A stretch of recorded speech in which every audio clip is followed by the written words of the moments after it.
know if Owen still exists. Let's go ahead and get started. So, number one, thank you all for joining. You're welcome. Let's begin the 10th episode of our Rime of the Frost Maiden adventure, cleverly entitled Demons Are a Girl's Best Friend. So, previously on Not Lost, on the day of Flame Rule the 9th, finally came to a close. There were 3 whole episodes spent. What is this, episode 9 or 10? Ah, jeez. We just finished episode 8, so this is episode 9. Yeah, episode 9. All right, never mind. Our ninth adventure. Hey Joe, can you turn down the Yep. Oh, and I can probably turn it. No, you can't. No, Alrighty, so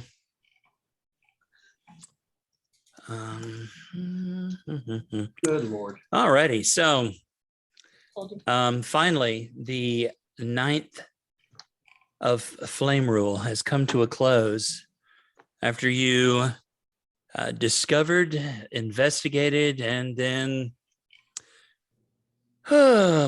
murdered your way through the peace-loving, peaceful, peace outreach, PC Durgar, Goodwill and Hope Center. You murdered their outreach people, like the vicious murder hobos you are,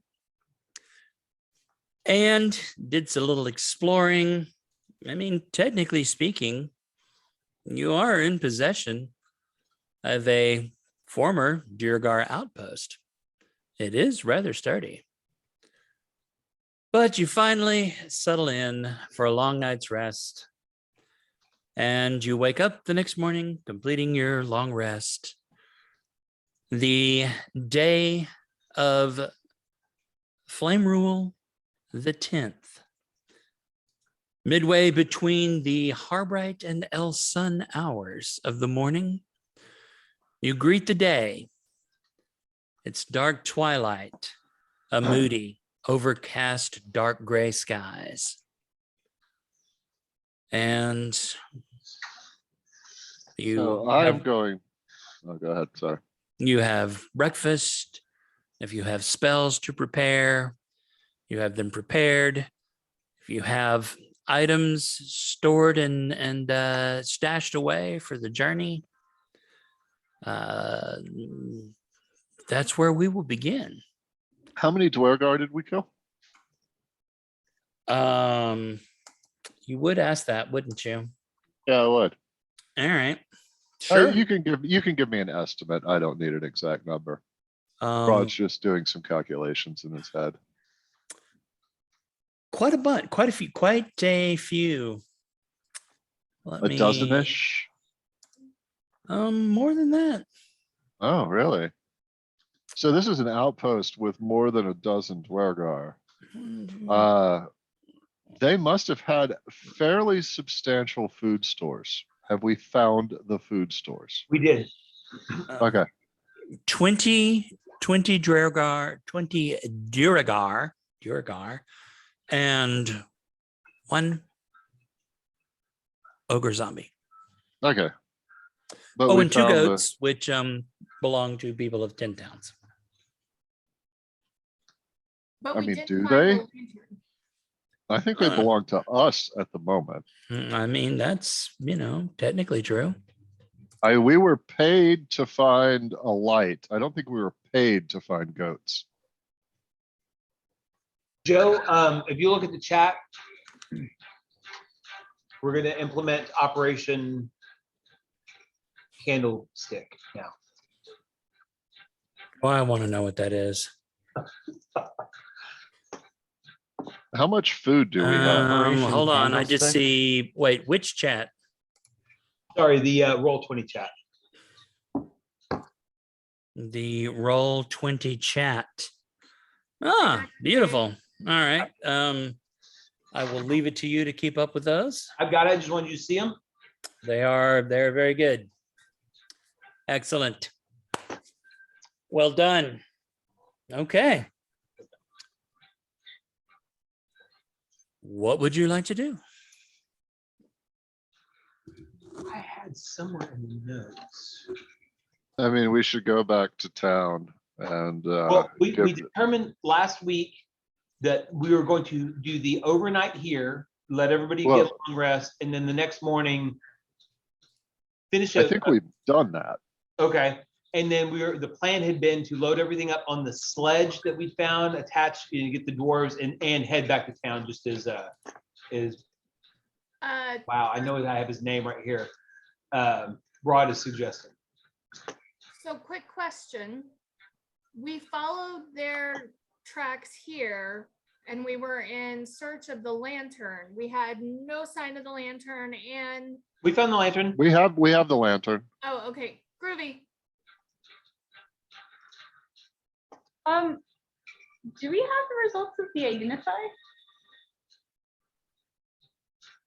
I don't think I got all of the identifies back. Let me check. Well, it's, hold on, let me check my prepared spells, or the spells I know anyway. I don't know that spell. That sucks. I should know that spell.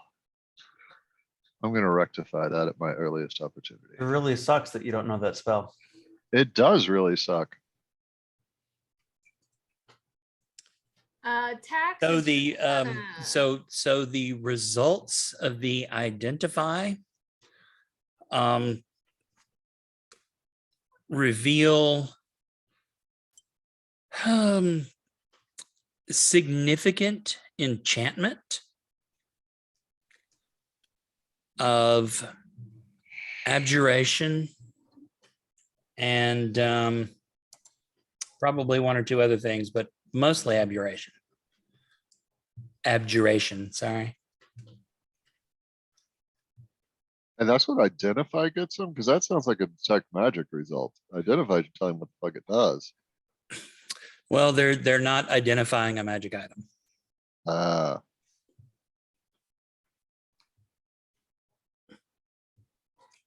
Lisa, you sound very quiet when you talk. Do I? Mhm. Like the mic you're talking to is not the one in front of you. What about now? No? Well, Same. I might have to go get another machine. I was trying to avoid it, but I can. I was just We can hear you. You're just kind of quiet.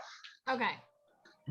I will keep that in mind. Tax is going through all the loot and keeping weird stuff that I hope you don't mind, like the hempen rope, the woodcarver's tools, the navigator's tools, the 2 suits of scale mail sized for dwarves, and there's 2 steel shields because she gonna be making something later. Lisa, is that a computer that you don't normally play on?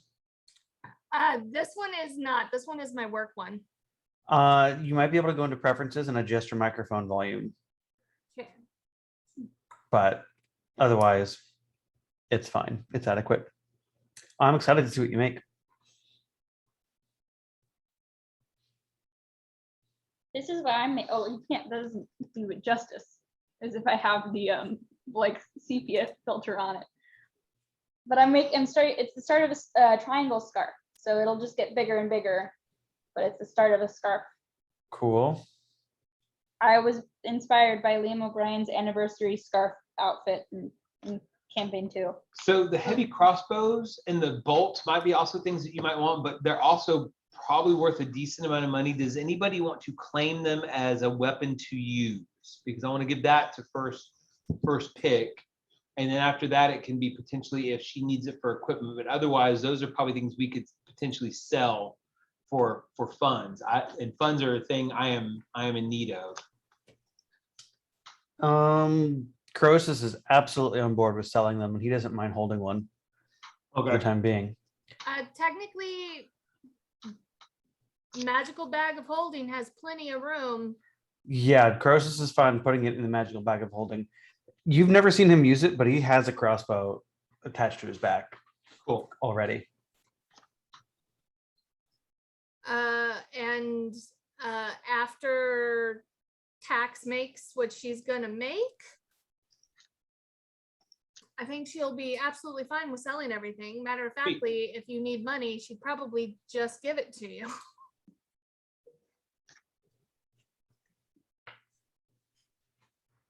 Cool. All right, so heading to, Oh, I did have one note from last time. I Really? think it was on the notes that we found the crushed black crystal. Tax is definitely taking that. And into the magical bag of holding into the other dimension it will go, and that is directly a note to you, the lovely DM.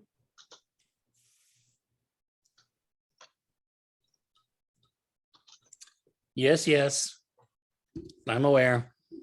And then did we read, it said that we got, what is it? A letter and a scroll. Did we read those? yes, they're in Okay, your cool. journal notes. They're under Dwarvish notes and Dwarven letter. Cool. Also good to mention, we found basically a wanted poster for me. That's true. You're blurry again. You're popular. When we How's found it feel to be that- wanted? Sad. No one knows what it's like Think to be the wanted by sad the man. To be the bad man. So we're heading back to Caer Konig. I thought we had to Caer go to Konig is where you were for, is where you. Okay, cool. Is your where your base is. Got it.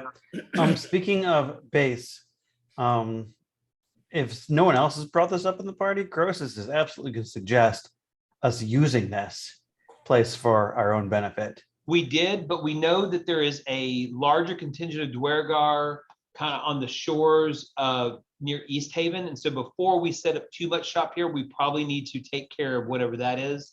Otherwise, we know there are going to be people coming back here expecting to find friends, Mm, and not us as friends, other people. reasonable. But no, I'm all for that as well. This is a very useful spot in its location.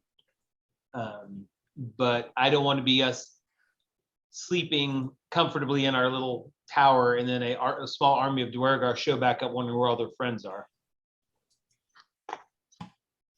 Well, I mean, it will just be a small peacekeeping force. Yeah. Blue helmets, I'm good. To take use of their food stores for ourselves? Or do we want to poison their food stores for when their friends show up? Croesus is going to say that since we want to stay here, we should not poison them so that we can continue coming back here for You them. want to stay here. I Yeah. don't like the idea of a permanent home. Oh, well. We also wanted to make sure we remember to open the cages for the, I think we called it the shiitake men. Oh, the mushroom people. Yeah, Yes. we do want to open their cages as our last act on the way out the door. Very good. In fact, if They, anyone has mage hand, let's use that because They appear pretty Still kind of fun. unresponsive. Yeah. They're just kind of hanging out.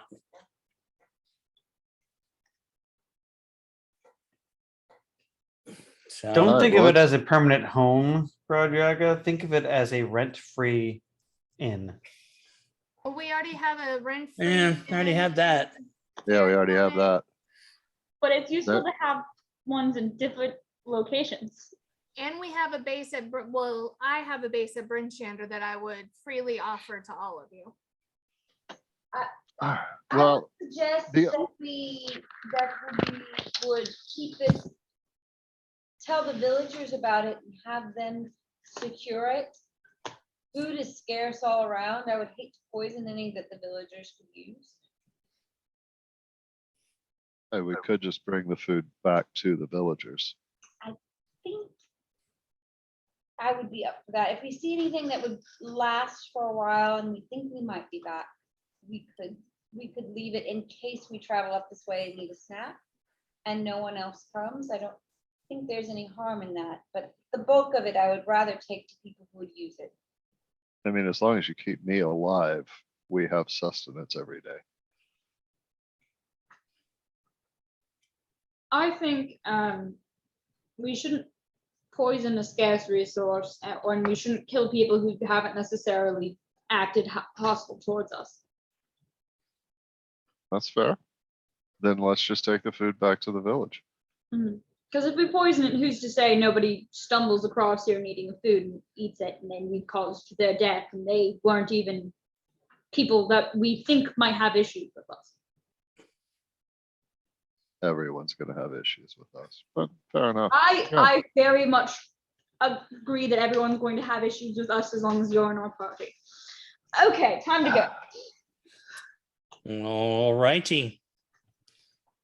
So are you beginning the journey back? Am I gonna work? Yes. Are we taking all the food or are we leaving any of it here? We're loading as much as we can on the sled. I think we'll leave enough for us to have a couple of nights if we would return. And what are we doing with Neil? Oh, we killed him. Oh, did we kill him? we Okay, cool, killed never him. mind. He wanted to die. He wanted Oh, to that's die. right, that's right. We granted Okay. his wish. Assisted suicide. But what are we doing with him? I mean, I'm just thinking because he's all- dead doesn't mean all the options are off the table. I said we take all of them out away from the place if we're thinking we're gonna be coming back here. I feel like I need changing this. I think I'm I good. I know this is gonna weird you out, but tax is 100% gonna go to them and take hair, nail, saliva, blood samples and put them in her notebook. Oh yeah, that totally weirds me out. You weren't here when I cut out one of their livers just to taunt another one. Oh, I probably would have asked you for a sample because for her and be absolutely sure when you watch her, she's doing it methodically and scientifically, not with pleasure or joy or anything like that. Tax, you probably also would have taken samples from me. So we'll talk about that later, but you definitely would have taken samples from sandals from sample fund. I would not because Dolph told me that I couldn't for at least 5 years. Dolph has changed that recently. Ah, So yeah, okay. nothing too drastic, but just like a couple. Give me a list of what you want and I'll approve or disapprove them. I was like, because every time I do it, if you're just like, here, Tax would be like, I have not yet met the 5-year prerequisite. You said that you would have to know me for 5 years and I would not have infringed upon our relationship in such a way to ask. Oh, I forgot about that part. Specific extenuate, I can't say that word, you know. Strenuous? No. Strenuous? Yes. Extenuating? What? Extenuating. Extenuating, yes, circumstances. So yeah, give me a list of what you want, Lisa, and I'll okay it or not okay it. Done. Also, upon seeing the wanted poster, Tax would be like, you know, I would never change you in any way because I think you are absolutely fascinating. However, this may make going around the 10 towns difficult. Would you like any assistance in disguising yourself? You know what? That's not half bad idea. I am pretty recognizable with, you know, the half and half. What would you recommend?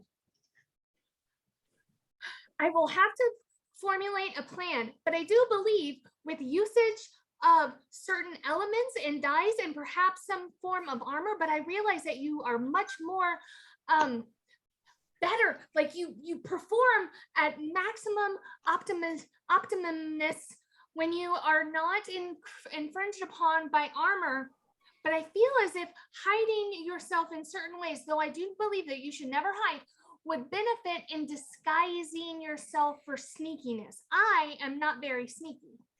I will say I've tried hair dye on my head before and it somehow doesn't seem to stick. Fascinating. I would also say meta wise, like we are in a very harsh wintry environment, which means we're pretty much covered head to toe and most of our faces concealed at all times, or else we die. Yeah, So disguise it would be disguise abilities are cool, but they may not be as cool as they are in, warmer climes where you're walking around with your face hanging out. it probably would be more for like inside caverns and things like that, Right. where you're getting unbundled to get the heat in because the insulation. Yeah. But yeah, we're all rocking kind of disguises anyway. Yeah. Mhm. Have any of you guys seen the live action version of Cowboy Bebop? Yes. A No. little bit of it, yes. So the one It got episode, canceled, by the way. I heard. ridiculous. It's amazing. The one episode where they have the face thingies, that's what I know Tax doesn't have that level yet, but that's what now she's gonna start working on. Where you like wear a necklace and it changes the appearance of your face by altering light. It's called Alter Self. Yep.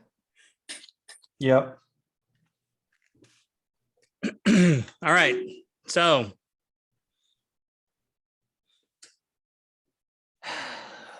shall we? Making my way. We shall. Okay. So you managed to load everything up, get it distributed on the dog sled. It takes you a couple of hours.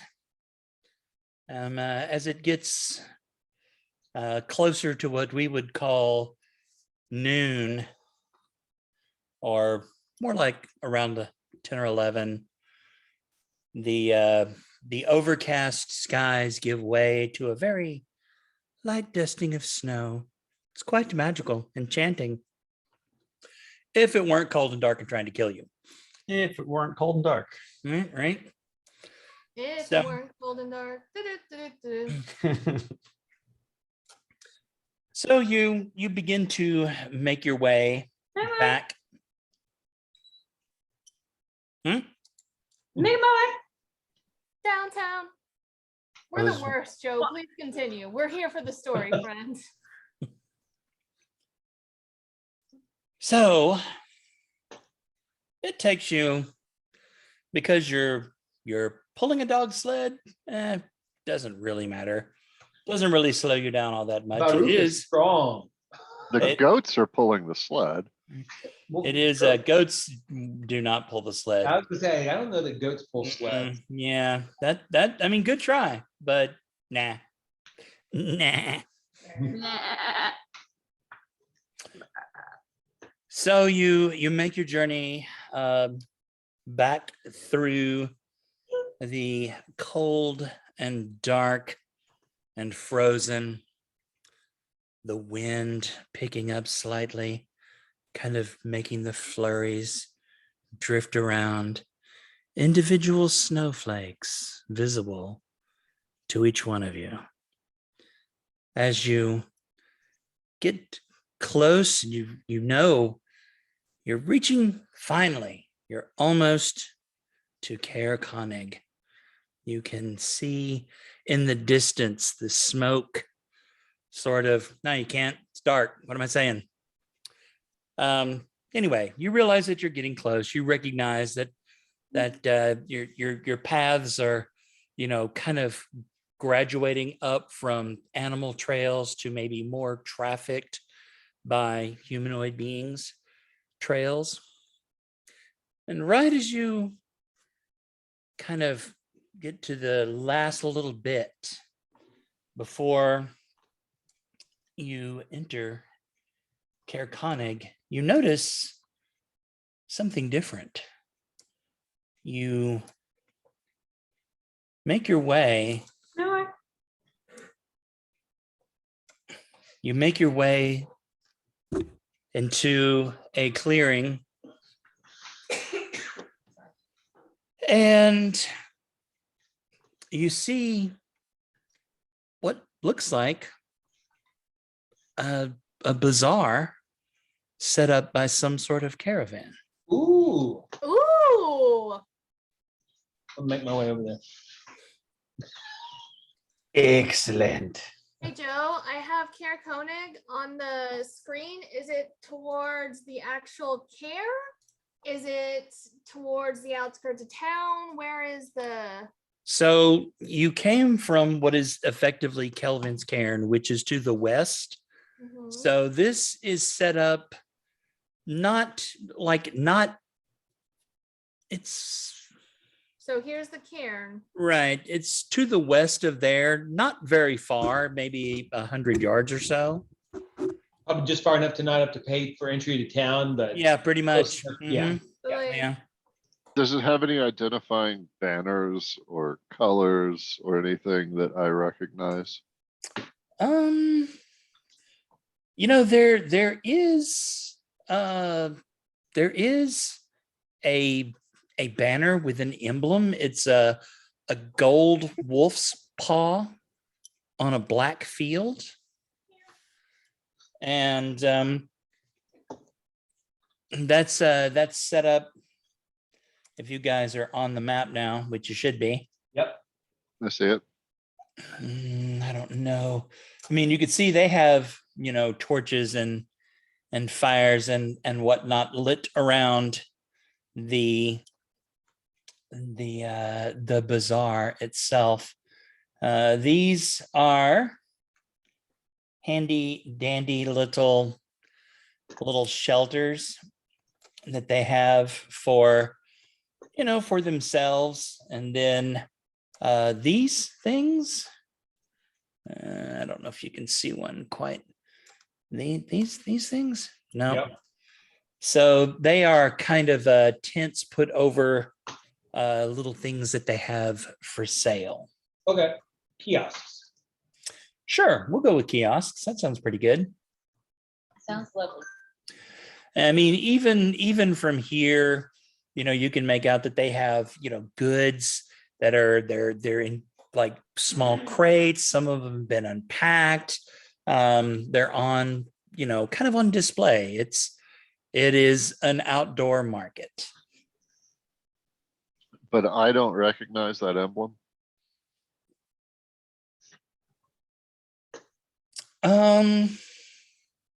As a lifelong resident of this region. I mean, if I don't, I don't. It's just that if I don't, I'm going to assume they're outsiders, and that's going to affect how I interact with them. Give me a history check. Yeah, history. I'm great at those. Can Croesus give you the same history check? Yes, Croesus can indeed. Georgetown. It's not under. It's more north. Whoa, Jesus. whoa. So you are both aware that this is one of several traveling caravans that kind of ply their wares between the 10 towns.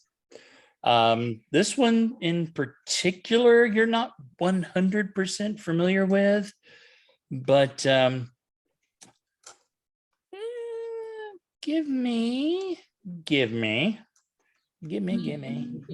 fried chicken.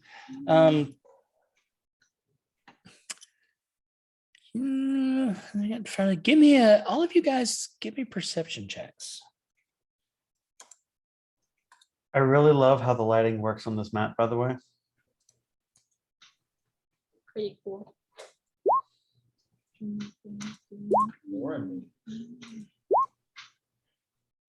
Oh, so broad. No, that was Hoot. Oh. I don't know why it rolled him twice, but Two hoots and a holler. Oh my god. That's Mahout. He set it up. I have to. I don't know. How does Hoot communicate with you? Uh, Ops? No, Probably so- by- let me see. I don't think there's any special ability to communicate besides he understands what I tell him. So he might just like nip me on the hand when something fucked up is about to happen. Right, But right. let me double check if there's any special ability to communicate with him.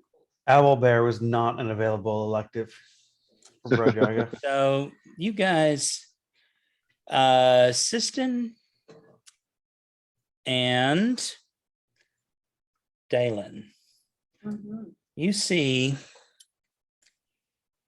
a female dwarf walk out from here, talking to presumably other members of her caravan mates, caravan people, circus people. So you can see her kind of walking around and talking. You get the idea that she probably is in charge, or if not, she's at least acting like it.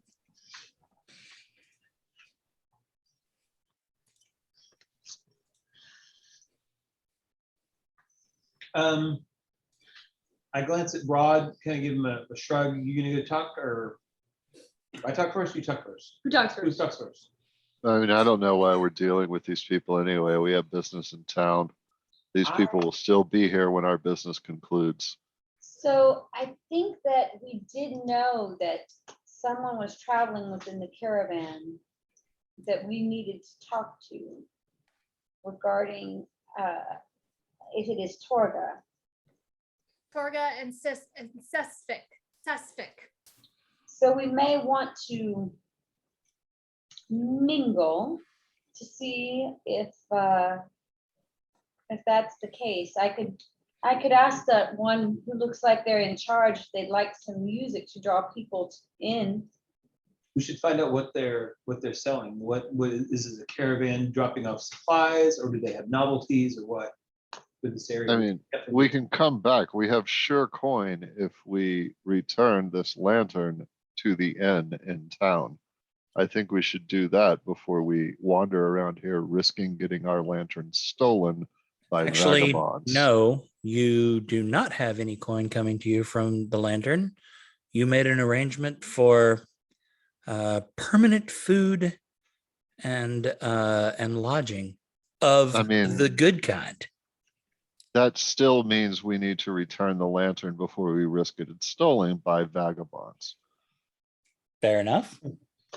Croesus actually agrees with that. He offers his support for that plan to at least return because he If feels like y'all want to mingle here while I go make sure we're taken care of, that's fine with me. But we have priorities and mine is that lantern. Yeah, we do. I go into chat. Croesus is is fine splitting the party.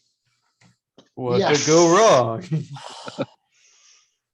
So good. Thank you. You're making my job so much easier. Aren't we though? I mean, I know Croesus is the backbone of everything. Right, Gaia, right? I'm But, happy to head the rest of the way in, but I would just like to find out what they're selling and how long they're gonna be here. We don't have to tarry long. Why do Go we have to tarry at all? relieve yourself in a tree. I'll be there shortly. Croesus laughs. I walk over to the person who looks like they're in charge and hail. Do you have a moment? Are you walking into the range of the firelight? Yes. No. Roll initiative.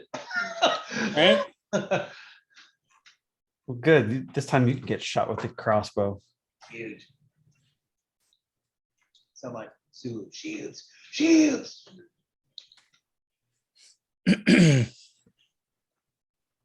Tax is staying back with Rodyaga and looking at him very confused because she is very much not sure about what is strategically the most sound.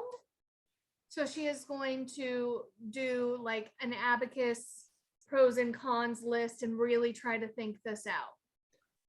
Lisa, are you talking on the machine that you're sharing your screen on? Yes. Click on your volume down there at the bottom center, kind of bottom right. And then how do you open up the rest of it? Yeah, mixer.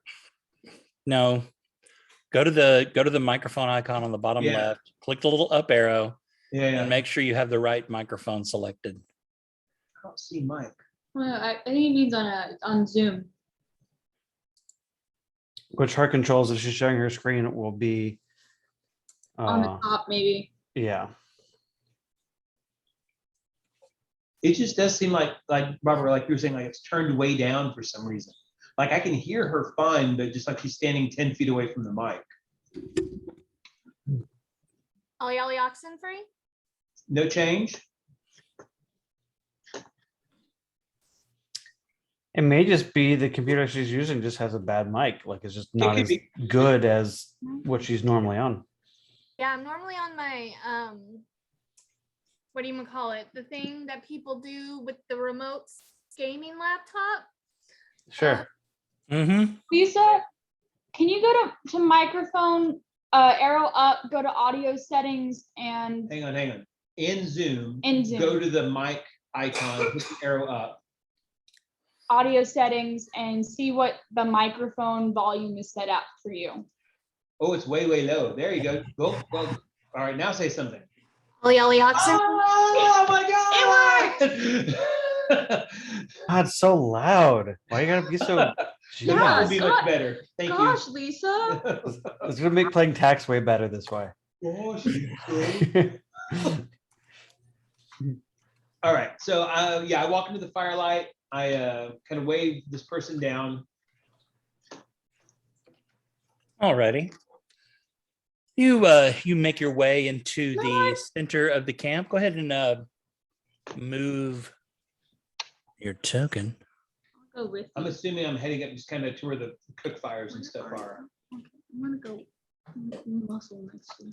Right, you as you kind of make your way into the circle of warm firelight, you look around. There are, several, I guess you would call them caravan workers, kind of, busily, moving around and whatnot. But as you get closer, you see, you do indeed see the female dwarf as you noticed before. What do you say? Say, hello. Yeah, I was trying to figure out, is this caravan just traveling? Do you have items for sale? What is your purpose here? I'm interested in commerce if that is something that you're interested in. She kind of looks at you sideways, raises one eyebrow. And goes, "Are you fucking kidding me? You see, everything we have set up here, it's all for sale." Everything I see is these big black scary tower thingies. It's hard to tell. Look at Lisa's screen. It looks like a haunted forest. It kind of is. It is. Well, there are, like I said, there are goods, pretty much anything you would find in like your average store, sort of general store. So it's the closest thing we'll get to a general store out here. It is. Okay. Think of it as a store away from store.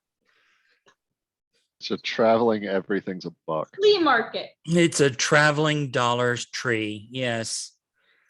And she says, $1.25 now. She goes,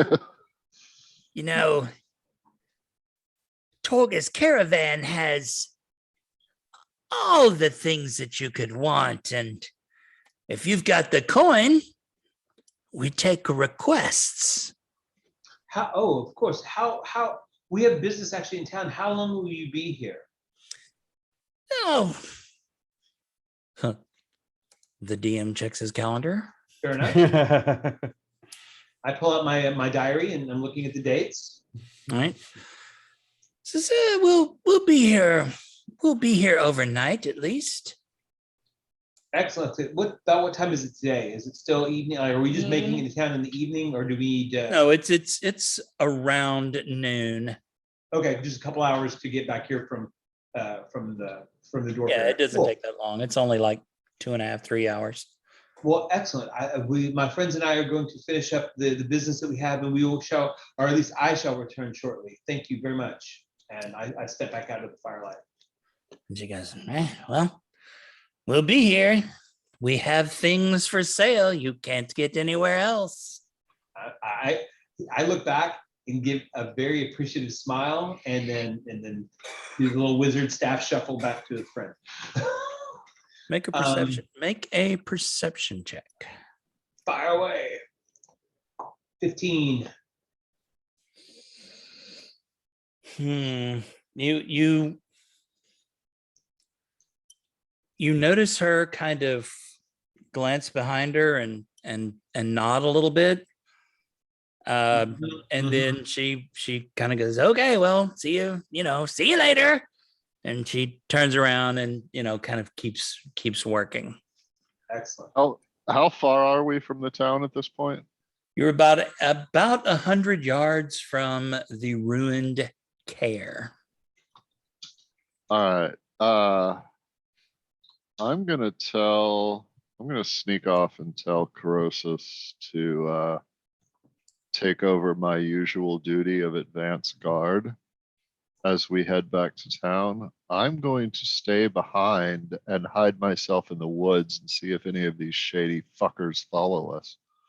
Right, Jaga, I like that idea a lot. I will say 2 things I noticed. One, this is definitely Torga Icebaine's caravan that we were hired to look for. So we will definitely want to kind of review our notes on what we're supposed to be fighting with respect to that. We're we're supposed to find Sephek, who is with Torga Icebane. Thank you. Also, I would like to say that I am more covered than usual. Like I have like a face scarf and like I am shielding my eyes. I've asked I should have asked Taz if she could make me sunglasses. Basically like the charred glass with the thing. I don't know if you have the ability to do that. I have these extra welders Yeah. glasses. But I get back and I go, I don't know where my brain was. I look at Broad Yaga and nod kind of an apology. I know that they are looking for addition for spellcasters. I'm a little concerned that maybe I have been pegged. I definitely need some stuff from a caravan such as this if they happen to carry it. But let's listen to our friend Broad Yaga's advice and get into town. Broad Yaga, if we don't hear from you in how long do we come back? Give me half an hour. Fair, my friend. Croesus nods in agreement and thinks it's a great plan. And after hearing about them looking for spellcasters, dusts off the crossbow on his back and make sure that all the mechanisms haven't frozen through, and draws his crossbow and is ready to take point. I will The hand crossbowman. my crossbow that I don't really use and a javelin to me? not Danowick, Dalen. Dalen. And be like, I know you probably don't use these, but this will just add to your. Honestly, the way I'm dressed, it doesn't look particularly wizardly. I will throw that on my shoulder, but the staff is kind of a giveaway. So, Broad, please move your token to where you wish to be to do your stealthy spycraft. Well, John- once we've moved I'm going to move with the party until you said we're 100 yards from town. Right. So say about a quarter of that distance, 25 yards out. And then I'm going to sneak off behind some trees, and me and Hoot are going to secrete ourselves. And I secretion. know. Joe, I will use a shape water, in this case, shape snow, to obliterate their tracks. Okay. At least as far out as I can reach, which is 30 feet. So here And I'm gonna give Broad a couple things, but please go.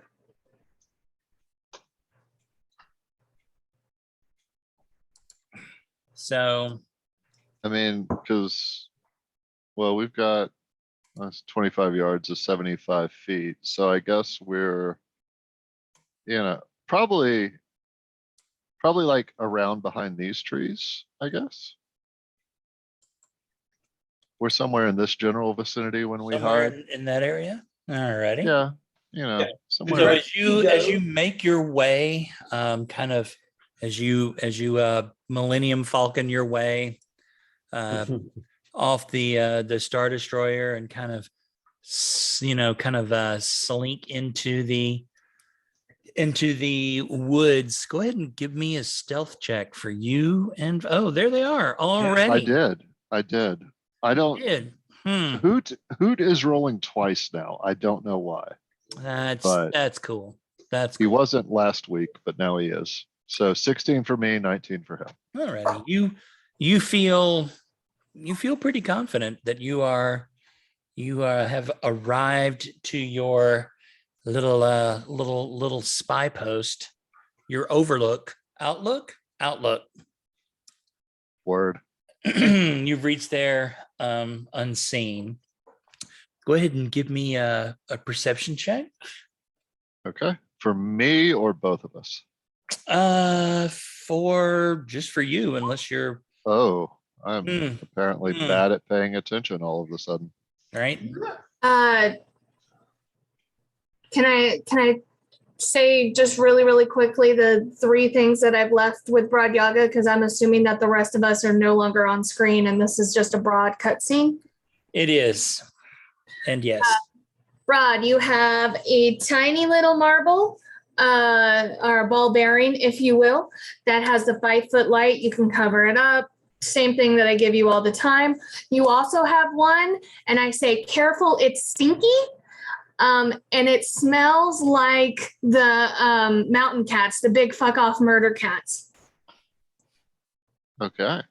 And then I'm also leaving Holler with you. And then Holler can come back to us if needed.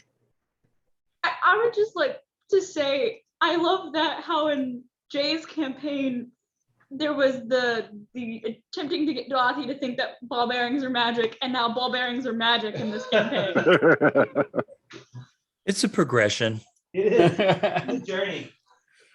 Okay, so we'll sit on that. We'll put a pin in Broad Yaga there, shivering in the dark woods, spying on the absolutely totally peaceful and no alternative Of motive course. caravans. Yep. I would like to note before we leave me that I do have an arrow on the string. I do not have it drawn. I am not readying an action, but like I'm not very far from ready to attack. Right on. Very good. Noted. So the rest of you make your way into Caer Konig proper. I'll just say it once you said me. Are you intending on going back to the Northern Light? Yes. Yes, we're intending to go back to where we were supposed to deliver this lantern, so we may reap our benefit and grab a meal while we wait for Broad Yaga. And ask around if anyone here knows anything about the bazaar and if it's been here before. That seems like a good plan too. Grossest. All right, Be you happy to ask find questions. there. This is not a big town. It's not bustling. There's not like 50 people on the streets. It's more like 5 to 10. But you're able to find one, and you ask them about the caravan, and they're like, "Oh yeah, that's Torga's. She makes it here every couple of weeks. They have all kinds of stuff. Nothing. I mean, what do you mean? How do you not know Torga's? Many of us are new to the area. Do you know? Do they The way to just San do the Jose? loop? Do they just kind of do the loop up, or the U kind of up to one place and back down and up, or do they head out of the Dales and then come back with goods? You have no way of knowing that. No, I'm asking somebody that. Oh, I don't know. All right, Once I leave here, I don't really keep up with them. fair enough. I don't know. Why are you thinking about joining the caravan? No, I'm just wondering if they're just bringing stuff from one part of the Dale to the other part of the Dale, but nothing kind of new. It's going to be Are there wares incestuous between the 10 towns? Or are they actually, refreshing? Stuff in from outside. Yeah, Unknown. They do have a lot of stuff for sale, though. excellent. So, So, but if they were growing their own food, that would make them the farmers in the Dale. yeah, Oh my God. Mm. I'm proud of you, Joe. So, are you heading to the Northern Light? Yep. Yep. Now you open the door to the, the under the empty hook where the lantern that you have in your possession now once proudly hung. And as you open the door and you see Torvis, the speaker, the Dragonborn speaker, he's like propped up in an armchair, kind of like leaned over. There's like a half empty, more like really empty, couple of flagons kind of, arrayed in front of him. He's kind of slumped over, snoring. He looks like he's pretty passed out. Allie and Corey are kind of going about their business, and Allie looks back and she goes, "Oh, you've returned. You guys were gone a little while. So how did it go?" We've retrieved your lamp. Would you like us to construct something to put it up, or do you have the proper materials to return it to its place? And as you say that, Corey kind of turns around and she comes at you. You found the lantern? You found our lantern? She goes, "No, if you could help us put it up, that would be great. But let's get Corey's like, I'm gonna go to the kitchen. I'll get you guys if you want some it's lunchtime, right? It's lunch. We go ahead and get lunch, get some ale, get everybody fixed up. Allie, make sure that there are rooms for them for tonight." She's like, "Oh, I know." And then, but she goes, "And go the lantern." They're like really excited to see their lantern. Real happy about it. Thumbs up. Rose is just kind of like smiles and like nods, like, "You're welcome." We would really, well, I would never want to speak for anyone else, but I am assured that they are hungry because we did sleep outside inside. Anyways, we would really like to partake in your hospitality, but we might have business elsewhere. Where can we put everything in safety? When you say everything, what do you mean? Well, we went on this big journey and we have all this stuff, like all of our stuff. We want to go buy more stuff from the bazaar, from the caravan. And so we are going to need to put down this stuff in order for us to bring more stuff. And she goes, there's the stable, right next to the inn. It's attached to it, like on the side of it. Is it secure, or shall we put this in our rooms? Do you remember the demons? Well, I'm not quite sure about the security of your place, and I intend to help. Well, we haven't had any demons in the last couple of nights. It's as safe indoors. It's as safe in the stable as it would be anywhere else. But if you're really concerned, we have a storeroom in the back. Let me. I'm gonna sit down and start eating as soon as possible because I know we might have to head back out to go find Broad Yaga sooner rather than later. Right. So I'm gonna quickly move the player thing to the Northern Light here, and So there's this room, which is kind of a banquet room that, for obvious reasons, doesn't get used much. You have the water closet here. You have their bedrooms, and then this is the stable. But if you want to keep things here in this banquet room, they can lock the door, and they'll be glad to do that for you. Excellent. Tax, it has an exterior window, so be careful. Can you put, they don't seem to appreciate my bonfires. Would you mind putting a 5-foot ice cube there? This to myself. Yes, I put my cold weather gear and walk back around outside and kind of build up an ice wall up against that window so it'd be hard to open from the outside and then come back. Alrighty. That's what happens when you be mean. Yeah. Right. Yeah. And will So you please let Brodrakia know that I thought about this? I want to let him know that I am learning. You're doing an excellent job. I hadn't thought of that. So as you're bringing everything in, are you bringing like everything that you brought in, like all the foodstuffs, all that sort of things, bringing it all in, kind of piling it up there? Now, Corey has gone to the kitchen, boop. But Allie's kind of here with you, and she's well, I think we could probably and then she notices the goats and she goes, "You found the goats?" Are you That's- missing goats? We were not informed of missing goats. We were only informed of a lantern. Well, we weren't, but a couple of goats did go missing a few days ago. So that I'm guessing that must be them.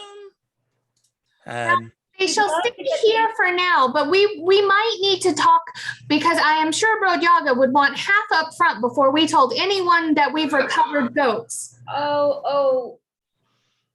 Yeah, but we would want to return these to the owners who are missing them. These are not times to go without. And I did want to say that we were able to recover some food stuff, and I think that do you know of families in need that may need extra food? Could you distribute this if we gave this to you? You are so kind. I don't think Brodyaga would approve, but that is a very kind thing to do. I would just like to interject here that Brodyaga actually did suggest, after y'all decided, no, we can't just poison the food stores, that we might as well bring them back to the village. This is true. I mean, bringing them back to the village was not his first impulse, but it was his second. One thing real quick, Joe, I cannot see the map on my Roll20. I can see it through the screen share. I have reloaded and I'm not sure what the issue is, but in case it is a button click on your end, now I can see it. You didn't have vision. Ah, Yeah. Yeah. He's lacking You're- vision. You're It like happens. Wanda Maximoff. Right? I wanted it. All right, cool. Oh. No, if he was Oh. Wanda Maximoff and he didn't have vision, he would just make vision. Yeah. Poor vision. Well, The lantern there. Cold. It's cold. Can you turn? Yeah, she's working on it right now. Just for the Splendid. record, I'm not ignoring your question, Allie. I'm looking at your character sheet to decide. You're amazing, Jay. Thank you.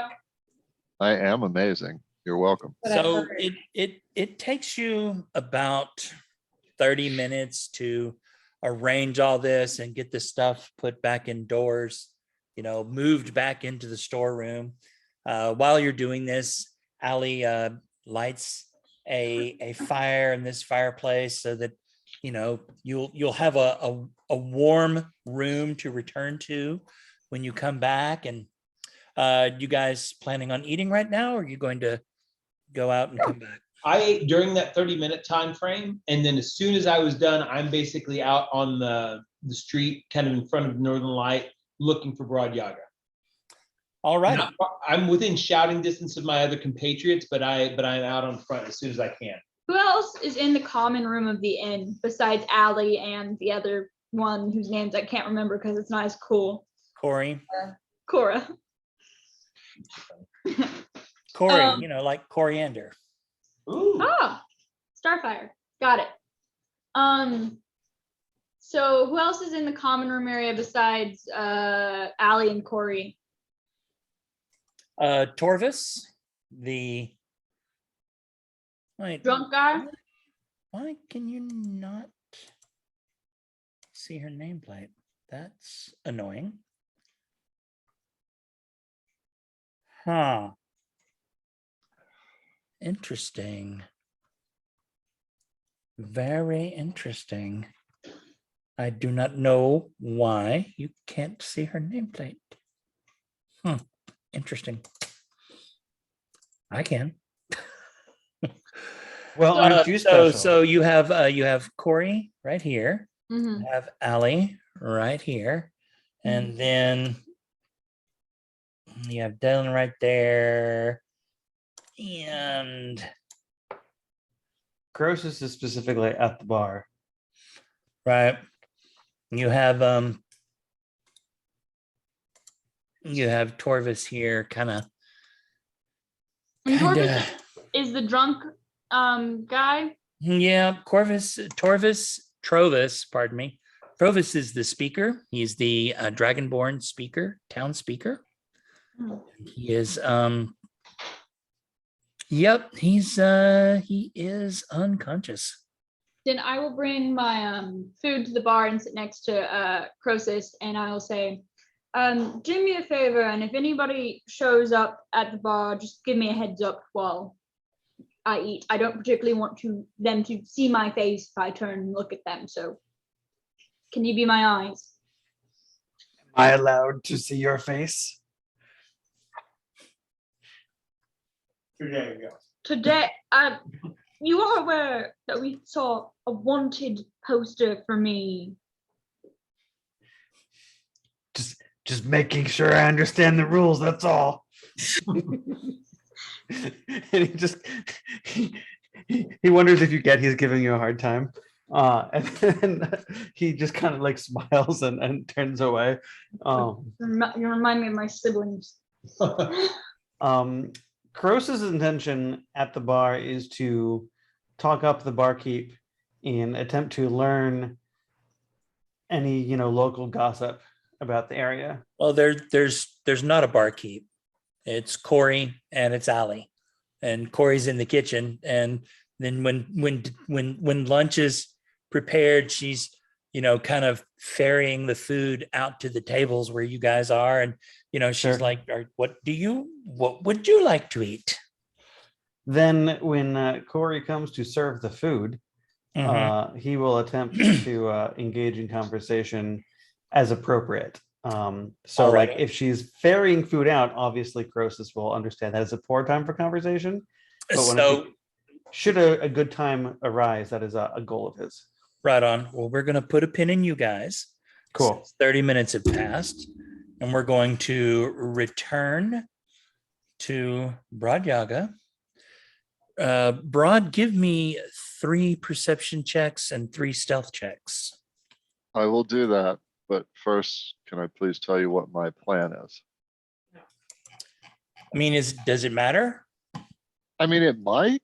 All right, there we go. So I'm going, Hoot and I are going to stay where we are unless something makes us move for 10 minutes. And then we are going to move down the path that my friends took about halfway to town. And we are going to wait there for 10 minutes. And then we're going to go to town. Alrighty, so That is the plan. Your first perception will be while you're there, and a stealth check. Then the Okay. second one will be when you're kind of making your egress, and then the last one will be when you are kind of halfway to Caer Konig. All right. So you want perceptions or stealths first? Doesn't matter. Okay, I'm gonna do perceptions. Mm-hmm. That's a 24 for me Mm-hmm. and a 14 for the hoots. All righty. And then, I mean, I guess I should wait for the results of the perception because they might change whether or not I actually move on or stay here. I mean, from your vantage point where you are, you don't see anyone like leave the caravan, and you don't see anyone like approach you. Okay. And like So, you feel pretty confident that if somebody were moving around, you would know it. okay.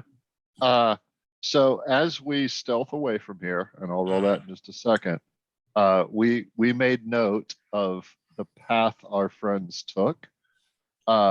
We're gonna split ourselves to where I am approximately 20 foot south of that path, and Hoot is approximately 20 foot north of that path, and that's Okay. how we're going to proceed. With a stealth check from me of 16 Okay. and a stealth check from the Hootie Hoot. Come on, dude, do something good. Shit, I lost Hoot. Oh my gosh. You're like, who? Hoot is too stealthy. Well, you feel very good about not being seen. All right. Well, then we hang there for 10 minutes. And I guess while we're there, we make perception checks. Yep. Yeah, Ding. good. I found Hoot. Right, basically. There you are, you bastard.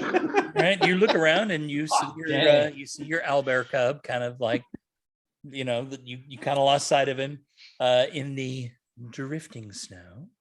But you're very proud of him. I am. Holy shit.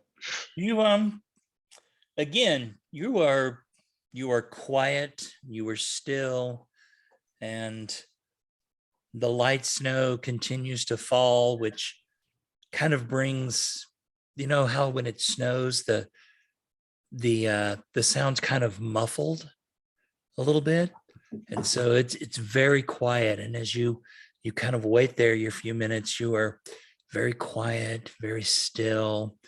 You know, you get control of your breathing, and you know, keep close watch on the area around it, and especially towards the path coming towards Caer Konig, and you don't notice anyone. Well, after 10 minutes at point 2, we proceed to town All righty. with the following stealth checks. Pretty fucking decent. Nice. All right. Well, you feel pretty confident. I mean, this is kind of your element, right? So Yeah. you have you're making your way. All right.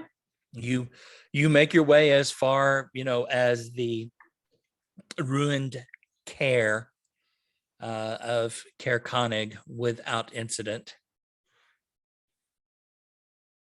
Well, at that point, if I'm still of the opinion that no one's following us, and I don't know if you want another perception check for that, then I'm just gonna. Give me you know. one last one for when you get to the care. All right. Of course, now I get shitty. Hoot did all right. I mean, 12 and 16. you know, you don't notice anybody. It's you know, it's somewhat removed from your element and your absolute comfort zone. But you know, you've made it back into town. You don't see anyone. All right. You don't notice anyone kind of skulking around or creeping up behind you, or, you know, darting across the road, or, you know, from tree to tree or anything. Well, yeah, now we will we will still be cautious in our movements and Mhm. looking back a lot, but we're not actually going to take the half penalty to moving and rolling stealth checks as we move our way to the inn because we don't want somebody to think we're being suspicious now that we are in town. You Although I do still have an arrow to the string. you are always suspicious. That's Yeah, no true. one can even see your face. Don't be suspicious. Yeah. Sus is kind of where you're at, but you do make it into town and you kind of make your way back to the Northern Light, where you join your friends inside the room full of warmth and light and a snoring Trovis and a busy Corey and a somewhat social butterfly alley. You see Croesus and Sandalphon kind of up to the bar. Assistants kind of, here. Not sure what Tax is doing back there. She's Oh, doing I'm going to- something. I'm going to talk to Tax immediately. Tax is going to be in here with all the stuff. Do you think Tax is not running like the best inventory in her head and like taking things strategically out of the magic bag of storing and being like, yes, this can go here. Nope, crystals, you must stay in there. You. I'm Tax. assuming I see you when you join back up, when you make it into town. Yeah, I wasn't sneaking back into town. Once I got into town, I was just walking through the roads, probably more cautiously than most people walk through roads, but still, I wasn't like hiding in shadows. Cool. But I'm looking for Tax first, unless somebody else grabs me. Well, I was out at the front door waiting for you. And Okay. so you see Broad, kind of doing that ranger respect walk into town, and you kind of meet there at the door and you greet each other. What do you do? So did anybody follow? If they did, they're skilled enough that we can't fight them. We'll just go with the assumption that nobody followed you. And I reach out and open the door just to get you in from the cold because you've been sitting out for a while. When the door opens, Croesus turns around to look at who's entering the door, kind of looks up Broad up and down, and then just turns back to his business. So who was it? It was Broad Yaga. Oh, okay. He's returned. That's fine. He's also allowed to see my face. I know that you're very much a stickler for the rules. I mean, rules are important. How else will you know when to break them? Yes. Croesus just sort of like chuckles again and, tends to his meal. Alrighty. You're able to pretty easily find Tax in the back room doing an inventory. Looks Standing on chairs and putting things on top of things, and also has a little clock going off with an alarm because in half an hour we were going to head out. Well, I will find Tax, and then I will make an insight check to try to interrupt her at a moment where I'm not going to like mess up a count or something. all right, give me that That's insight an check. insight check. That's not a great insight check, Nah, but you're probably gonna mess up a count. that's fine. I mean, I tried. She'll recover, I'm sure. She'll recount it. It probably Right. doesn't matter. So you Tax. Yes. Hi, you're back. I want you to know that I did try to negotiate for the goats, but I was told we had to return them. Who told you that? To negotiate or that we had to return them? That we had to return them without negotiating.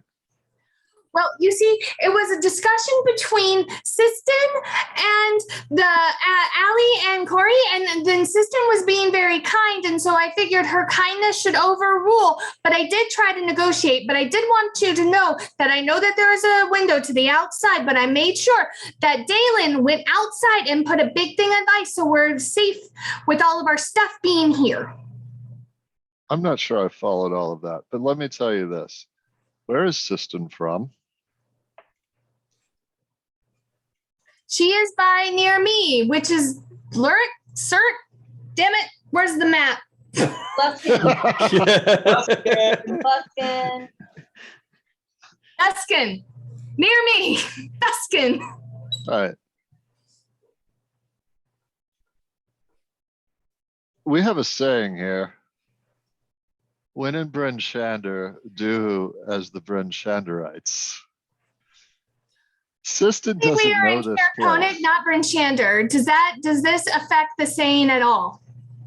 Not really. The point is, you should listen to the natives, which means you should listen to myself and Croesus. Siston is a dear soul, but she doesn't know how things work here. But what's done is done. It's fine. It's fine. Here's the thing. I don't believe we were followed, but I also find it hard to believe that we weren't followed. So could you tell your little thing to keep in watch outside the inn? Absolutely. It's been following you the entire time. Have you not seen it? Oh, I noticed it. It's very unnerving. I would like it to stop following me and just watch the end now.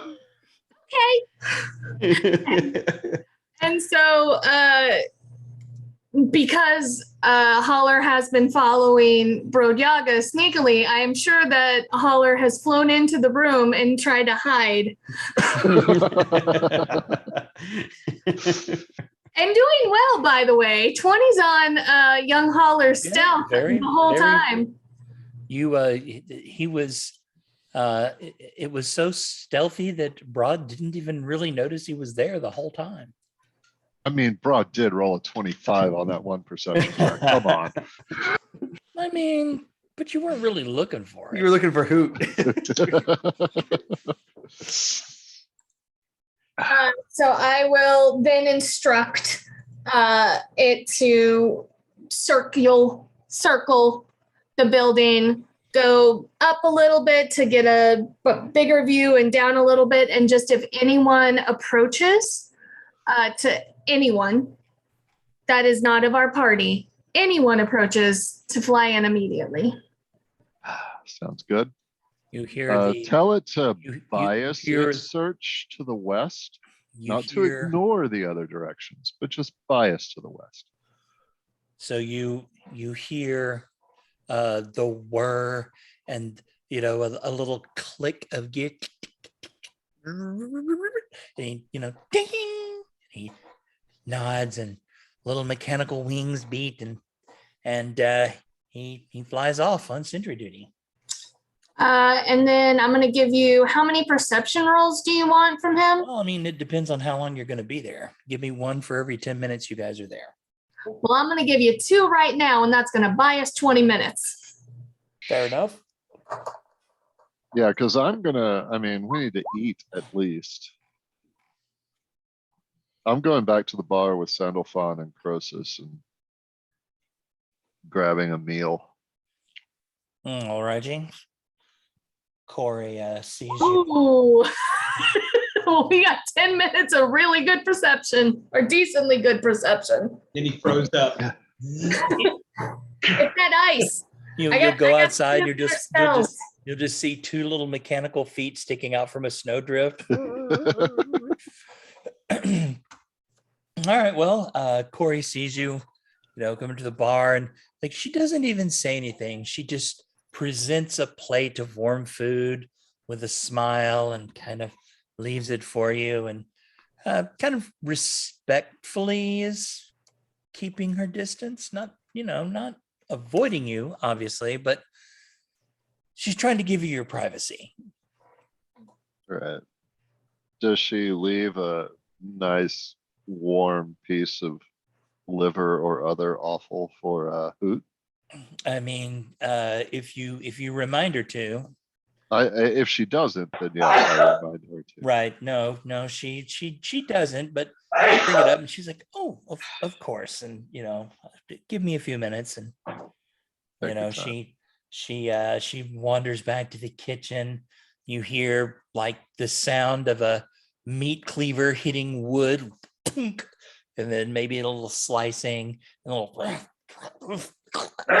and then a few minutes later she emerges and hands you a little wrapped up package of what appears to be relatively fresh mystery meat. Relatively Fresh Mystery Meat is a great band name. It is. There you go. Relatively fresh mystery meat. It's not better than Starfall Annihilation. No, it's not. I have to admit. 27 degrees cooler. Okay, so I declare to all right, well, it is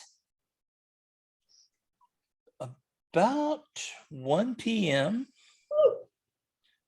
And by 1 p.m., I mean, 1,300 hours. well, you were at the time of high sun.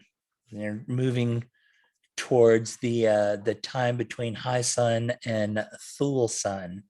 So no, that's not right. This is like That the right? brightest it's gonna be all day. That's that can't be right. Yeah, that's not. Yeah, they have these reversed. So yeah, high sun. So yeah, it's as bright as it's going to get, which is twilight. The snow flurries are very pretty though. We should have rooms in this inn, You do. thanks to the return of the light. They are very appreciative for the return of the lamp. Now,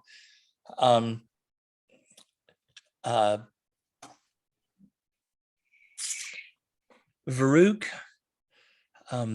Ali kind of sort of nervously sort of taps you on the shoulder and not really, no, not the shoulder, more like taps you on the forearm.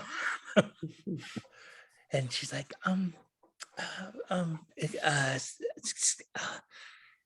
hi. And you like look at her? You're muted, Varuk. He's giving a look, looking down. Right. It's like, Yes, little one. she looks up at you and she very like big beaming smile holds the magic lantern up at you and she says, could you please hang this? You're the tallest one here. Okay. And she actually follows you out onto the porch. And you're a big guy. There's a ladder that she will go and get for you, but she very, very curiously pays attention to Varuk and his dazzling display of masculinity and manual dexterity. So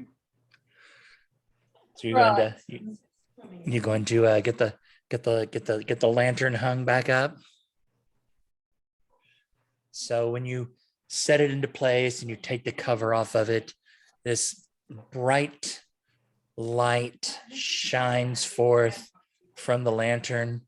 And as you watch, it slowly shifts from red to green to blue, and then to white, and then back to blue, kind of cycling through these different colors. I'm not going to say it's hypnotic, but it's kind of soothing. And it is a very warm and welcoming sight. And Ali just like, oh, I'm so glad to see that. It feels like home again. And she like wraps little arms around you and hugs you. And she says, thank you. And she beams up at you. And then she like scampers back inside. maybe with a slight little blush under each eye.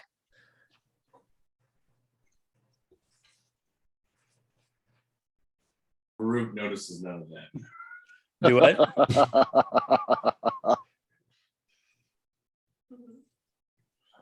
Good job, Varuk. Okay, so the lantern has been restored. Happiness and joy are all around. You're creeping up on the hour of Thule sun. And what is the weather like? Huh? Shitty. Yeah, it's cold, dark. So I seek out D name. Dalen? Mhm. Dalen? It's always a D. It is. Dalen is correct. Dothy. Yeah, I find Dothy. Wow, that's pretty good. That's a hell of a search. Which is good because he's over level for this area, so he's going to be Alright. very helpful. Right? Exactly. Yeah. So do you want to go back to this caravan? Because we have a lot of shit to sell. We can make some coin. Yes, some stuff to sell, and I'm actually looking to buy some stuff as well if they have it. Sounds good. We need to take everything that we don't want to sell or risk losing and stash it somewhere secure. And then let's go down there and see what these people are about. The Corey and Allie said we could use the room in the corner. They've given us use of it. Is that secure enough if we leave someone here to watch it, or I don't know where else we would find secure in this place. I don't know I anybody. mean, there's nothing more secure. All right. Tax could probably improvise a good locking mechanism. Well, it would be difficult for someone to get in from the outside at this point, but not impossible, obviously. Well, I mean, you know, it's a popular establishment. We will be, there will at least be people here. So if Yeah. something happens, there will be witnesses. Unless something really bad happens. Yeah. And then it probably won't matter. I am ready to go at your discretion. I've eaten, prepared as I can, and I'm ready to head back. Croesus I've is eaten. full of energy to go.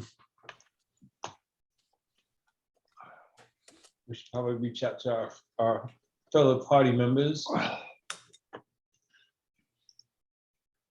Are we loading stuff back up that she's inventoried on the cart to take back to sell? Or is this the other stuff? Like, I know we had, like, we're not going to sell the wood carvers and navigation tools. That's definitely stuff that she would want to be able to use. But Right, that's the kind of stuff I'm recommending we keep here in Yeah. as secure location as we can. But like the heavy crossbows, Yep. unless we want to keep one for techs to experiment on or whatever. But yeah, anything we're not going to use that we don't want for other purposes. I'm just Yes. saying, I don't think we should take extra valuable stuff that we're not planning on selling gotcha. Sure. to just be targets for raiders, because I don't trust these people. That's fair. Reasonable. There's a dog recorded for posterity. Hey, dog. Hello, Doge. A dog with an empty peanut butter jar, nonetheless. Oh, ha! I was like, how are you all seeing Roxy? Have you been seeing me talk to my? Yes, and your entertainingly named chat. I need to remember when I'm sharing screens. I mean, I figure we're all friends here, so shrug. Meanwhile, hey, I'm gonna make 2 saran wrap. Well, rather, I am contracting someone to make 2 saran wrap balls for Christmas. Have you played this? You guys should do it with your fam. It's super fun. What is this?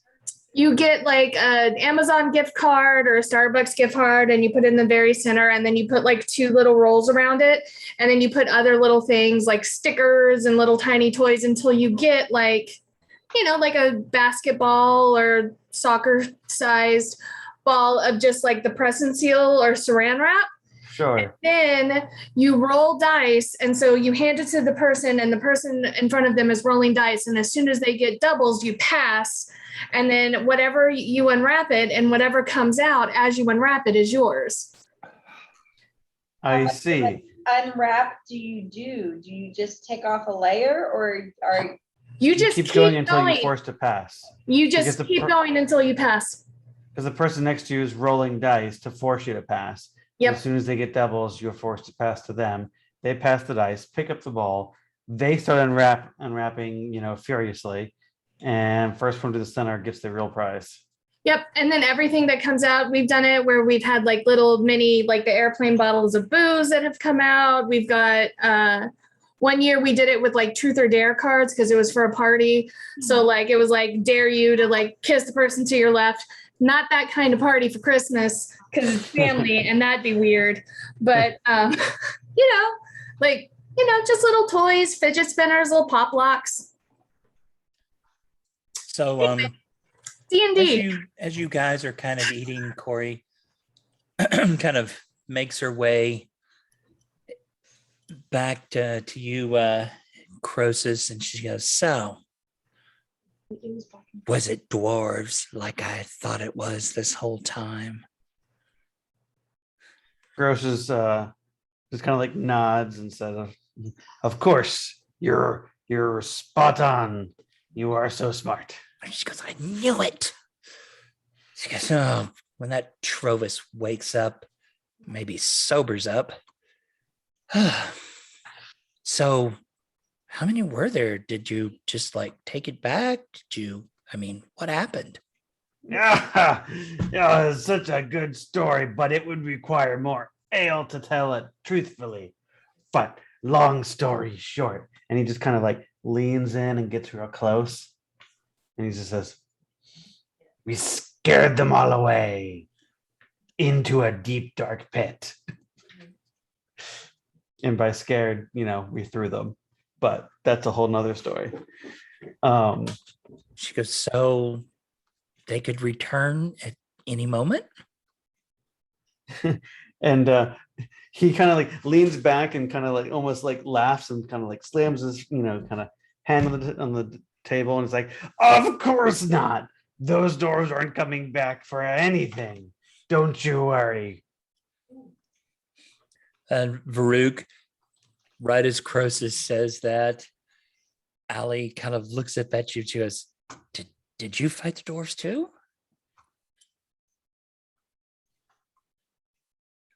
Oh, right. Allie is not is a non-playable character. Oh yeah, I was confused about that. All right. Yeah, can we just rename that NPC? Ellie. You can name her Ellie. Ellie works. Ellie? Alrighty, we shall rename her Ellie. Every time you say Allie, I'm like, yes. she does, she jumps. It's funny. Alrighty. We're, Ellie's ready to be an NPC. She is now we're renaming the NPC to Aline. Now I'm thinking I'm also in trouble every time I hear it. I mentioned. Alrighty. Well, Ellie kind of looks up at you, Varuk, kind of like big wide eyes. She goes, did you fight the dwarves too? Did you fight the dwarves too? Why, yes, I did. How many were there? How many were there? There was quite a lot. They all ended up in a pit trap. It was awesome. Pit trap, that sounds awesome.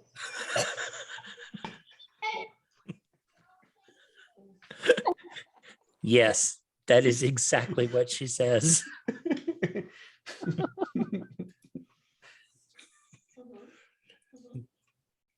She goes, I have things to do, but maybe this evening, you can tell me about the pit and the trap. Tell me about Okay, it sounds cool. That plan is. I don't know what I'm doing. And you note that she has very stinky breath. It smells like ass and beef flavored Caesar dog food.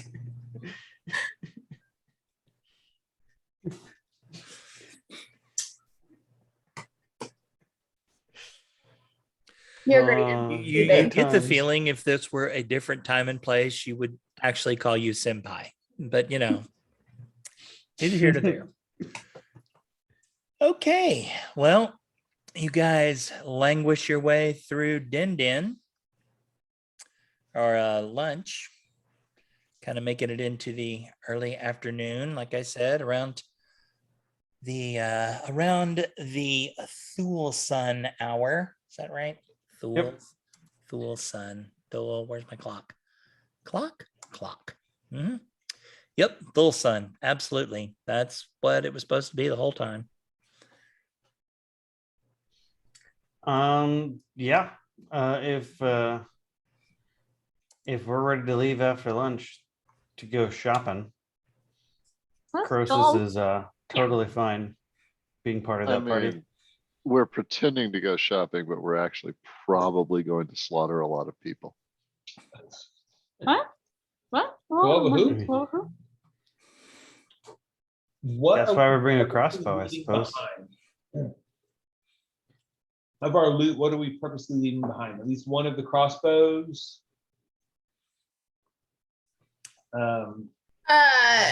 As she's looking at a crossbow, Tax will go up to Broad Yaga and be like, so if you could give Hoot a crossbow and put it on her head, her back, or her butt, where would you put it? The fuck? If you could give Hoot a No, I crossbow, heard you. I heard you. Broad Tax. Yaga, I'm gonna be at the door. Just get me on your way out. I just step away.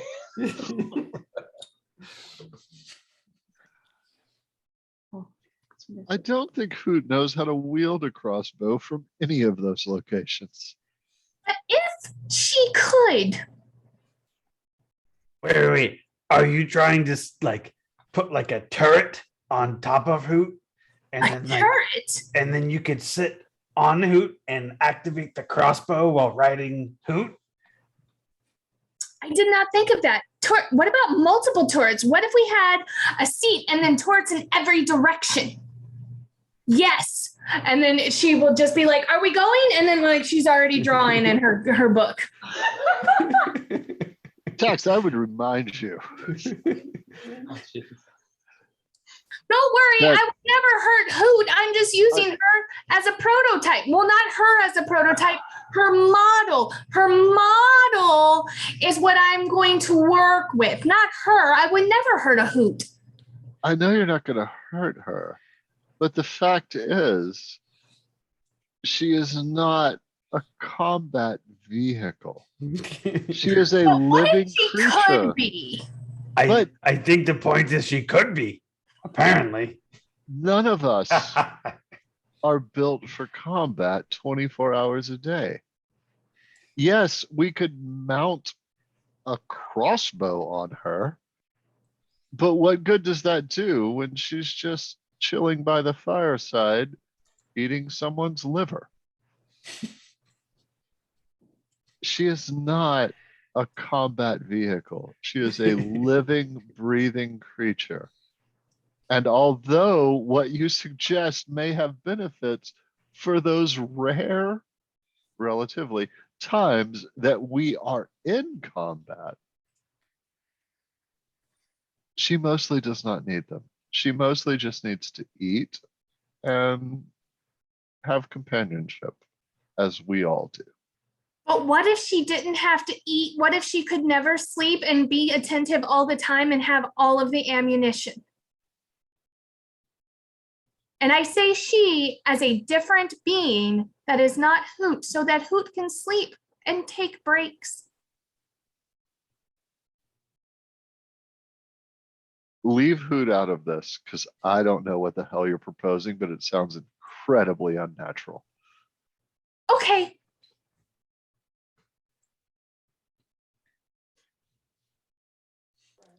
There are many gnomes that had access to powers some would consider unnatural. Croesus is here for like battle tank hoot. Especially because like only Tax could really ride him or ride her. And All so So you wrap up at the inn and going to pack your little wagon or sled with goodies that you wish to parlay and head back to Torga's caravan. Before we do, one, Chris, is my volume better? Mm-hmm. I turned it down a little. Is it better now, Chris? Possibly, yeah. Okay, cool. Things that I wanted to remind us that Tax would absolutely, in detail, repeat are as follows. Miners, Calvin's Corn Dream. Torga Icebane is a shady dwarf. And we have been offered 100 gold for the apprehension of Sephek That's what I Caltrow, wanted to remember. Thank you. Thank you. who is supposed to be in Torga's caravan. And we were given 40 up front, for which Croesus was, bless you, tremendously proud. And the human woman talked to Helen Trollbane, came recently. She has been attentive to the mentions of Hearn's rumors about the murder. So Trollbane isn't the one who murdered, but she's been paying very close attention. The man suspected of the murder is Sephek Caltrow, who works for Torga's operation. And he is supposed to be really, really charming. And he is supposed to be Torga's bodyguard. So my friend, how do we, if our job is to apprehend this dwarf, this entity, I'm assuming he's dwarf, there's no way we're going to get him out of this caravan without some kind of writ of authority or potentially looking at Bradyaga, lots of violence. Did our contract specify we had to get him out alive?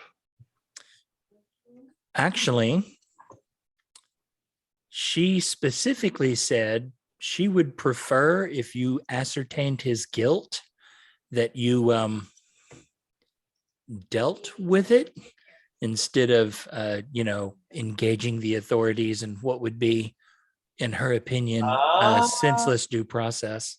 Got it. Okay, so this was not so much apprehend as find, confirm, and then hand out justice as a Mete purpose. out frontier justice. Yes. yep. Got it. I'm updating the notes for tonight in bold for what we're doing with Sephek. All right, very good. Thank you. Thank you. This Tack. is how we deal with murder. More murder. Does it freak you out the way Croesus says murder? Because it freaks Tax out, because she feels as if he puts the emphasis on the wrong syllable. Murder. Murder! Murder. Gold, frankincense, and myrrh. Murder. I'm here for this. This is So good. lucky. All right. Robert's in the chat, What's in the chat? in the D&D chat. All right, let's go sell some stuff and kill some people. All right. I make sure on our way out of the inn that I ask how Cora and Ellie are doing after the ordeal the other night. I'm especially interested since I played a role in healing them.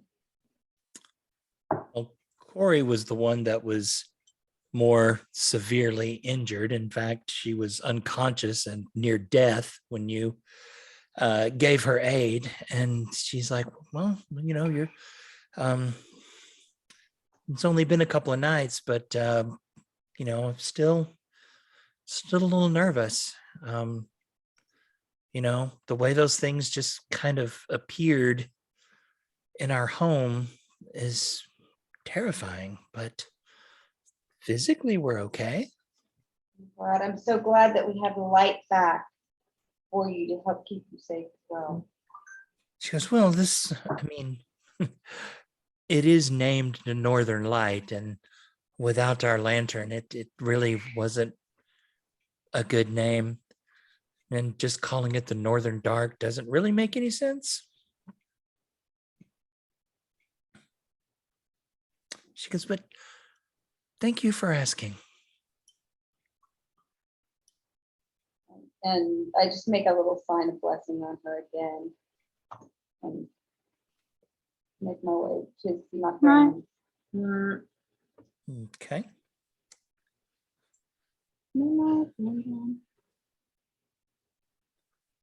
So Trovis kind of almost seems like he's going to wake up, right? That sleep apnea sort of. And then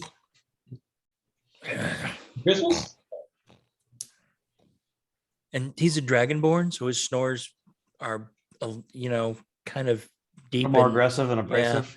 They're aggressive snores. I'm like, Yep. Croesus is a little like ashamed to be related in some capacity to this person. yeah, well, that you can apply the balm of knowing that that alcohol is a hell of a drug, and that's what his problem is. That maybe when he finds out that that the thieves have been stopped from doing, taking their stuff, that he might actually kind of his anxiety may go down. He might actually, not sit out in the middle of the street all night, drinking and keeping watch. So, anywho, So we're going to do some trading. Let's go. Walking, I do go up to Broad and say, the goats belong apparently to someone here in town. They'll be back with their owners soon. Do the goats feel they belong to someone here in town? From discussions when you first talked to Trovis, he did indeed mention that there were 2 goats that were stolen. But how do the goats feel about this? Is that something you're able to do, Roger? Could you ask them? The goats are relatively happy to be home. I mean, if we can find their owner and they seem happy to be reunited with their owner, I'm okay with it. But if the person who asserts ownership makes the goats nervous, then there might be other answers. Fair enough. Well, Ellie assures you both that she knows the townsfolk that the goats belong to, and when they come into the inn, she will she'll kind of tap them and arrange for a little meeting so you guys can ascertain the ownership and disposition of the goats. Fair enough.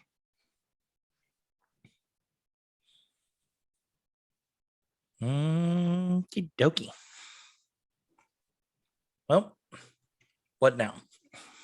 Heading back out to the caravan. Yeah, let's grab the stuff we're coming to sell and go do some talking. Croesus is very interested in finding this this murderer dude.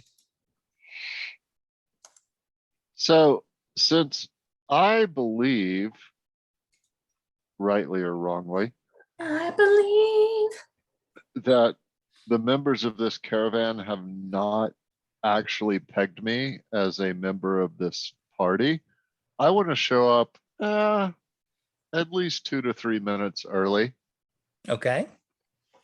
and Sure. keep myself within sight of everyone else. But yeah, I don't want to be with the rest of the party so that if shit goes bad, I can be the surprise ambush. Alrighty. Well, why Croesus don't will happy to lead our party then. Right, why don't, I why like don't this you- idea. Brodyaga. I reach Yes. into my pocket and pull out a copper coin and transfer my light from my staff to it and say, I will make this light go out if things seem to be a problem. You can Excellent. keep it in a bag or something like that so you can be seeing it. But if it goes dark, I've purposely turned it off, meaning come this way. And there's Yeah. trouble. Not just show up, but there's trouble. Yeah, so I will saunter into the I guess give me one of the crossbows so I have something to sell. Okay. And I will wander into the wandering emporium, I guess, 2 to 3 minutes ahead of the rest of the party. all right, go Uh, ahead and everybody and their tokens should be on the caravan map. So go ahead and place yourselves where appropriate. Rojaga, would you like me to come with you? I can be sneaky. Of course, well, we're not going to be sneaky. We're walking around. We're just not looking like we're with the other people. But yeah, sure, of course, Tax. Of course you can come with me. No. Croesus is going to be at the head of our group, of Cool. the non-broad jacket group. And he's going to Alright. have his crossbow on his, kind of like on his back, Closest you and would make that prominent. So, All right, so this looks like a wagon of sorts that I can do trade with.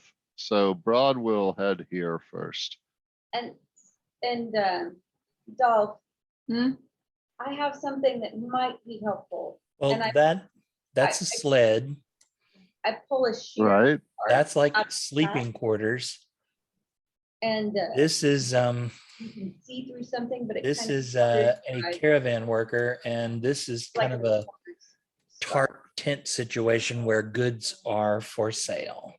All right, then we'll go over there. Okay. versus All right. I'm calling you in. All right, everybody, take your places.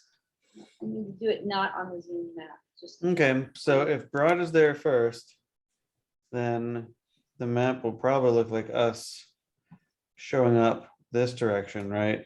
With everyone else sort of behind me as I lead them to the caravan.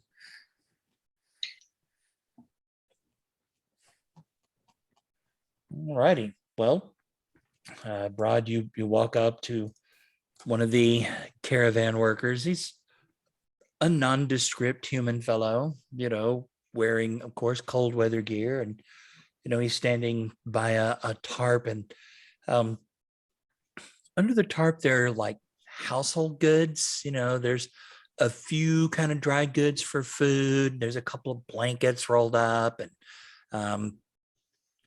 a few things like that. And he kind of looks at you when you walk up, and he goes, hello, friend. Can I help you, interest you in some of Torga's fine housewares? I look over the housewares. I look at him and I'm kind of trading in weapons at the moment. Do you have anyone who might specialize in such? Weapons, yes. Torga would probably be the best one to talk to, and he points you, over across the way to the dwarf Torga, bundled up, proud looking, proud, hardworking entrepreneur that she is. She's she kind of, do you approach her or? Well, if you pinged her, I didn't notice your ping, so I don't know where she is. Okay. Sure, yeah, we'll go over there. Alrighty. Tax, you coming with? Absolutely. And Tax is on the hoot, like Okay. she do. And she is surprisingly being very, very quiet and just writing in her book. And if Brodyaga were to look over, you would see her sketching everyone and putting their name below it, but not trying to let anyone else see all of that. When it is appropriate for us to come a few minutes after this, Croesus is going to walk up to the closest person and engage them in conversation. So you just let me know when that's appropriate. Alrighty. Give me just a moment.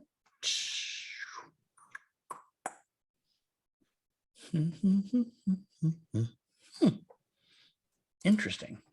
All right. I imagine that Brodyaga has some of the things that we were going to sell, and that I our have a party has some of the crossbow. other stuff. I took a crossbow just so I would have something. I took nothing else. Perfect. Right. I mean, I have my own shit, but Sure. So as you walk up, Torga kind of looks back at you and she's like, "Yeah, oh, someone new." And she kind of takes in the sight of Tax riding Hoot. And she, you can tell this makes her pause for a second. And she goes, all right. How may I be of service? Would you like to? And you see in this, under this tarp here. mhm. We can't see that tarp for some reason. It's all very shadowy and black. No, I see it. I know what she's talking about, or he's talking about, or pronouns are so confusing when the gender of the NPC and the DM do not match.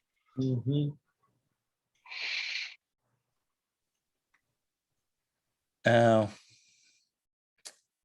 Hang on. I can make this better. You don't have any friends that are named Chris?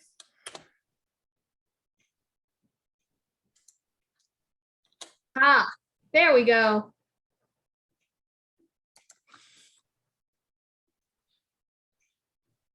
In fact, let me just go ahead and get rid of all those vision blocking things as they. Yeah.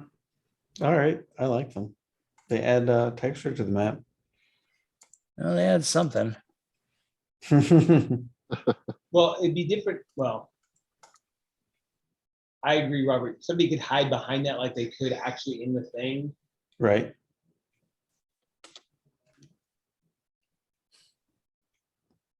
Like the lights. All righty. Is that better? That's good. That's good enough. Yeah. Yeah, Okay, dope.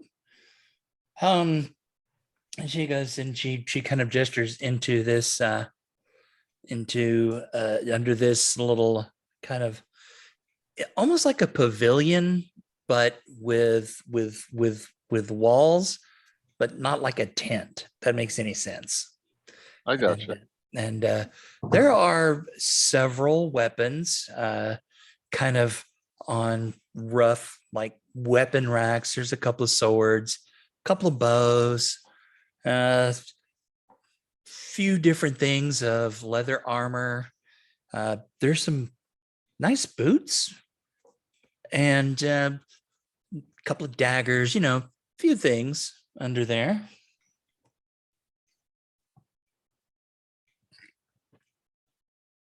Question, and I should probably do a check for this, as Tax is being quiet and 100% just looking around and trying to be as attentive as possible. can I give you a perception check to anyone, or maybe an even investigation check, because she is taking her time, to see if anyone is acting as Torga's bodyguard. Give me, yeah, you can do investigation for that.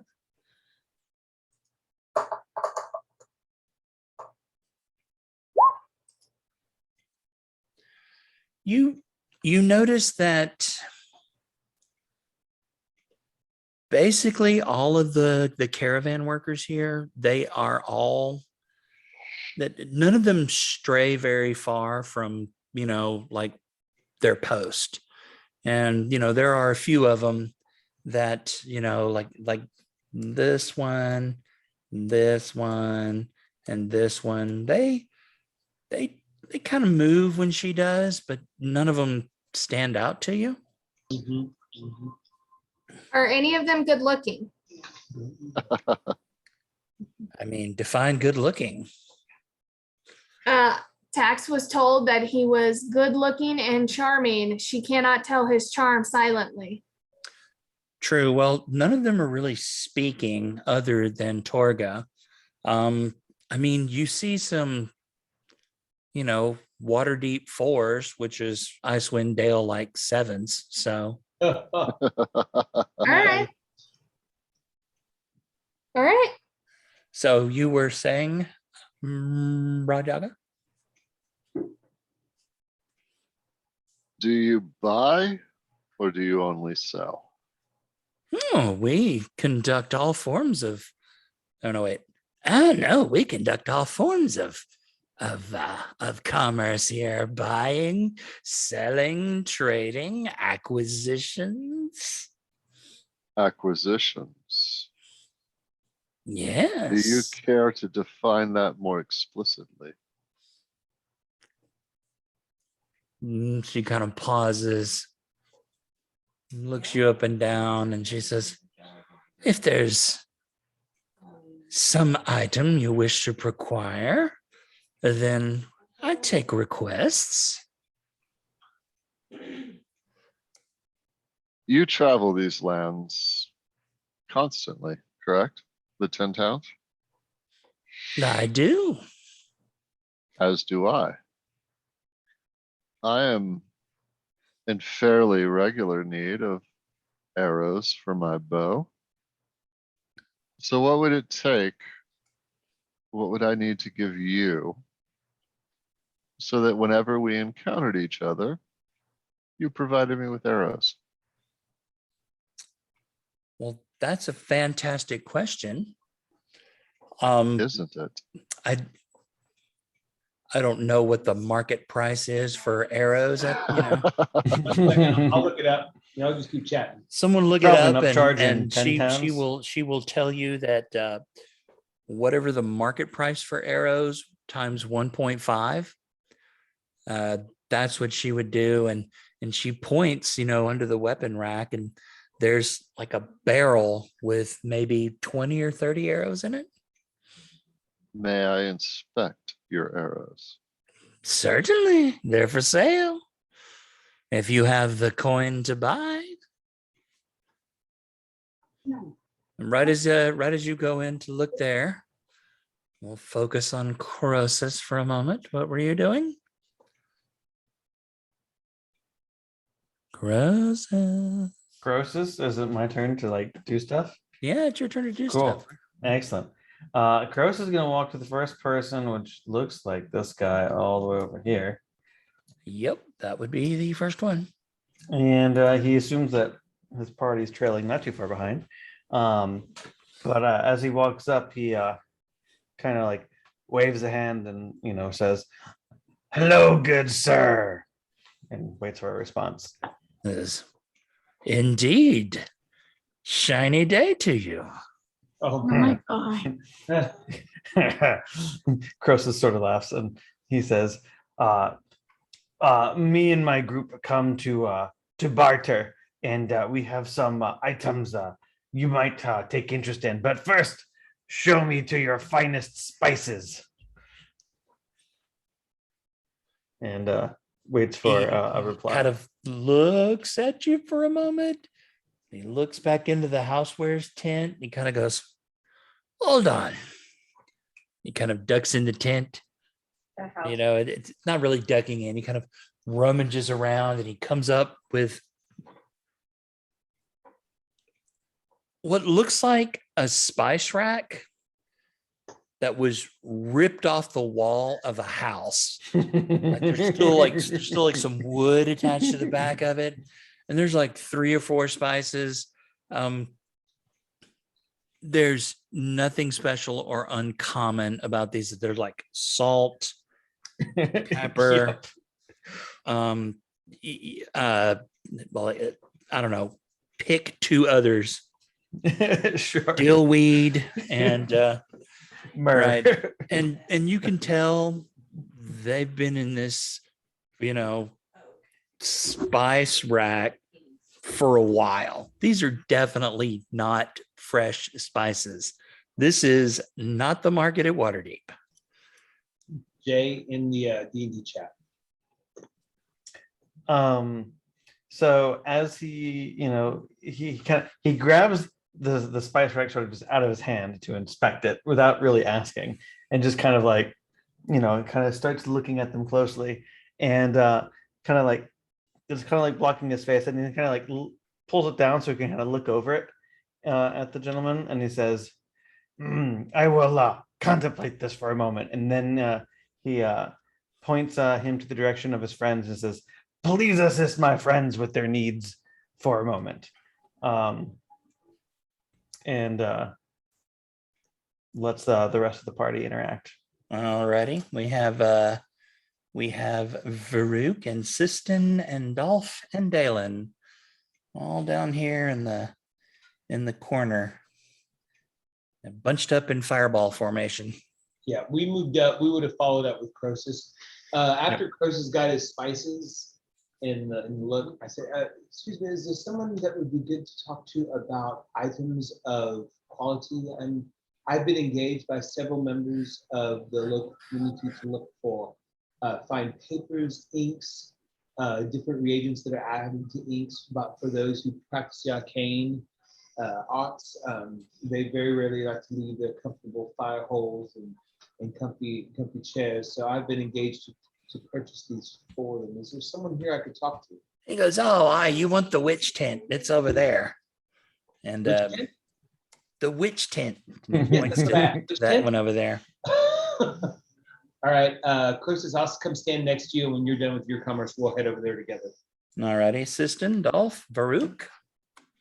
I'll walk with Dalen for a bit. I am moved. But why are you there? Because I'm worried about, because they said spellcasters. Yeah. And so I'm going to be staying close to Dalen. I asked if there are any musical items or repair, or do you have any repair for strings or such? I worry such things are hard. Are you asking this guy? Yeah. You want to move yourself up to him? So this is the witch tent, and he goes, oh, and you get that, like that I need a shower feeling as he's kind of like checking you out, right? And he goes, oh yeah, you want the hobo tent. That's over there. The hobo. The hobo. Their marketing needs a little work. You know, these are not marketing geniuses. So What race are these people? they're all humans. They're all humans. Mm-hmm. They're all humans. Knowing that let me look through this stuff real quick. Knowing that So here we return back to Rajava and Tex. What's this fire here? It's a torch. Okay. I want to hang close to that while I inspect their arrows. Okay. You inspect their arrows. I mean, she's not going to drag them out to you. If you want to, go up here towards the tent, the barrel's right Sure. underneath it, right underneath the tarp there. And I mean, their arrows, one or two of them look like maybe they were used previously, but I mean, they're not bad arrows. They're just, they're not elven quality either, but they're not bad. Okay. I will keep inspecting them. I am going to, by the way, I'm keeping an eye on my homies and what they're up to. Mhm. And I have an action ready to use this torch to light an arrow on fire and launch it into a motherfucker if I need to. And the triggering action for such would be someone does something hostile to one of my homies.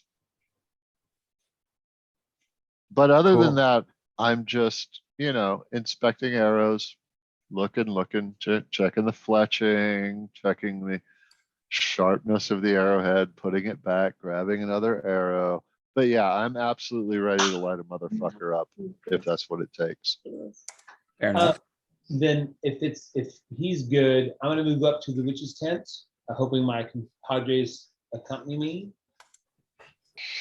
Croesus pulls the salt container out of this spice rack and then just kind of with one hand shoves the spice rack pretty much into the hand/chest of this, dude who's helping him and says, and he just kind of like nods his head and says, "Thank you." And then he kind of turns and walks with his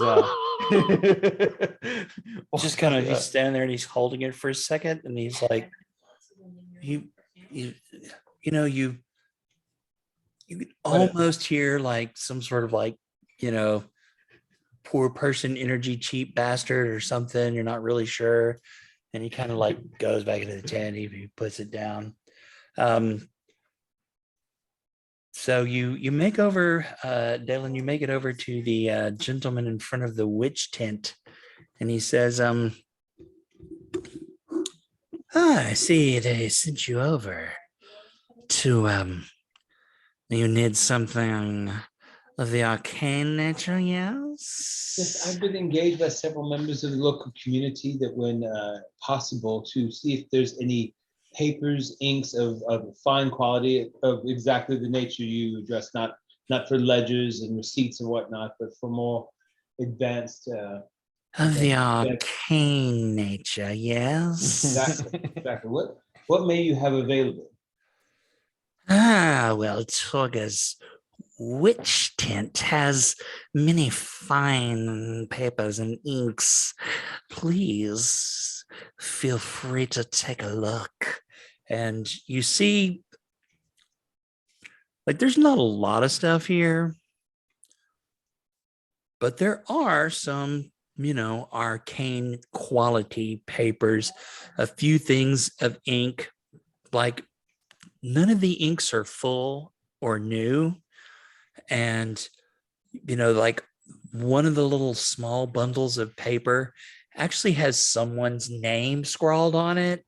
Yeah. Like, make an insight check. 22. Pretty. So in your head, you hear the ghost of Steven Seagal say, "How hot is it, Holmes?" And you hear the voice reply, "Smoking." I'm nodding to myself, going, "Yep, that's someone else's problem. That's not mine." I gather up enough stuff for, let's call it 50 GP in quality inks and papers. If that's there, I don't know how much is available. Even if I'm having to kind of cobble stuff together. I mean, if you cleared them out, you could get 50 GPs worth of inks and papers. I'm gonna. So I got a question, meta question for all the DMs here. The suggestion spell. Does someone if they see, I can't subtle cast it because I'm not a sorcerer, but you have to cast it with someone basically in mind. Do I need to walk away and cast it on them, then walk up and make the suggestion? What is the mechanic of how this is cast without it being like abracadabra, abracadabra? I'd like you to sell me this for 80 cents on the dollar. Well, I mean, you cast the spell. If they fail the saving throw, then it's assumed that they don't notice the casting. Okay, so if they do notice the casting and they pass the save, there's nothing negative in the suggestion spell. It's not like the charm spell where it says, oh, they know you've charmed them. Right. I mean, the dude's gonna see that you cast a spell if he Yeah. makes the saving throw. And he may react to that however he reacts to that. But he won't, necessarily know exactly what you were trying to do. Cool. All right. I will cobble together a what I think is about 50 GPs worth of stuff and say, would you be willing to take Sound like he would be receptive. this? And I pull out a gem that is ostensibly worth about 50 with maybe a little coin back for me to have money to send a message. And I'm making, I guess, a persuasion check. Give me that Croesus persuasion. would like to aid in that persuasion check. Here's where I needed the 20. 12. That was perception, my friend. What was this? I was supposed to roll a d20, right? Persuasion.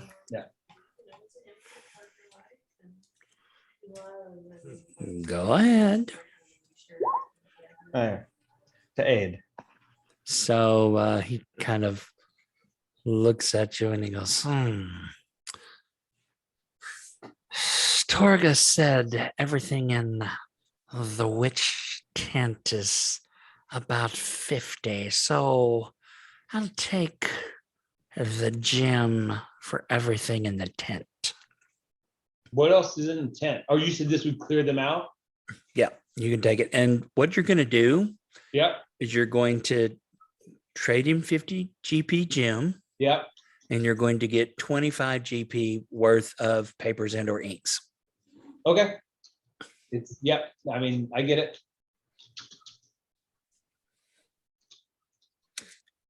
And Sistan, Varuk, you guys, are you going over to the hobo tent, Sistan?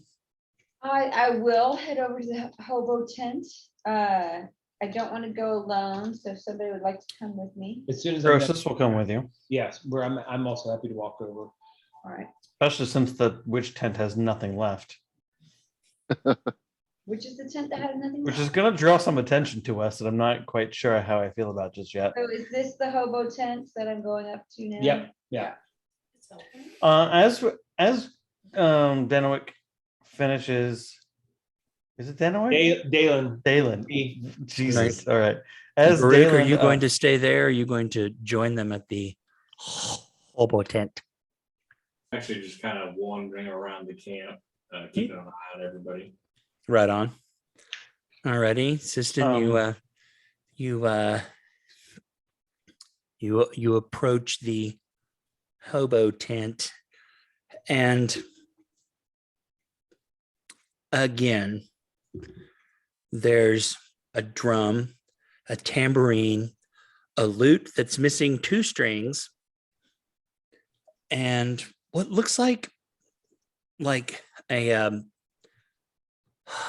what is a music stand, like a sheet music stand Yeah.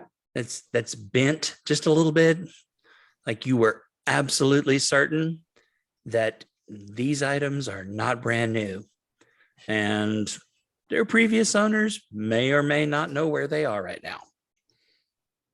Awesome. No strings though, or bells. You kind of look, make bells off the an tambourine. investigation check, or you could ask. I'll look around. If I don't see it, I want to enjoy the sight. Okay. While she does that, Croesus is going to look around at some of the other humans to just see what kind of attention we've drawn by buying out the witch tent. Okay. Give me a perception check on that. No, give me an insight check. And then Siston, you kind of rummage around a little bit. And you find a set of lute strings that still have the tuning keys attached to one end. Yeah. And you find 2 handbells, one that rings a pure Here. G and one that rings a pure A. And they are older bells, but they are in good condition. I asked about the A. The A? The A. Oh, the you A have, bell. I didn't even know that was in there. I'll give you both of those bells for 1 gold, and that, for 1 gold, you can have both bells and the lute strings. I think that sounds like a The hell fair. did you roll? That sounds like a fair deal. And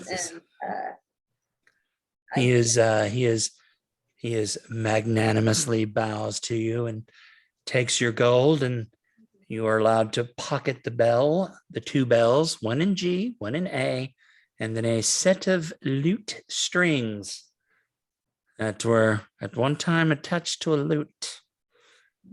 And Croesus, you don't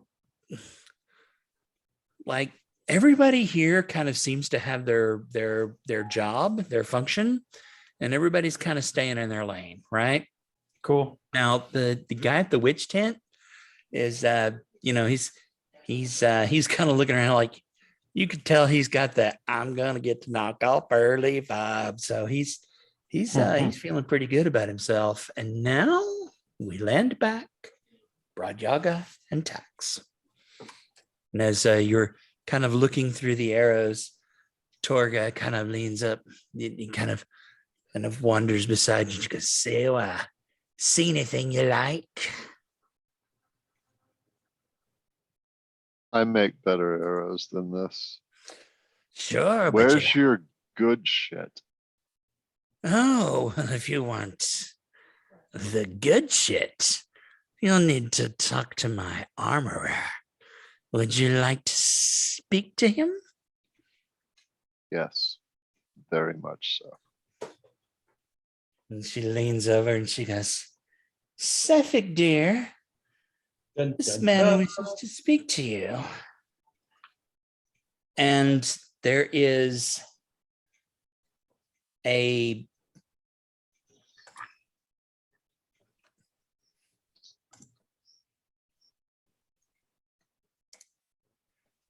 an actual pop, and the snap of displaced air as Sephek literally appears before you, or at least to assume it is. He is a nice looking man, about medium height. He's olive complexion, his dark hair is kind of pulled back into a ponytail. Doesn't have any facial hair. He's very clean shaven. He has on a stylish vest and matching pants and boots. And if you anyone here from near the Sword Coast? I came from Neverwinter. So if you glance over at him, you notice that these are you've seen mariners on the Sword Coast wear similar clothing. It's very reminiscent of a person in the maritime activities. Got it. Very good. He has no armor, no cold weather clothing at all. Doesn't appear to be armed. He's not shivering or cold.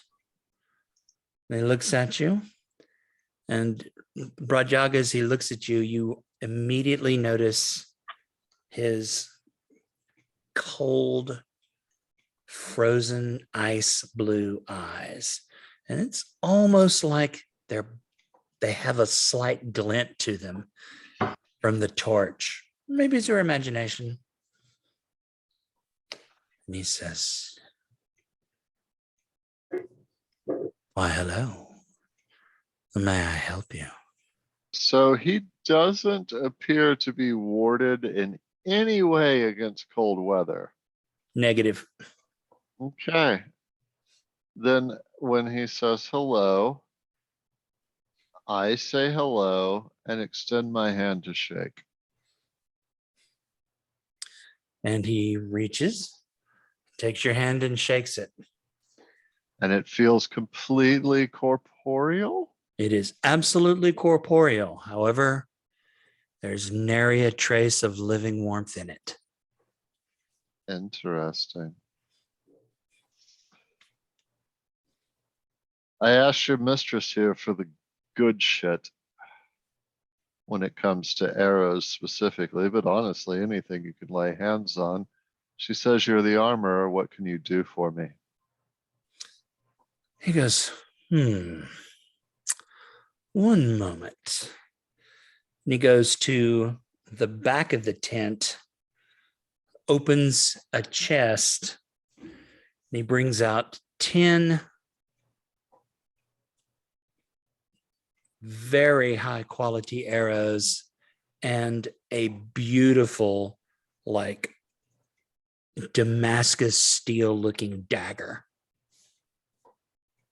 He goes, unfortunately, we don't have much of an opportunity to acquire the truly good shit, as you call it, but this is what we have at the moment. I can't shoot a dagger. Well, actually, I can, but most people can't shoot a dagger. As well, I wasn't trying to bring out only the good arrows. As I said, unfortunately, this is the best we have at the moment. You can see his eyes kind of darting around. And boop, boop. Where is it? Oh, look, there it is.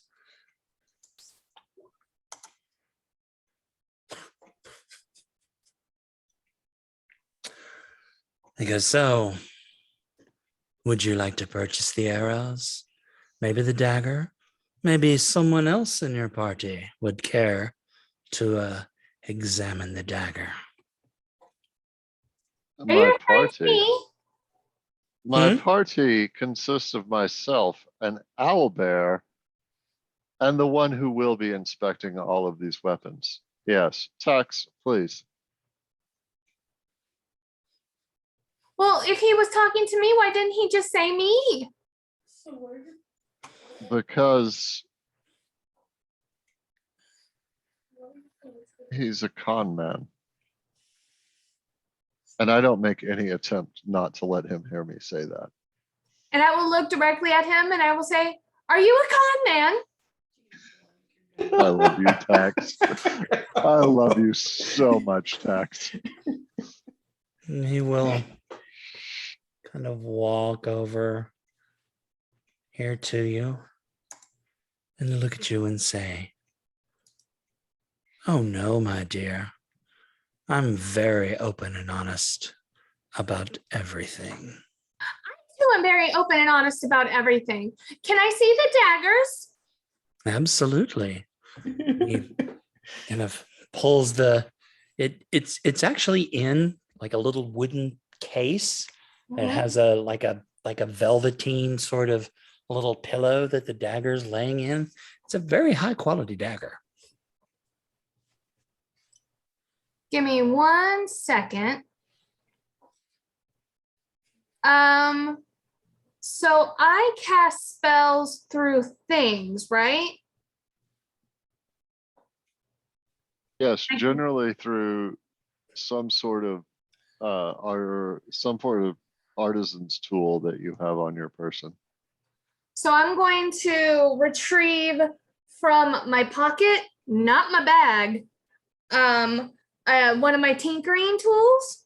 And as I am pushing on this, I'm going to cast detect magic, but I'm obviously looking at everything that they're offering us, but moreover, I'm looking at him and the things around us. Okay, him and the things around him. She's looking everywhere for magic, not just the one thing. Yeah, Right. Detect magic is actually just a 30-foot range, and she should detect anything magical within it. The dagger has a soft magic glow of the enchantment variety. You don't detect anything else magical.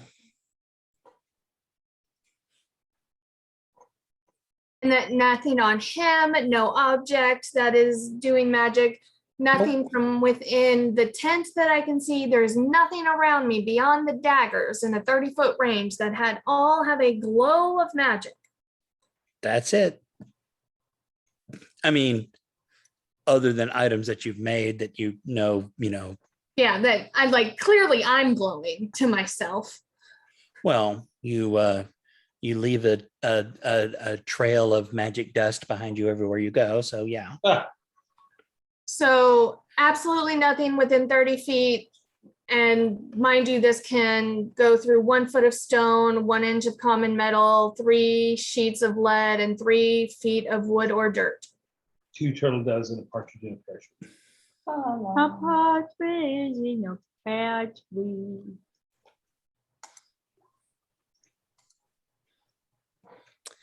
So what do you think, Tex? Are the No, arrows legit? I mean, really, for real, the dagger is it. Other than any magic items that you know of, like that the party has. And you said that this has a glow of what kind of magic? Enchantment. You would imagine it's some sort of magical weapon. I would like to purchase this, or rather, I think Brojaga, this would be very good for you.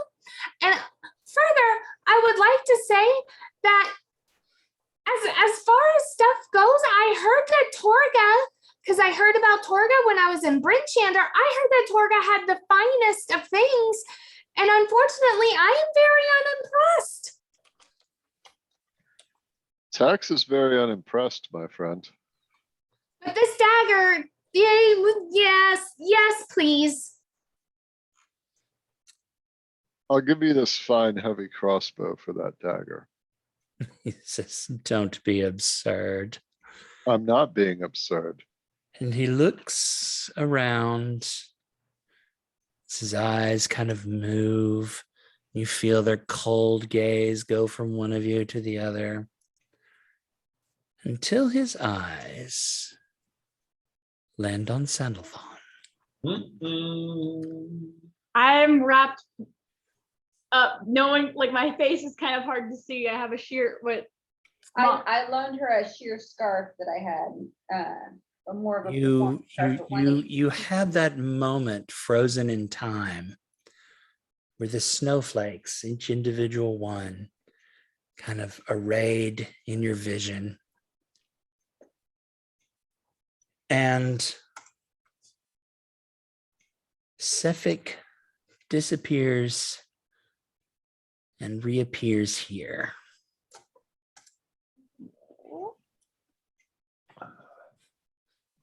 Then he looks at Look you. at Brojaga, and her eyes are huge, and she says, I think we need to kill him, but she mouths it where she's trying to be quiet.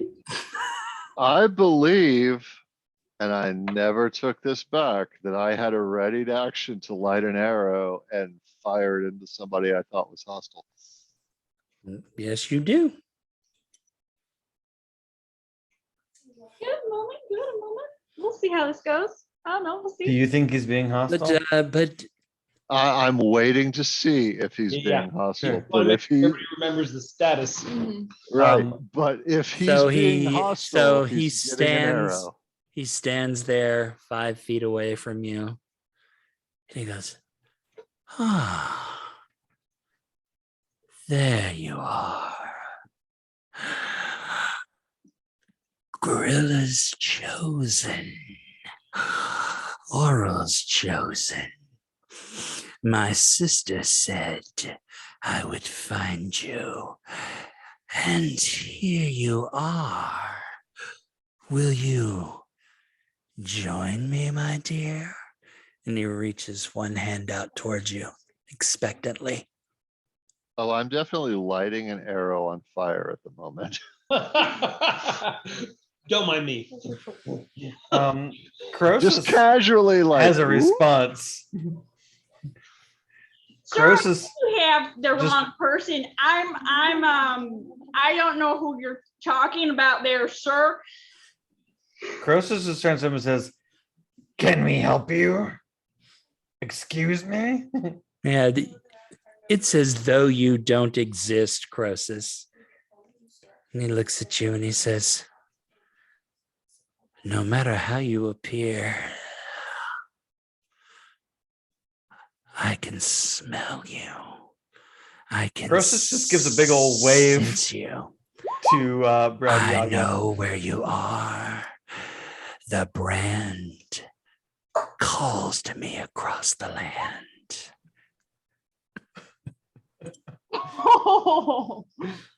I will say I have fingers in pouch. So, just have I heard his name as like somebody who's trying to find me in my dreams at all? Has his name been said, or was it the other names? You remember in your vision, he said, reaching for his notes. Me too.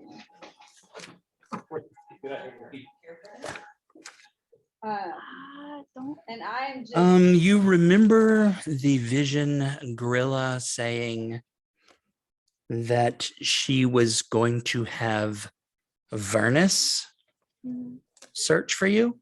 As a mandated reporter. Okay, hold on. You asked me about CPS. And those are things that as a mandated reporter, I would have to report. Cool. And he mentioned a sister, is what he said. His sister was looking for me. He said his sister told him he would find you.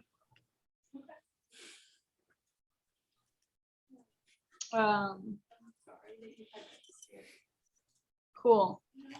I feel the need to reach out to kind of stuck between the tent and that other piece and just cast a sanctuary on Dolph. Do what? I cast sanctuary on Dolph.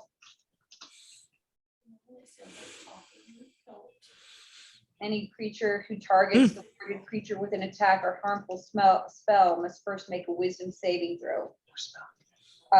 On a failed save, the creature must choose a new target or lose the attack or spell.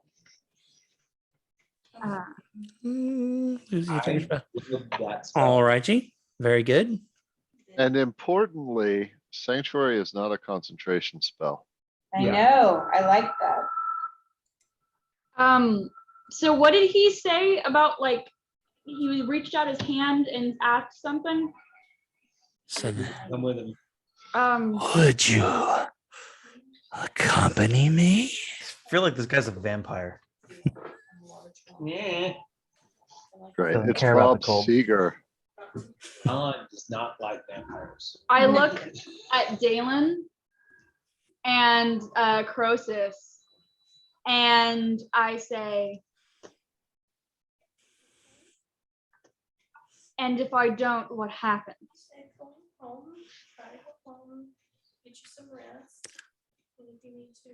The smile that he gives you in return would be beatific in any other situation. But you sense the chill of the grave behind it. She says, oh, let's not do things the hard way. I want to get an idea of what anybody else in this area is doing. Are any of these other, I'm just going to call them henchmen for lack of a better word, readying weapons or anything? Or are they all looking at this guy like, ooh, They're kind of That's all- looking at him like, Sephek, Okay, what cool, you cool. doing? cool. That's what I want to know. You know, Mom isn't happy. I don't know if you've already seen it, but Tax is going to cast a spell. Like, she's not even waiting for Dolph's reaction. She just cast as soon as you say it is appropriate in time for her to cast. Okay, what are you trying to cast? I am casting Catapult, and I'm going to take any object from 1 to 5 pounds and throw it directly at him. Snowball. Do the dagger. It's magical. Yeah, that's 100% what I'm gonna do. Is I was gonna take the dagger that's in my hand that he just gave me, and Ooh, catapult it into his back. Okay. Yeah, and I definitely have this arrow that I just set on fire, knocked, and completely ready to go as soon as I detect a hostile action. I'm not waiting for a hostile action. As soon as he appeared next to Dolph, I considered that not good.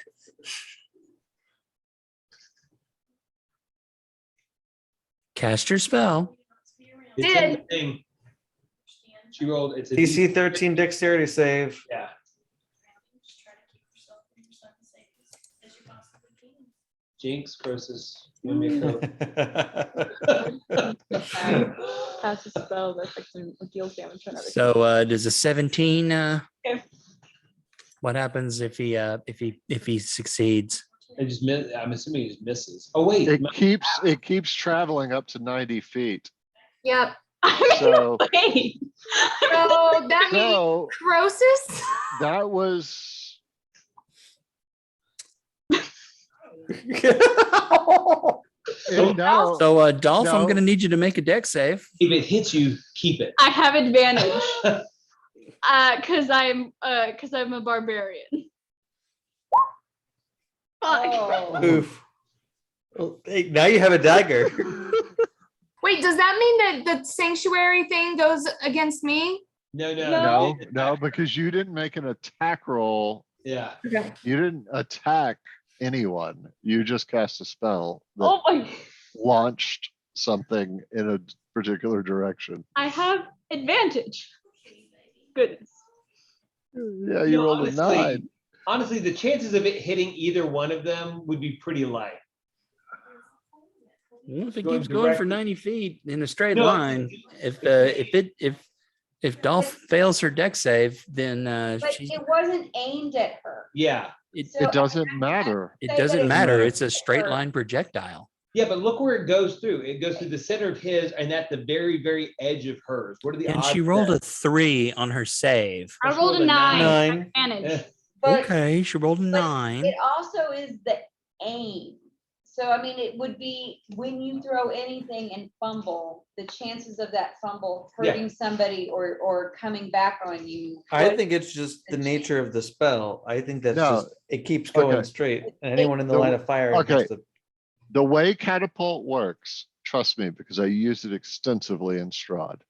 You pick something up off the ground and you hurl it in a straight line towards a target, and it keeps going for 90 feet.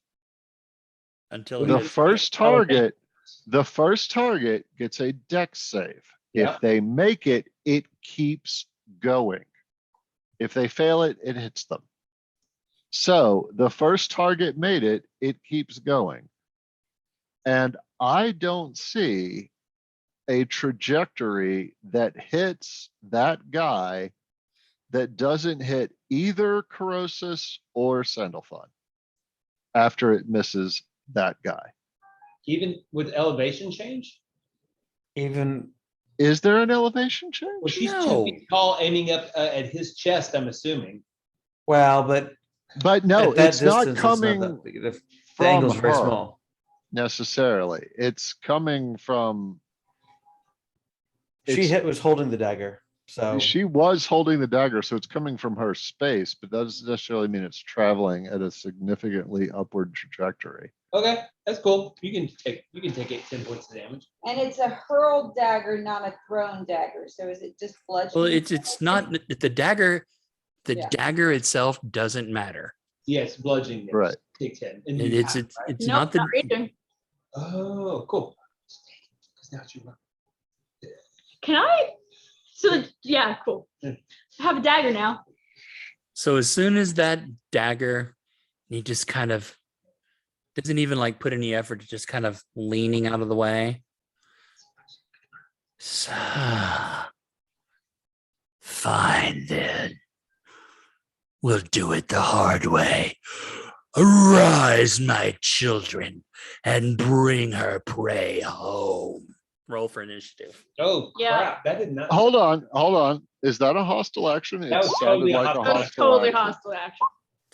Oh wait, the I'm turn gonna order's go- not up yet. I'm The gonna turn go order's ahead not up. So as hold on, We're holding. as he says that, he's going to take a legendary action and produce an ice blade. Yay! It's a That feels warlock. hostile. That is hostile. That Right. feels hostile. Go ahead. I think I should get to shoot him now. You Then do. you should. You absolutely should. Go right ahead. 21 to hit. 11? Is that? Holy shit. Yes, 11 points of damage if I hit. Please hit on 21.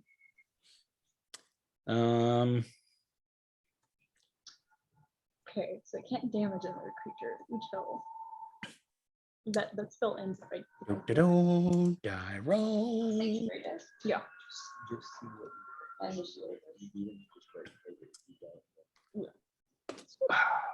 Oh, you don't have the turn tracker up yet. I know. And so your arrow streaks towards him. You are confident it would hit. He flicks the ice blade and bats it away. Fuck that guy. Wow. Fuck that guy. Yeah, time for some frontier justice. We didn't even Do get we to assess his guilt, although I'm pretty sure he's knucking futz.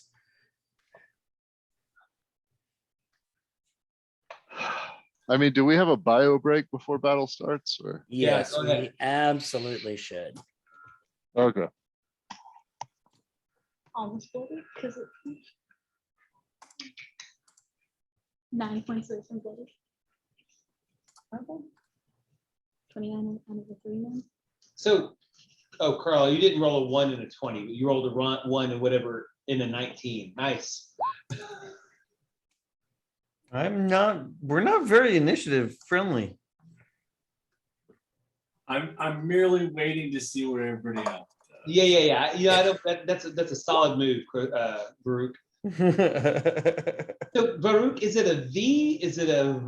Like kind of the Russian Varuk? Is it a B? What? How do you say this? Varuk. Say again.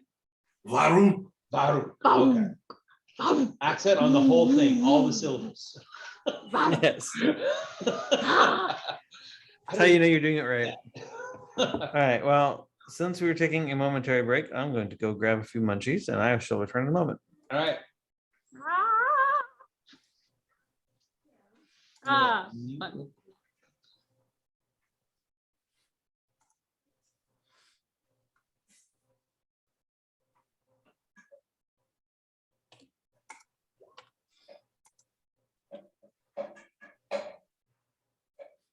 I think I shall do something similar.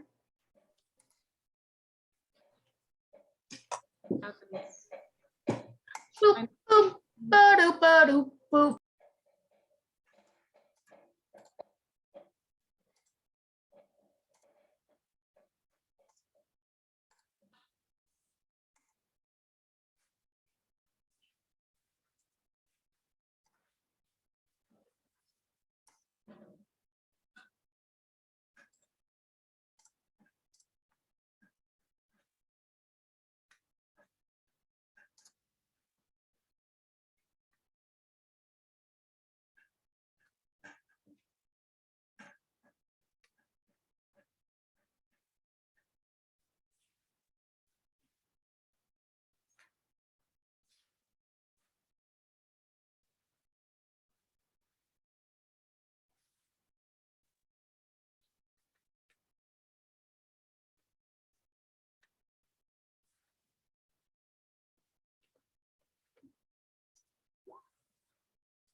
Joe, did you do something to the map? Because it looks much easier to see now. I'll probably just, I'll still go into. No, Probably. Carlisle, do the characters, do the other tokens on the map look more distinct to you now?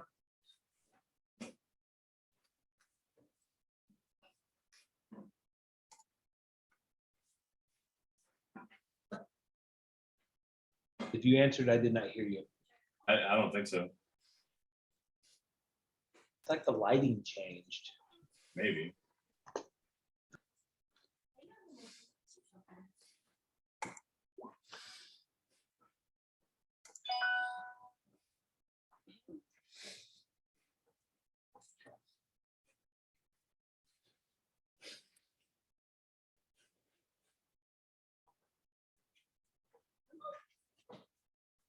all right, guys. It is 10:34. I'm gonna give it to 10:45.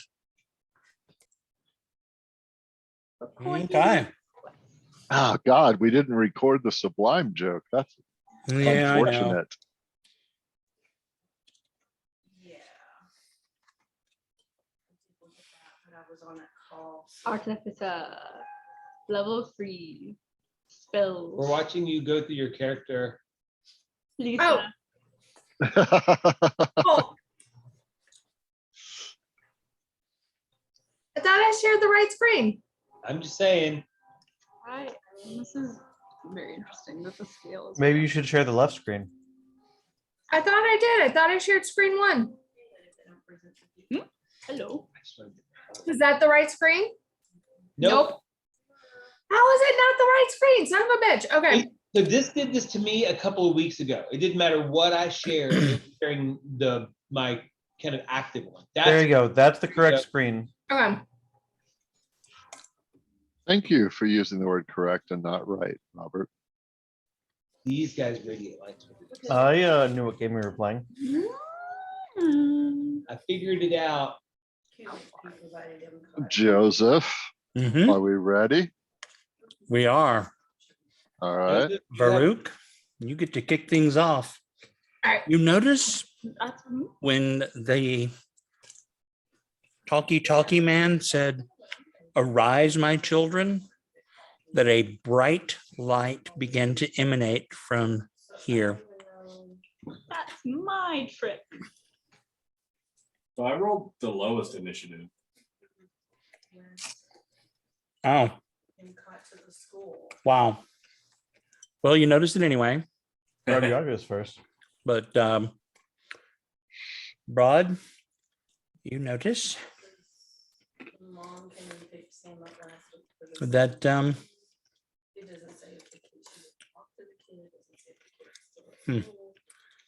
you why is this doing this? Because life is trash.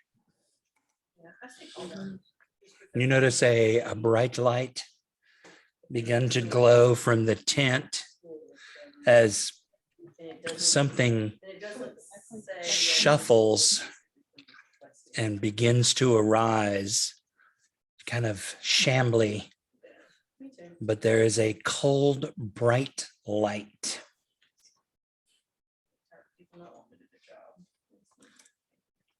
Coming from here.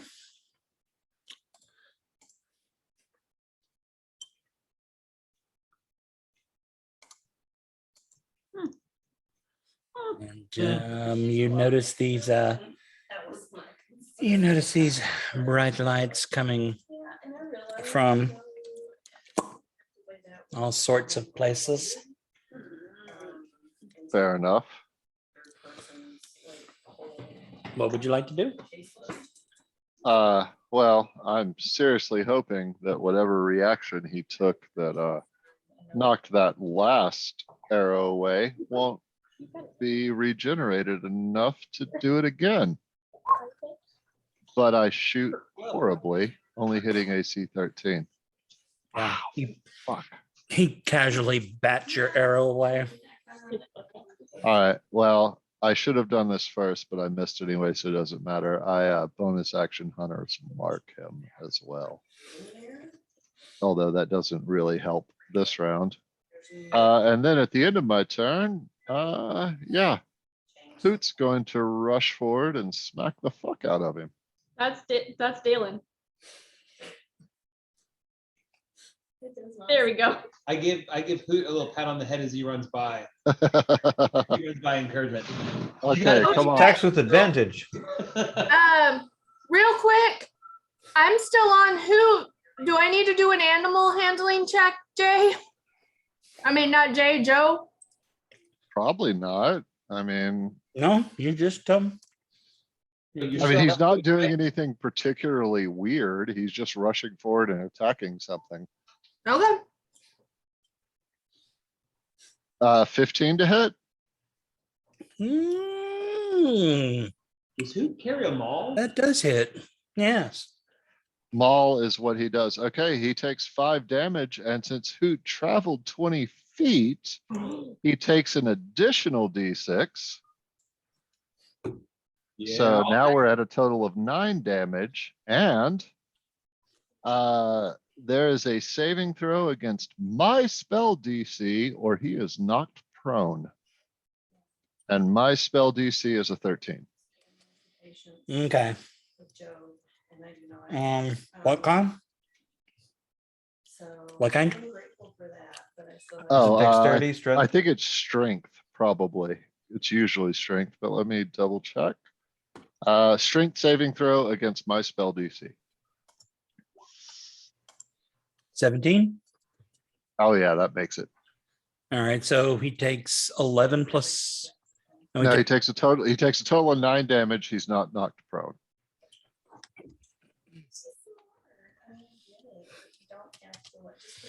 Okay.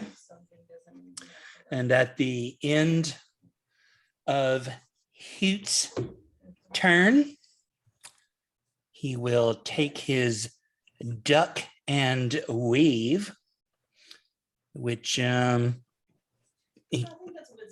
it's half his movement to stand up, which in this case would be 15. And then he will move. Not get knocked prone. And then he will move 5 feet. Yeah, he wasn't away. prone. I can definitely be in the middle all the time. Did you hear But that, he's- Joe? He was never prone. Right. He made his save, so he wasn't knocked prone. Oh, well, okay. Then he will duck and weave and make it to here. Does Hoot get an opportunity attack? Negative. Okay.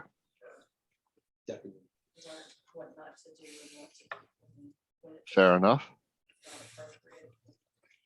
Float like a butterfly. sting like a bee. Try to stay within 30 feet. Or no, 60. Fine. Is it my turn? Kind of looks like it. Cool. And he's conveniently right next to you now. Yes, I would like to rage, please. I'm sure you would. Let's see what I get. Magic infuses one weapon of your choice until your rage ends. The weapon damage type changes to force, and it gains the light Ooh. and prone properties. Make it his blade. I'm doing my greats. Okay, I mean, you can make it his ice blade. I'm doing Oh, my that's greats. handy. And oh goodness, I would love to throw it at him right now, but I am not a place to throw it. So I'm going to Oh my God, this is reckless. No, should I reckless attack? I'm already pretty low on health thanks to catapult. So no, I'm gonna reckless. I'm gonna reckless. 15 to hit, That will hit. and so that is 14 force damage, and Nice. it's a magical weapon now. Don't know if Very that nice. Okay. Well, I mean, he takes the hit and he kind of looks at you and smiles and says, "You know, we don't have to do it this way. All your friends are going to die, and you'll wind up going to her anyway." I've heard this before, and as I recall, your friends ended up dead. Did they?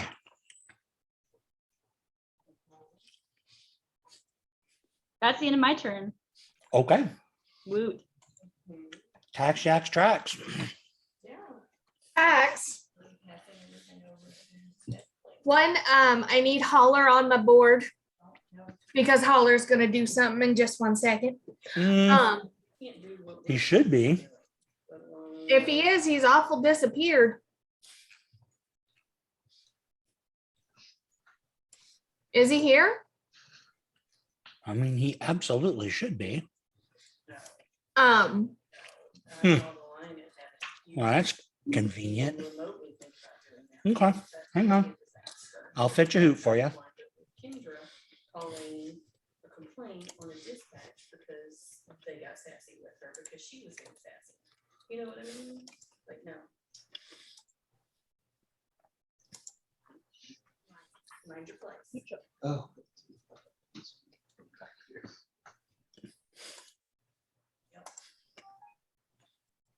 There you go. thank you. So Tax is going to dismount. She is gonna say, "You may not be a con man, but I consider you a very bad man. Do you surrender?" Do you surrender? He gives you a cold smile and says, "My dear, I'm not a man at all." Excellent. And then she's gonna shoot him with a crossbow. Mhm. Apologize for misgendering him first, or them, or whatever.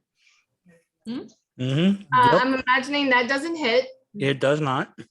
And then Holler is gonna just fly right over here. Oh, wait, fuck. Can I do that as a bonus action? I forget sometimes that spelling is an action and that I can't do 2 actions. And if I do a spell through Holler, it is an action. Yeah, it's your action through your familiar. Do what? Yeah, if you cast a spell through your familiar, then you have to burn whatever it takes to cast the spell, action or bonus action. And then your familiar, well, not your familiar, but your thing uses its reaction to cast the spell. All right. So the cool thing that was gonna happen isn't gonna happen. Holler's gonna fly over here, and then weirdly, this might seem shocking or not, considering the audience and the person. Tax is going to put down the crossbow that she just got, and she's going to start digging through her bag and start setting up something that it's very clear that she's been working hard on.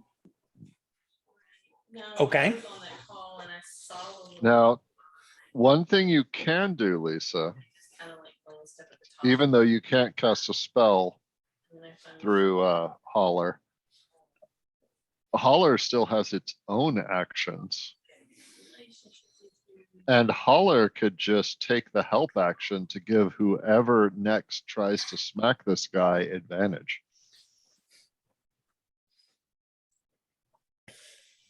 No, it had popped up and I glanced over and it. Yes. There. That is what Holler's intention is, to annoy the shit out of Denny McDetterson, not a man at all, so that someone else gets advantage. Excellent. That one was like, it was an NSPL, and I'm like, it's not a big deal, I'll just take it. Okay. Seems legit. And I'm gonna send you a new token in about a minute. Stupid long ones, sitting here for 10 minutes. End of turn? End of turn. All right. Dylan, you're up. Siston on deck. I'm going to move closer to this fire. I'm going to take a quick read of the room. Do I see all those things to the north and west? I don't know. Do you? I see them on my map. Well, then you see them. All right. What are they doing? Are they hovering? Are they inbound? What's going on? They are hovering, chittering, making demonic noises, And Now you have to reset Chittering, the I demon did. attack counter. they were about to move into attack pattern alpha. It's Well, been 0 Del- days since we've had a demon. Delta's the one I demonic forgot. incident. I cast magic missile at second level at Sephek, so that is for 16 points of damage. Okay. Does this look like it's affecting him at all? Like, does it look like he's actually getting hurt? Yeah. Yeah, it does. And end of turn. System. System is going to do bonus action first, if that's okay. Yep. And cast healing word at second level on my friend Dolph Oh, it's for 9 points of healing. that's most Mhm. points Yeah. What back. is this thing called? Crochet hook. Crochet hook. In the weave. Yes, the weave is the weave is good. And then for my action, I'm going to cast a cantrip because I can. Let's see. On the big baddie for 1 whole point of damage. My God. What's if he has a? If he does not make his saving throw. Doo-doo-doo. Whoa, what are you doing? Wisdom DC 14. He does not make it. All right, well, He takes 1 point of necrotic 1 damage. point of necrotic damage. Man, from his own bell too. He just sold you the bell. Right? Yeah, boom, Ping is an A flat. yeah, It's not an A. This isn't an A. Yeah.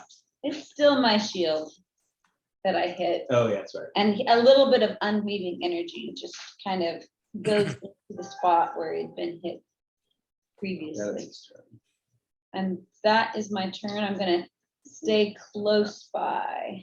At the end of your turn, he will use a legendary action to make To Two- make come, two-handed attacks.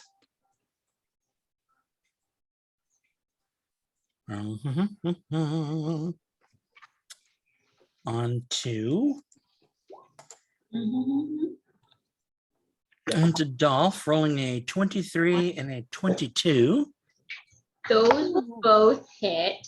for 10 slashing, Reduced to 5. and then 5 cold, and then 7 slashing and 4 cold as he slashes at you twice with his icy Well, I'm glad. longsword. Okay. Yes, and he actually says, ice, baby.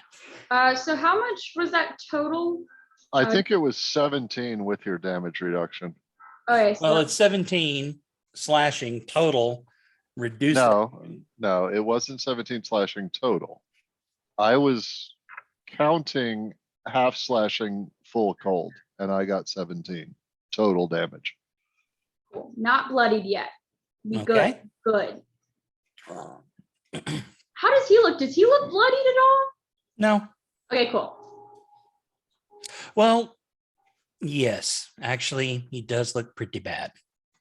Oh, thank God. Cool. And so And it's only been 1 round. it is now his turn.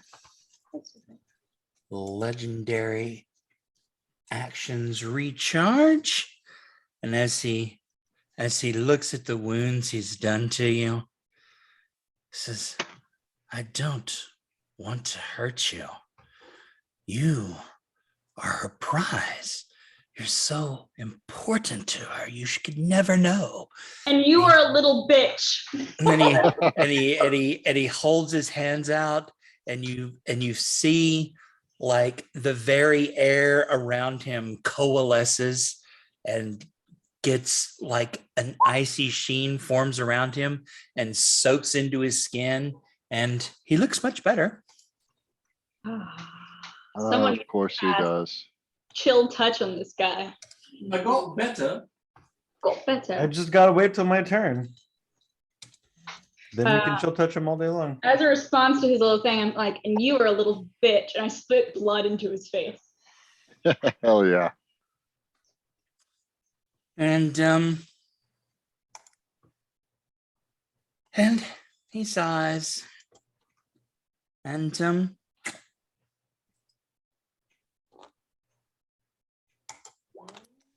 that gonna work? Is that gonna do that right? No. Hold up. Cool. Boop, boop. It's a 23 hit. The 6 doesn't though. 23 does hit. That does 12 slashing and 2 cold. So -6, minus. Hey, And Yeah. then he looks at you and says, maybe you'll be more cooperative once all your friends are dead. And he blinks out and reappears 30 feet away. Doubt it. Pretty cat. No, he's not stupid, is the thing you're looking for. I'm trying to bait him. Yeah, he's not a Scale masturbator is though. off on this map. 1, 2, 3, 4. Okay. Okay. Oh yeah, are the squares a 5-foot square, or do we need to They use are. them? They are 5 feet. Okay. I think there must be littler squares that this is using. I don't know.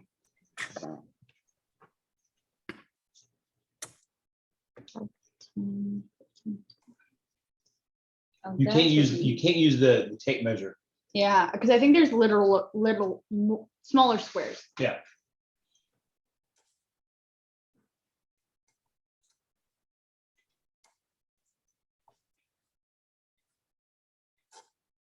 The grid is not snappy.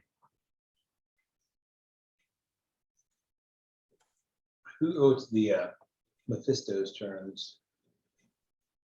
Jay, I just sent, not Jay, sorry, Joe, I just sent a token in the D&D chat that will be entering soon.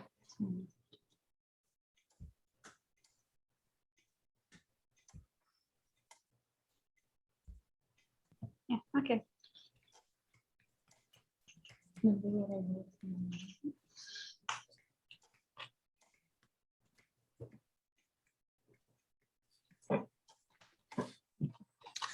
Okay, they move. And Brajaga, you are surrounded. Well, I don't know if surrounded is the right word, but there are a veritable gaggle of ice methods. You have fought these things before, and they are truly disturbing. And the ones that are around you will take claw swipes at you. That's a total of 3 for 6 attacks. 6 attacks. 6 looks like the right number. Is that the right number? It is. Nope, only 1. 3. Boop. Yeah, I don't think ice methods, they're like 1/4 CR. I don't think they get 2 attacks. No, they don't. So that is an 11, a 20, and a 13. The 20 will hit. The rest of them I laugh at. Okay, it does 4 slashing and 3 cold. This one opens his mouth and vomits a breath weapon of icy, frosty breath. It's a 15-foot cone of cold. You must make a DC 10 dexterity save or take half. DC dexterity save. How about a 17? Well, You 16. take a screaming 2 points of damage. All right. I And, accept it. And this one will do the same thing.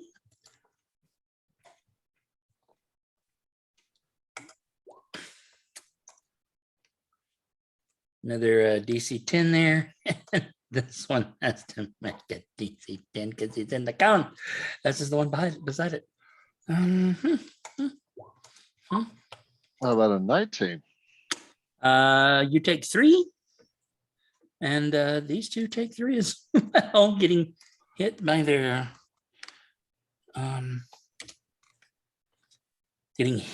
their compatriots. They're not, they should be immune to cold. Mm. Oh, damage immunity is cold. Yeah, so they are. Never mind. Thank you. You're welcome. And let's see, 5, 10, 15. Nope. 5, 10, 15. This one. We'll do a little cone of cold action on you, Tax. Need some hot and juicy dexterity save.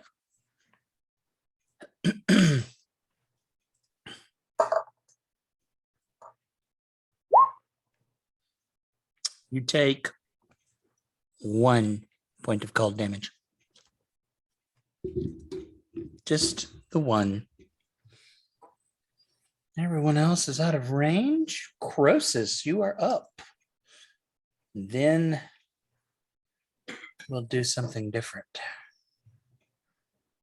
Okay, so these human tent owners who are peddling their wares, do they seem to be surprised by what's going on, or They like, are definitely shocked by what's going on.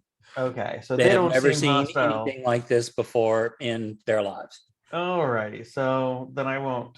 Like even Torga is like looking on dumbfounded. Like, who the fuck is this Sephek character? All right, cool. All right, well, then let's measure since the grid is less snappy.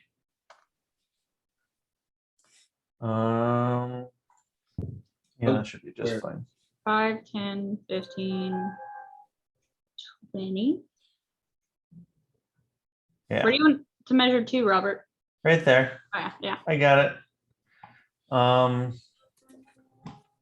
I really don't want this guy healing himself again, so we're just going to slap the old cantrip at his face and hope for the best. Yes. Hang on. Dalen looks into the realm of possibility, and that guy rolls a 4 on any saving throw he's going to roll against this cantrip. I think it's a. It's not a save, it's an attack. It's not a roll. saving throw. Damn. It's an attack roll. All right, well, good roll because I don't have anything high to give you. Come on, Robert. So how does chill touch work? It if doesn't I if hit he them. rolls a 7. Yeah, It's it's a.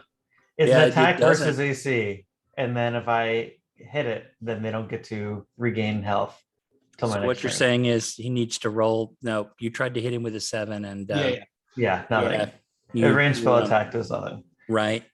He kind of like you see the necrotic energy kind of crawl along. You see the chill touch hand begin to form, and then as it gets close to him, the necrotic energy realizes it's against something worse than it, and like says, "Nope."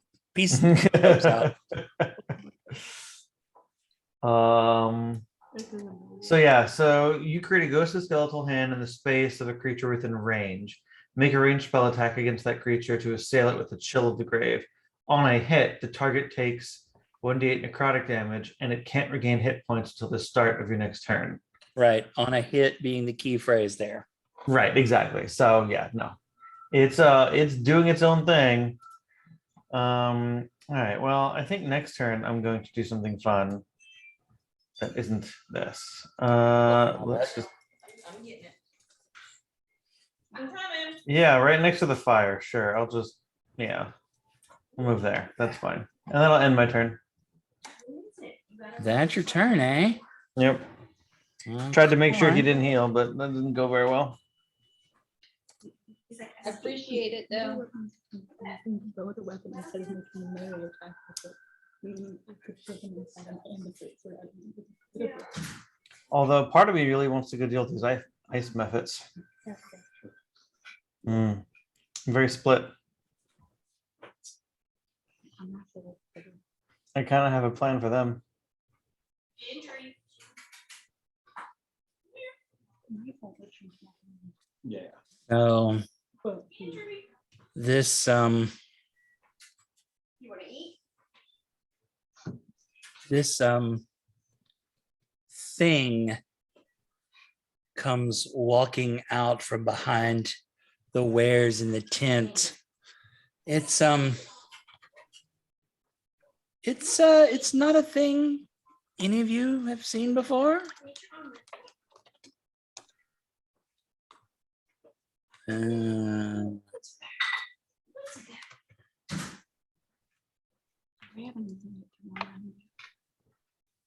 It Sidetracked. looks like that. Oh, that's weird. Flashlight guy. Yeah, it's a flashlight, not flashlight, flashlight guy. He comes walking out of there, kind of draped in robes, bright, cold light kind of leaking out from every hole in his clothing, and where his face would be, there's almost a bright light.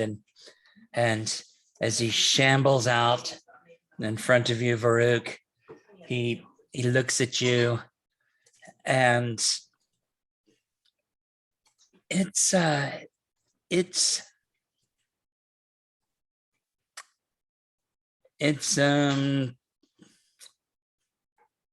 he shines bright light, but as he gets close to you, he pulls his robes open and this brilliant flash of light comes out from underneath him. And I need you to make a DC 14 Constitution saving throw. Nice. Nice. And you're unimpressed by his special purpose. He's just gonna switch to Y'all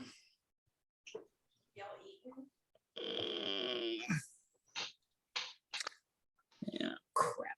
That's a ranged attack, so disadvantage.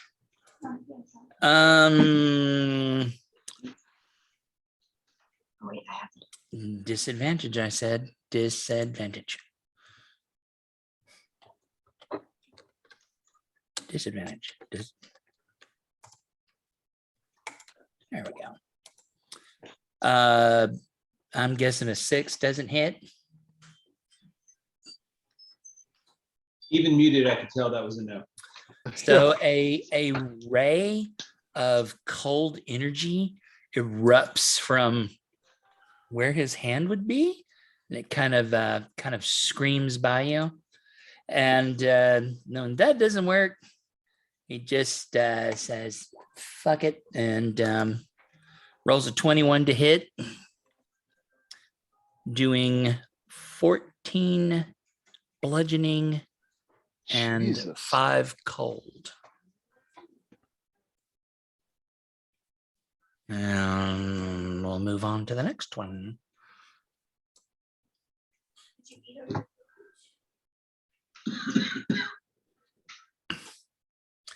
This one appears in front of Croesus, and he's going to do the same thing. Make that DC 14 Constitution save. I'm good at con saves. Come on. No! You Come are on! blinded. You're what? You are Blinded. blinded. You have By the acquired. light. You have acquired the blinded condition until the start of the walker's next turn.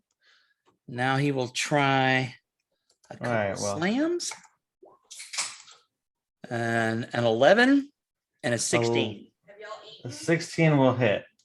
It does 11 bludgeoning and 6 cold. I'm gonna assume that's a no. All right. And then the last one that you can see There's some pepperoni beets in there, I think. comes trudging forward to here. And he does the blinding 5, 10, 15, 20, He does the blinding flash. Brajaga, DC 14 concept. Got it. You laugh, and he's gonna rock out those slam attacks on you. And does a 9 doesn't hit? What about a 15? Does a 15 hit? It does not. Well, that's disappointing.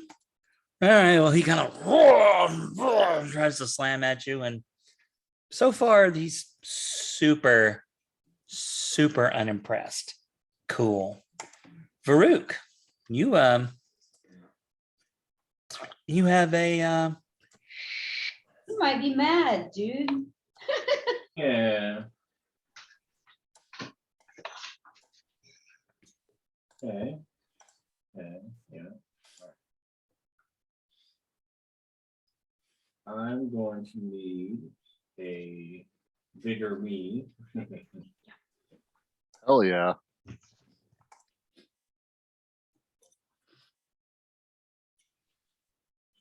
Joe, if you can do the thing that makes me a bigger me, Are you embiggening? I'm embiggening. Embiggening.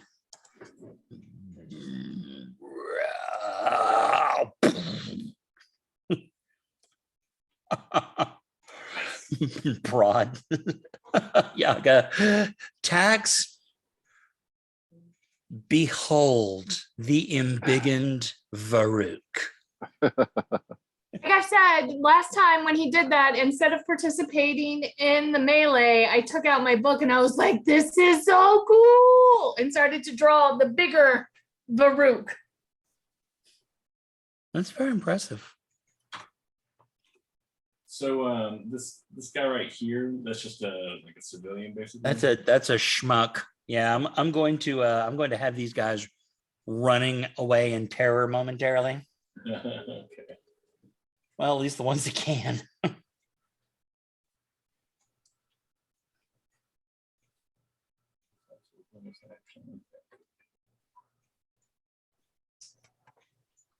All right, first thing I'm going to do is I'm going to attempt to knock this cold light walker to the ground. You do that. 24. 24? Yeah, it makes sense. That seems high.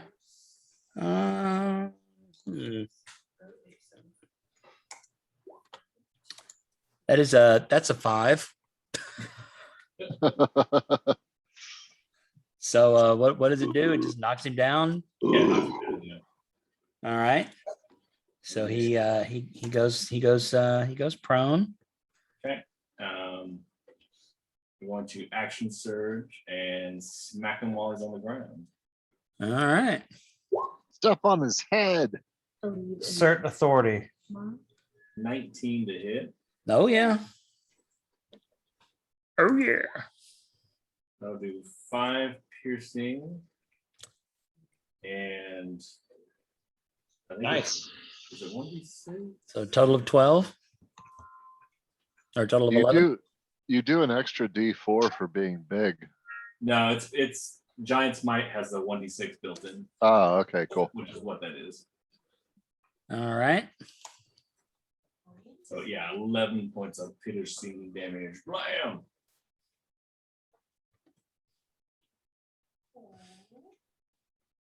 Brooke, are you hurt? Yeah. No kidding. Raise. Oh, That's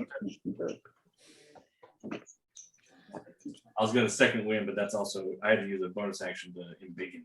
Yep. All right, juice up. So is that you?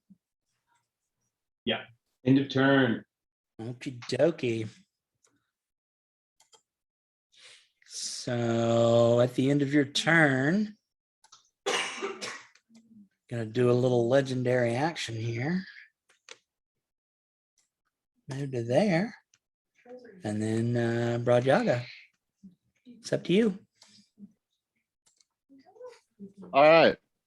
So that fire right here has got to have like wooden sticks supporting it, right? Sure. This is very simple.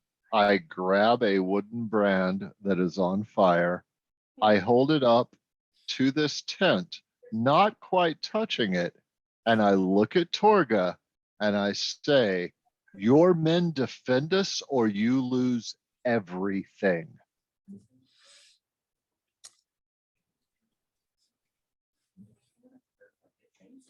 Persuasion or intimidation, your choice. They both suck. If I could assist you, I would.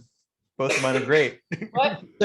So they suck, but so According to PHP, you can How about use, a 17? That sounds good. you can use a different it's not skill, stat. stat proof things depending on what you do. You still have- So she says, okay, set up. I'll order them to fight, but I can't guarantee they will. And you can tell, like, her eyes are wide. All right. Now the only thing I need to know is if that constituted an action on my part. No, go ahead. Take your action. Okay, then for my action, I disengage. Okay. And I run 5, 10, 15, 20, 25. I run over here. And for my bonus action, I tell Hoot. That's the bad guy, right? That's the fucker. Yeah, I tell Hoot to go fuck that guy up. Okay. And then so on Hoot's turn, Hoot goes and fucks that guy up. Okay. Hoot hoot. 14 to hit. Oh, so Or close. wait a minute, has anybody attacked him Yes. since the help action? Oh. Yes. Oh, you mean I had advantage and didn't use Someone it? did. Someone did. Well, If they I didn't. I didn't If know they to use didn't use advantage. it, if they didn't use it, then that help action's still hanging out there. Yeah. Yeah, I'm for it. No, of course you are. Moved away from I mean, DM, how do you rule? did someone use the help? I don't, no one used it, so you can have it. All right, then that's a crit for Yep. 12 slashing. Plus, since he moved 20 feet, that's going to be 2d6 for the crit, additional damage. That's another 8. And 20 damage. and a strength saving throw or knocked prone. All righty. Man, Hoot's kind of a hoss here. All right. That's my boy. Strength saving throw, you say? I do say. What's my DC? I don't know. Did you roll? 10. That fails. That dude is on his ass. Okay. Okay. So is that the end of Hoot's turn? That's the end of Hoot's turn. When you're prone, can you make attacks? You can, but you're at disadvantage. All right. Well, while he's down there, I guess. You know what though? You know what? He'll just go ahead and take a couple of swingy swings at the disadvantage at this thing that has knocked him down. So an 11 and a 16. Fairly certain the 11 misses, but I think the 16 hits. The 11 does not. It does 9 slashing and 7 cold. All right. Hoot is not feeling very good about life at the moment. He's alive, but he's just not feeling very good. Rosas knows the feeling. Puppy's incoming.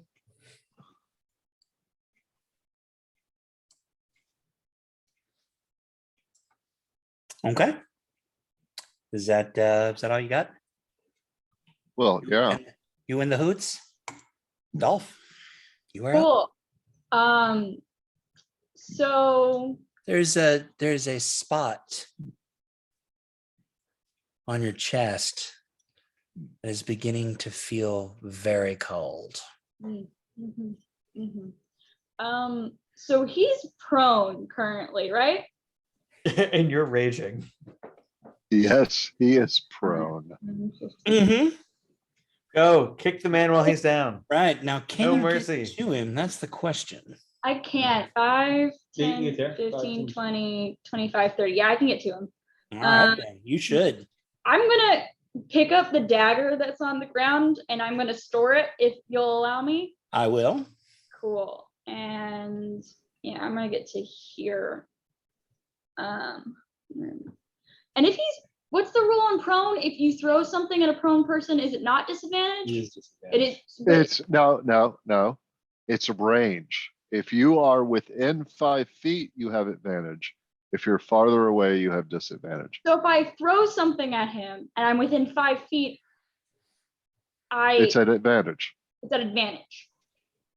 I'm almost positive No, I'm I think right. it's the opposite. If you are using a ranged attack within 5 feet of something, you're at disadvantage. But she's not using range, she's using throw.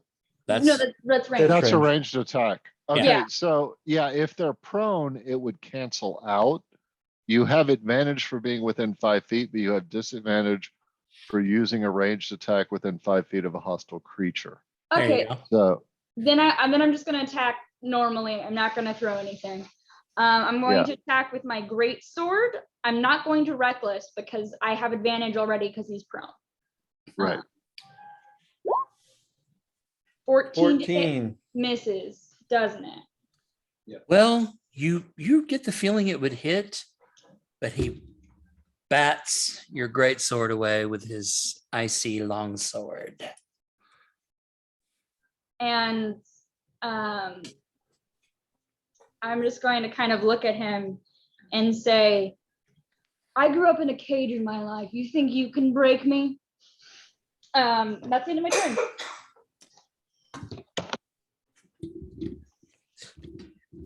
You hear his voice say,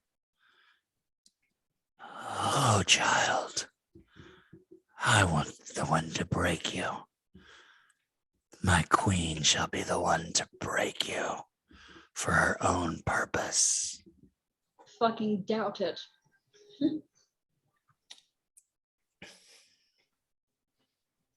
All right. What else? Tax. Your turn, Is it- Tax. It's my turn. It is. Joe, I'm going Easy to turn. need a new token on the board because a new player has entered the field as I spent the last turn taking many parts of my steel defender and putting them together because I've been 3rd level for 2 sessions and haven't brought out my steel defender. Oh, Okay. yeah.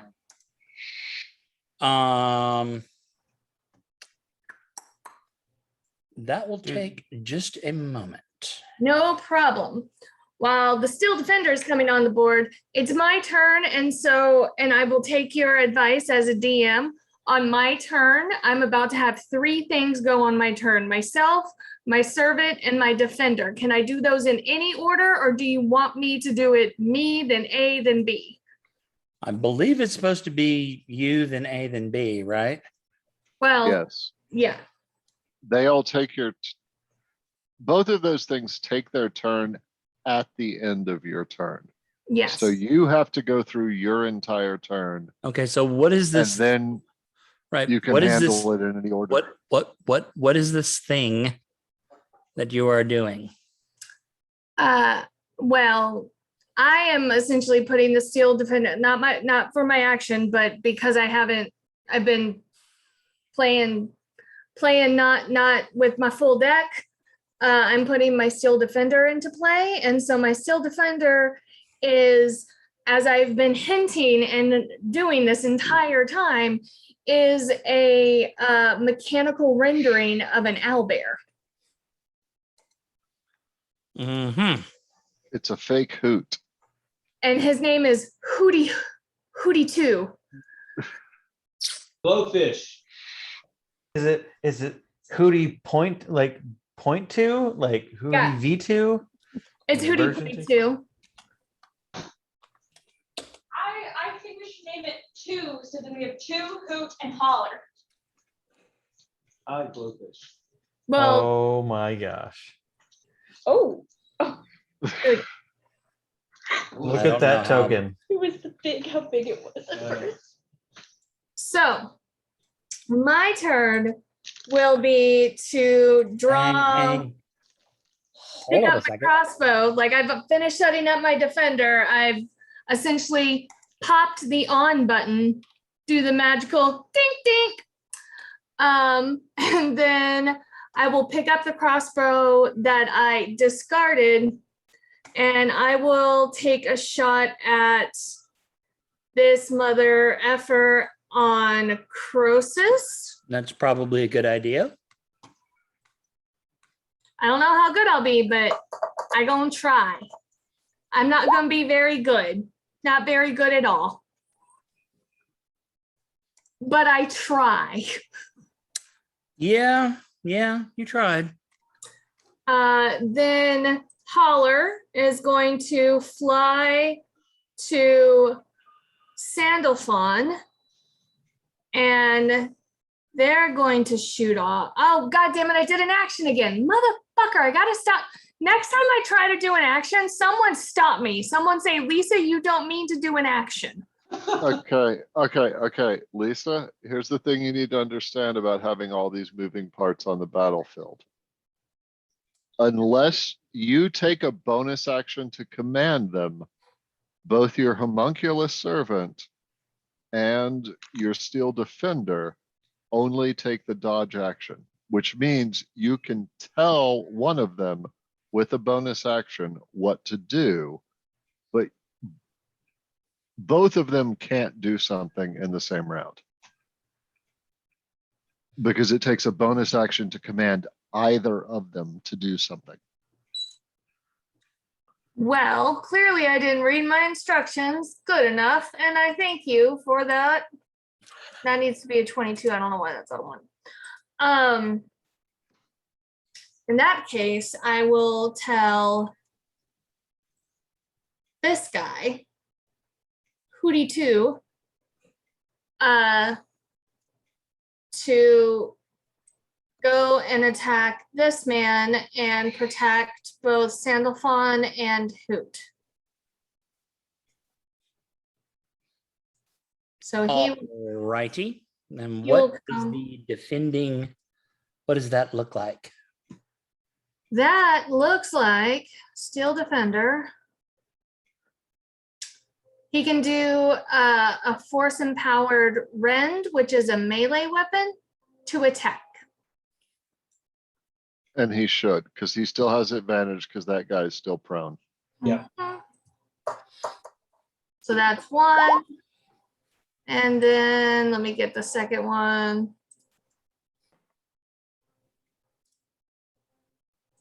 Being 1d20 plus 4. Damn. Good lord. So 14 So is that to hit? to hit. That does hit. Excellent. So that means down, 1d8 plus 2 force damage. Nice. Nice. That would be 10.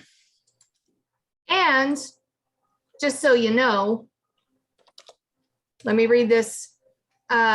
He has a reaction of a deflect attack, which, as I said, to defend, this will be a reaction as it's going to come up. The defender imposes disadvantage on attack roll of the creature it can see within 5 feet of it, provided the attack roll is against a creature other than the defender. Nice. Within 5 feet of it. Mm-hmm. Right. Alrighty.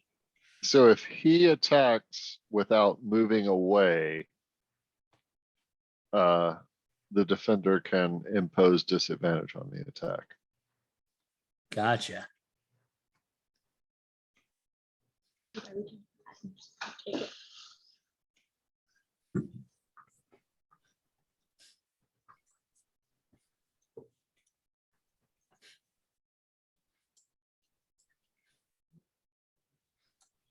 That was a good damage roll. Yeah, that's good. Is that all your stuff? And they can't do an action, but they can move, right, Jay? Only if you tell them. Yeah, they can move. No, the only thing, they take the dodge action if you don't give them other orders, but they can move. Okay. And this little guy is actually going to float towards Varuk. Okay, And he's gonna And go. right. And then any attack against that little guy is gonna have disadvantage because he's taking the dodge action.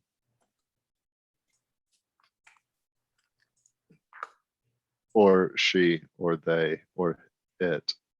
I don't know what pronoun your homunculus prefers. Gender is a construct, so is it. Feel free to use any pronoun. Any pronoun, so I can call it me. Yep. Or they. Okay. Zezo, Zemo. Wah. That's adorable. I like me. I think me That's should good. go over there. Do re mi. Oh. So.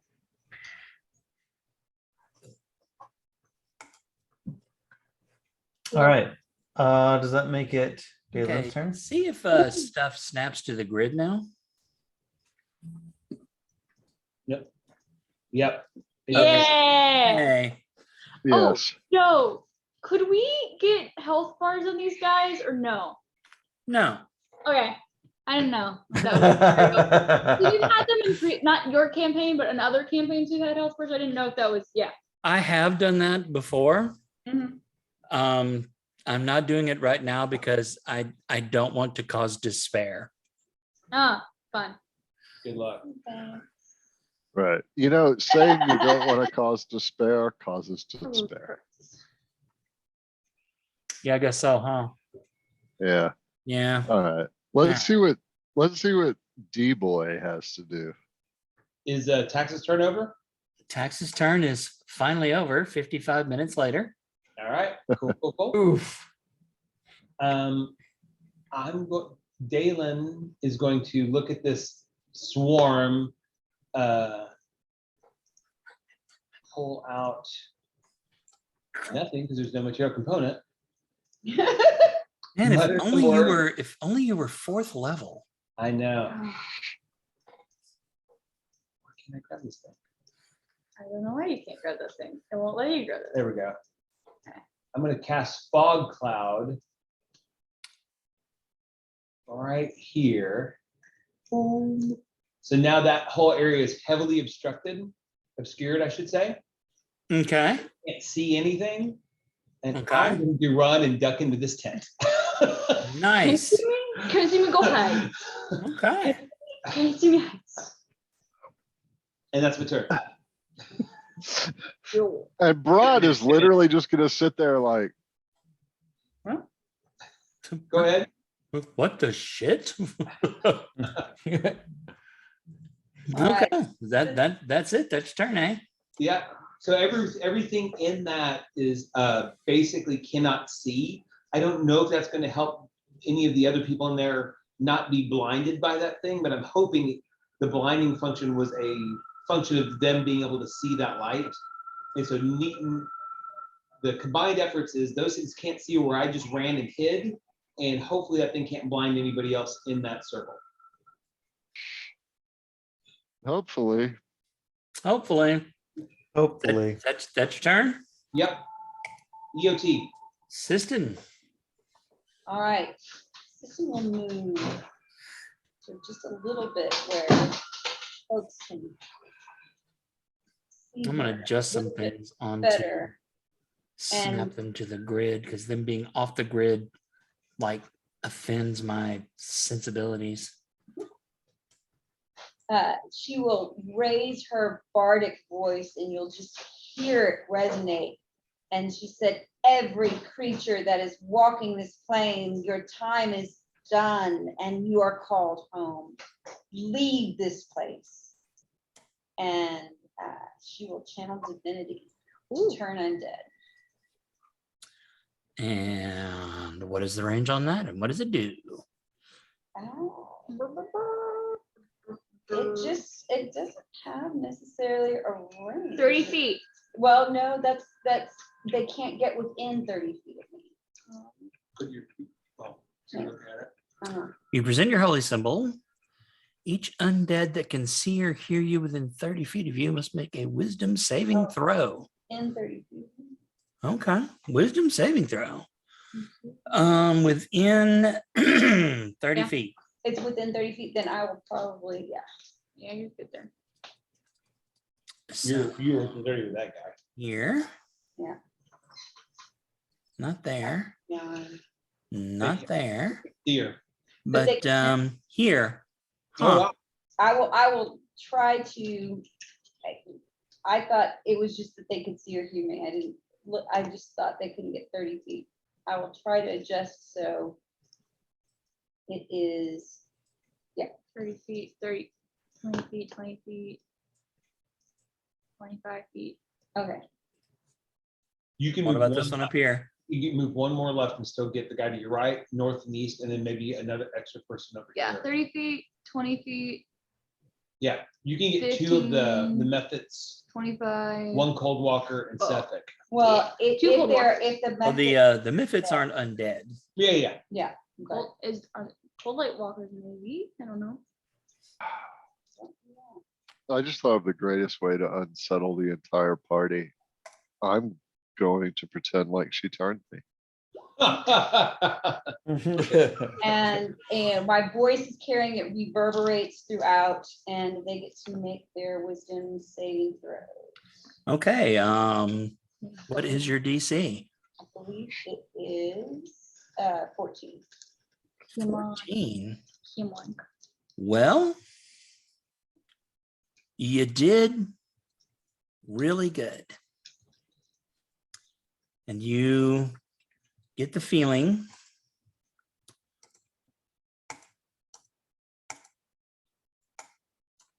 oh, wrong Not tool. that one. There is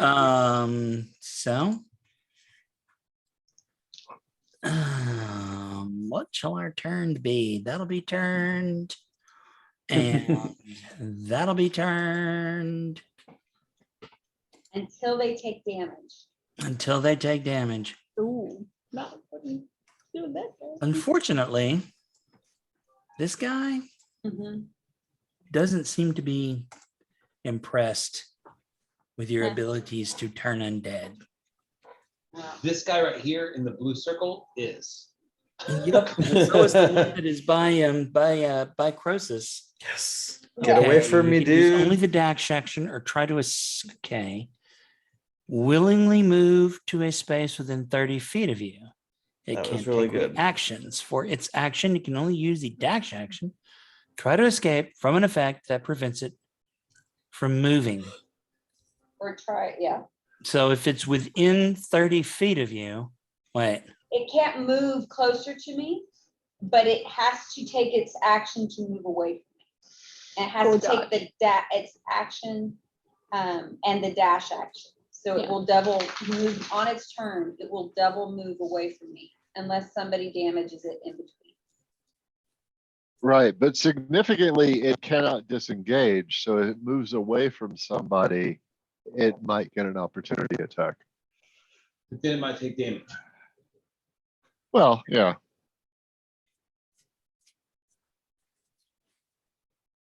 Yeah, these guys are trying to run as far away from her as they can. seems pretty good. I love it. That's what my clerics do. If she had moved. You here, can't take reactions. Also, so here. It can use only the dash action or Right. try to escape from an effect that prevents it from moving. I'm sorry, I should have. No, we didn't know if the methods were undead or not. Okay. Huh. And then because that is a feature or trait and not a spell, I'm going to use a bonus action spell. You're going to what? Use a bonus action spell and heal Dolph. 8 points.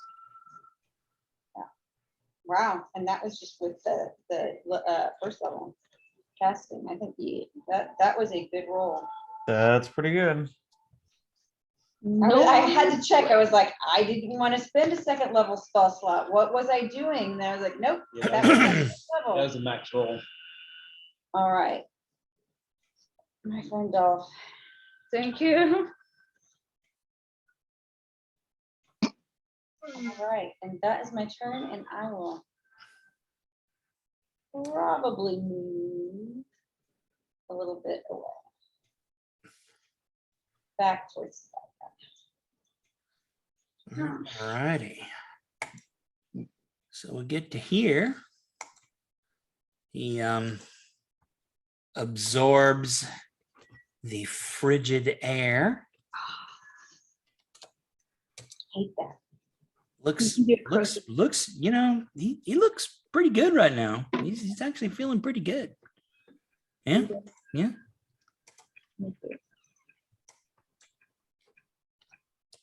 Insight check. Is he actually Right. feeling good? Is Joe lying to you or not? Maybe, maybe not. You know what? I'll turn this one on. Can you see? Yeah.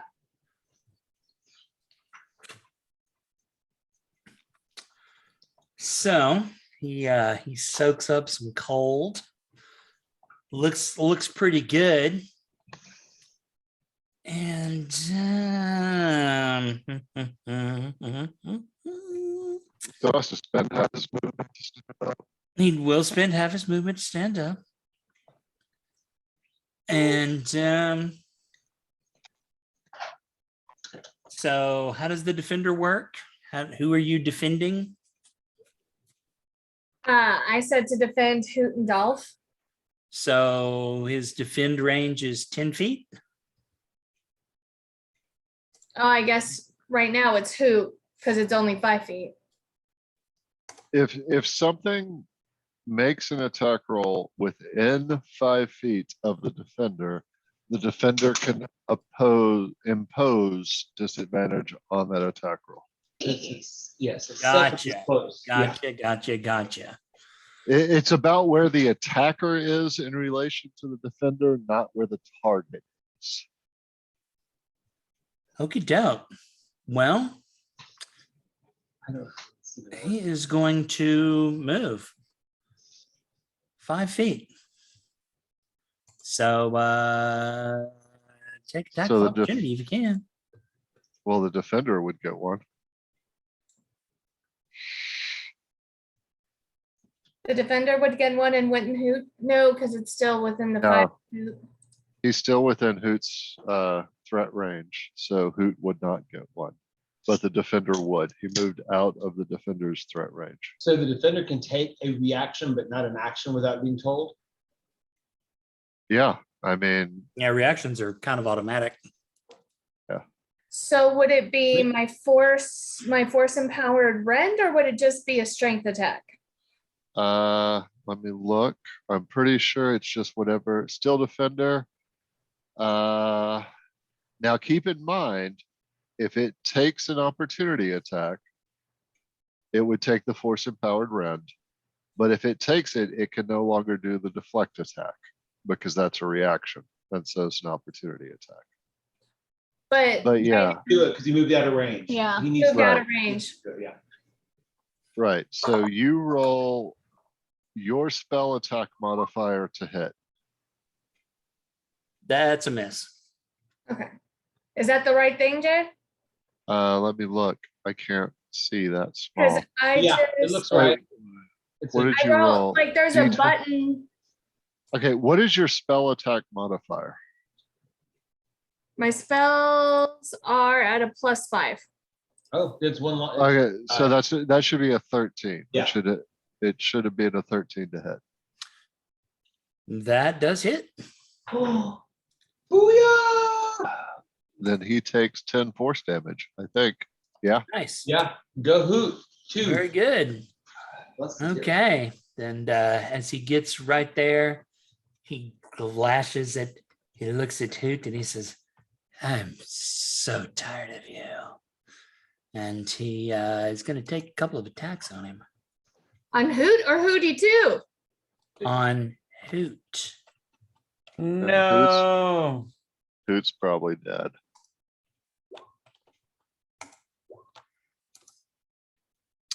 Is that a 17 That'll hit. and a 24? Yeah, that'll hit. So he takes Ouch. 6 and 8. Dead. Oh, No. Dead or unconscious?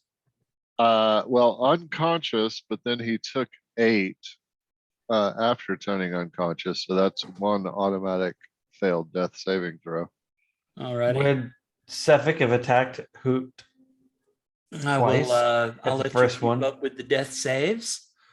And then Sephek will look at you, Sandalphon, and say, one by one, your friends will die until you go with me. He snaps his fingers and blinks away. So where does he go? Where did he come from? Where did he go? All right. No, Just here. no.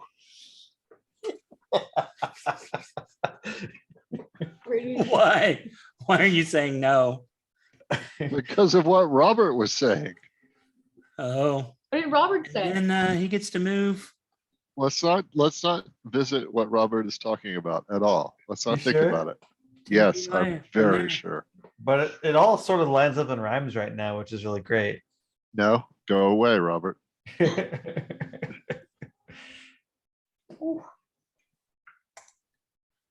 And that will wrap up. Okay, and then, oh, Mephits. Blinded methods for the most part. Yeah, well, yeah. So they're just, I mean, they can move, right? Doesn't say. They can move, but I mean, how do they know which way to move? Haha. Creature within Well, they're range. just going to move straight the direction they were moving before. Which happens to be Here straight come towards the me. Mephits. I get it. Here come the Mephits.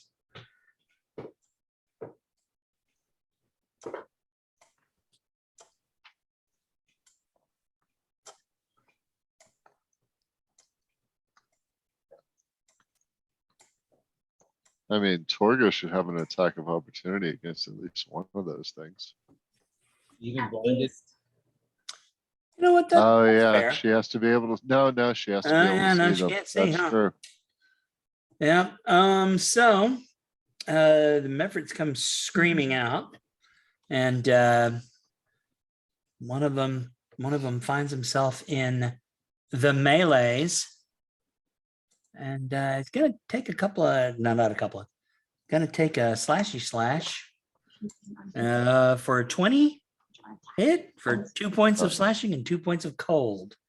That'll And hit. their breath weapons do not recharge. So now we have a whole gaggle of those things. And now it's Croesus. Blinded by the light. You don't have to see him to hit him with shield touch. I'm not sure who you're talking about. The big guy. You don't have to see him if for chill touch. Yeah, I do. The spell says you create a ghostly skeletal hand in his face of a creature within range. Does not say a creature that you can see. I mean, being able to see your target is a general rule of spellcasting. It is a prerequisite, I would imagine. Well, so but if it's the general rule, why would that also be a specific rule? Because there are definitely spells that talk about that you have to see. What is the Well, of a specific rule to override the general rule if the general rule is you have to be able to see it?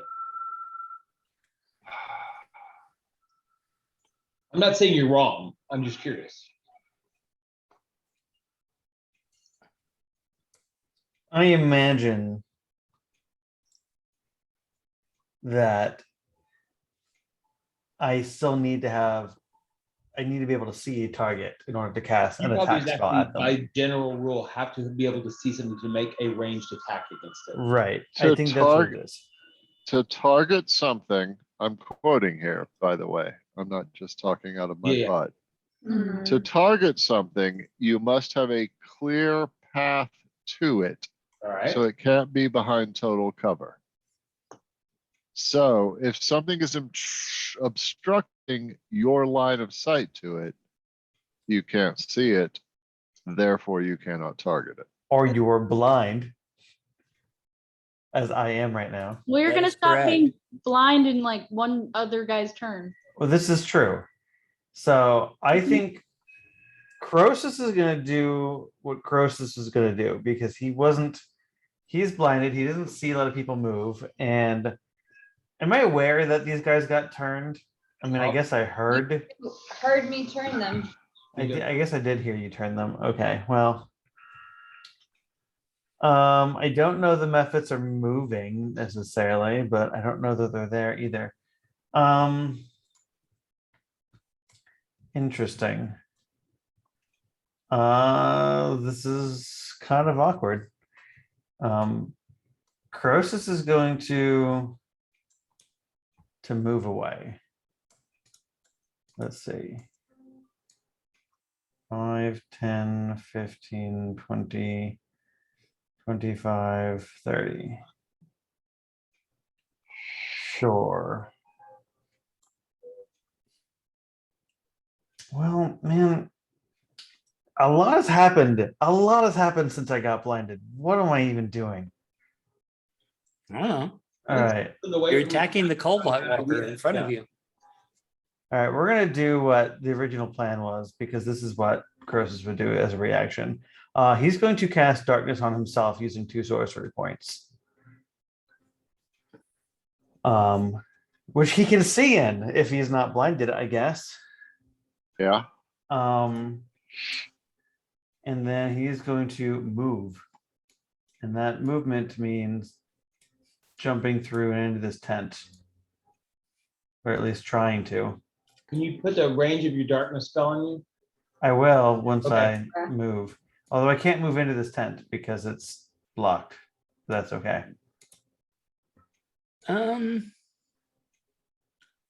Maybe I just get to the entrance of it because I don't actually see. I've never been inside the tent. I don't I know. mean, it's less of a tent and more of a pavilion, so you can. Oh, sure.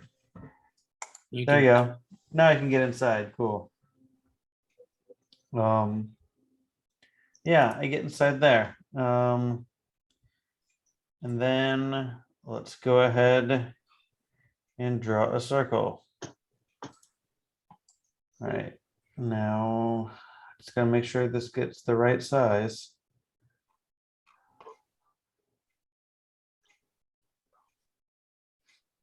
So I guess I start it here. Where?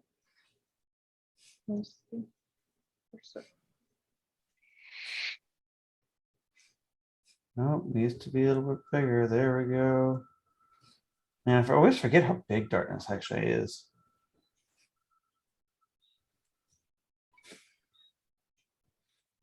I mean, I kind of feel like someone should be saying that's what she said, but Why is it so hard?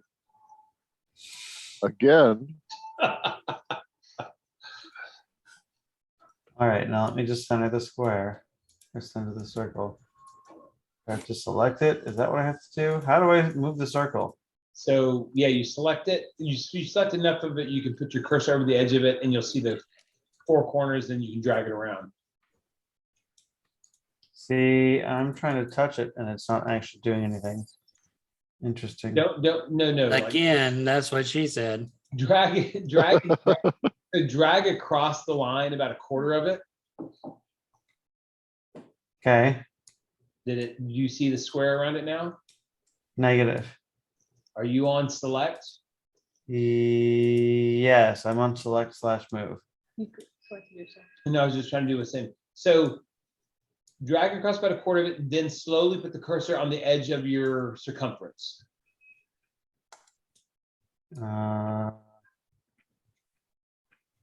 Nope, it's not doing anything that I would normally recall it doing. Do I need special permissions to do this? If you drew it, you should be able to highlight enough to move it. Interesting. Yep, nope, I've got nothing. How unfortunate. So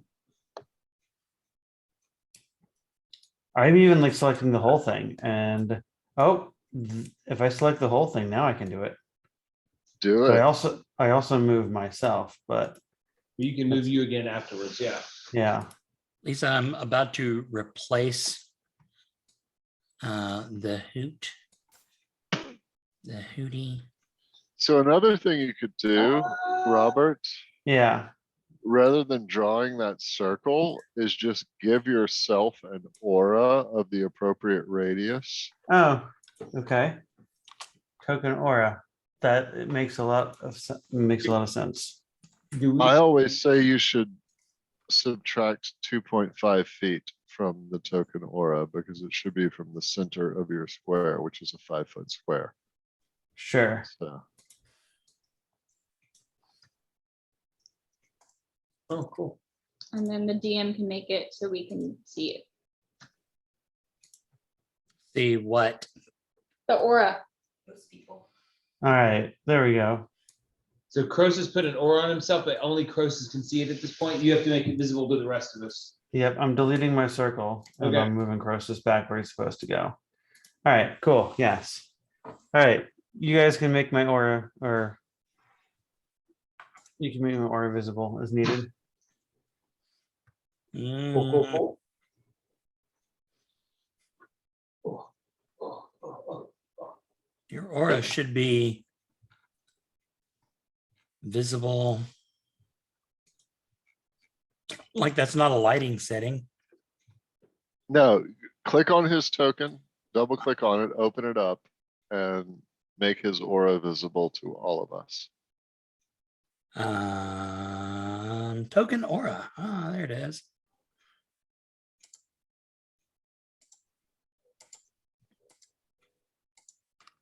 Yeah, better? okay, now we can see it. Okay, now, everything in that aura is in darkness.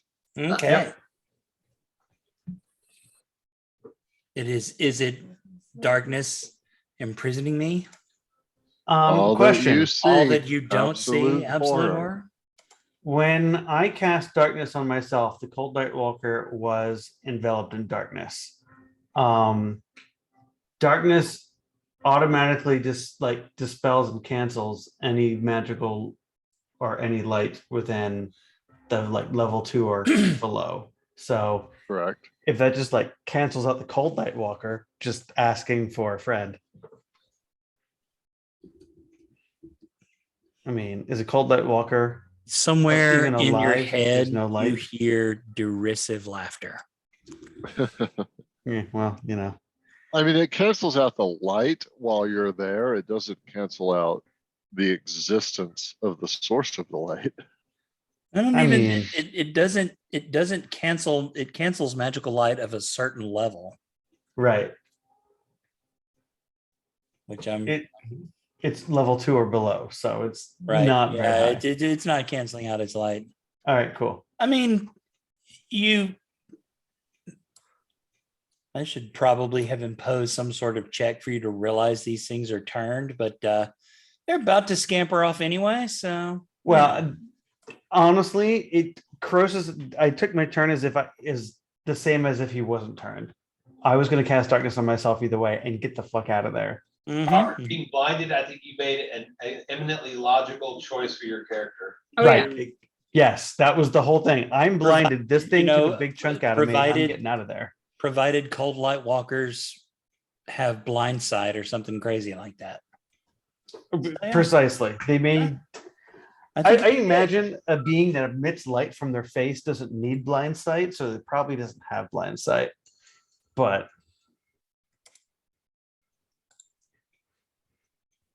that was the choice. Right on. So now that's that. All right, cool. That ends my Okay. turn. Well, so cold light walkers.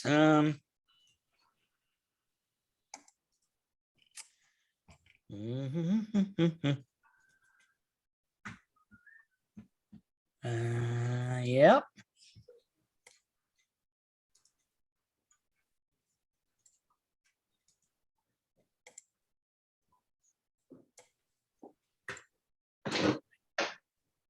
Oh, wrong layer. But I'm sitting here and not. Yep, I am. Open. You know, it's amazing how quick these things move. Because it's hot. And, 27 degrees cool. That sounds awesome. Yeah. I bet.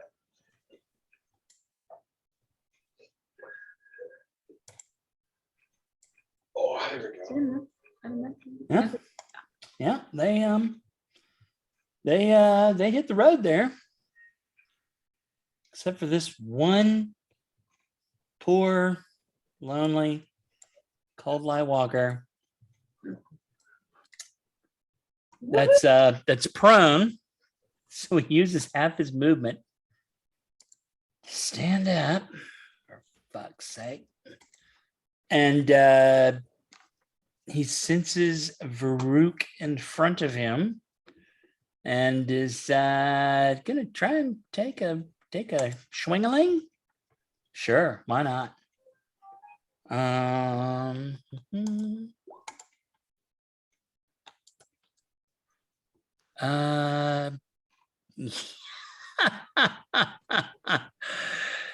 Does a 6 hit?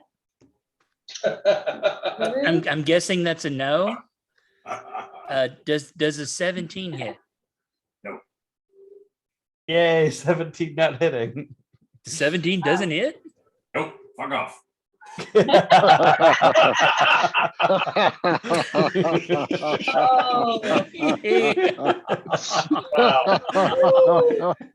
Nice. Now make a DC 14 con save. Against finger of death. Oh, you made that one too. Nope, no worries there. That's good that you're not blended by the light. And he's just like, this is some bullshit. And he's gonna move. Make your opportunity attack. I'm gonna say, hey guys. Yeah. Attack of opportunity. Oh my gosh. Yep. Nice. Let's see, is that All right. Schwack a little for 7. each of your turns?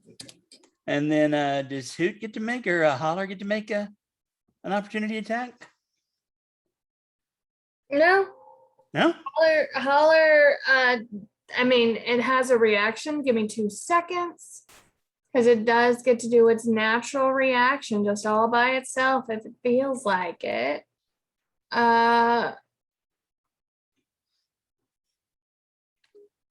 No, No? it's good. All right, well, it's decided to go find more squishy things to beat up on. Maybe things that don't ignore its special abilities and, laugh at it as it does things. Farouk, go do your thing. Hunt it down, Farouk. Get back here. All right, come over here.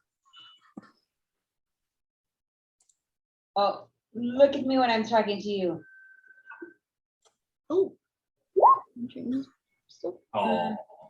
Oh. Do you have advantage? No. Yeah. That's okay though. I will second win though. Yeah. Well, All right. Juice up some points there. It was a whimper win. it was not the role you The want. second breeze. Put your hand over there. Cool. All right, that's my turn. Okay. Brad Yaga. All right. You are butt to butt with an embiggened Varuk. There's an ice method right beside you. Yeah, And fuck a that guy. whole gaggle of ice methods just, within easy range. All right, I'll move to here. Ah, shit, where did I go? There I go. That ice method has an attack of opportunity if it would Oh like yeah. to take it. Yeah. Well, we'll take it. I mean, get ready, man. That's fine. That's a 21 to hit That'll hit. for 4 slashing and 2 cold. That sucks. I did not want that, but No, I figured know. you didn't. I mean, I know that's not, getting Shit smacked is not happens. everybody's favorite. but that's okay because now I am lined up to take a shot on Dick Hall. So you're- I will take a shot. Oh, I haven't cast Hunter's Mark yet. I don't You have think. not. Yeah, so I'm going to cast Hunter's Mark on Dick Hall. This Dick Hall? And You have Uh, cast Hunter's Mark on him because the first shot you took missed, You and then missed. you cast Hunter's Mark. oh, okay. Well, Okay, I well. haven't marked down that I've cast it. And so if I hit him, I will also throw favored foe on this shit. But anyway,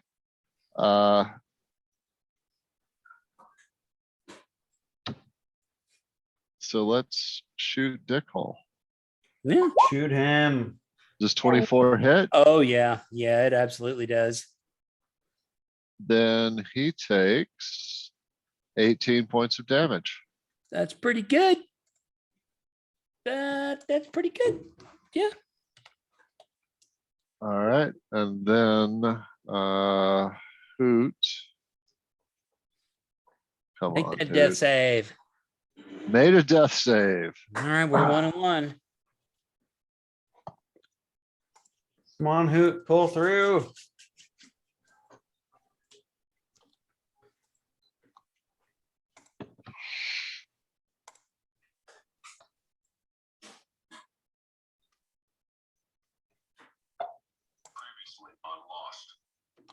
How are you doing now? I'm doing well. The computer's having a little bit of an issue. Cool.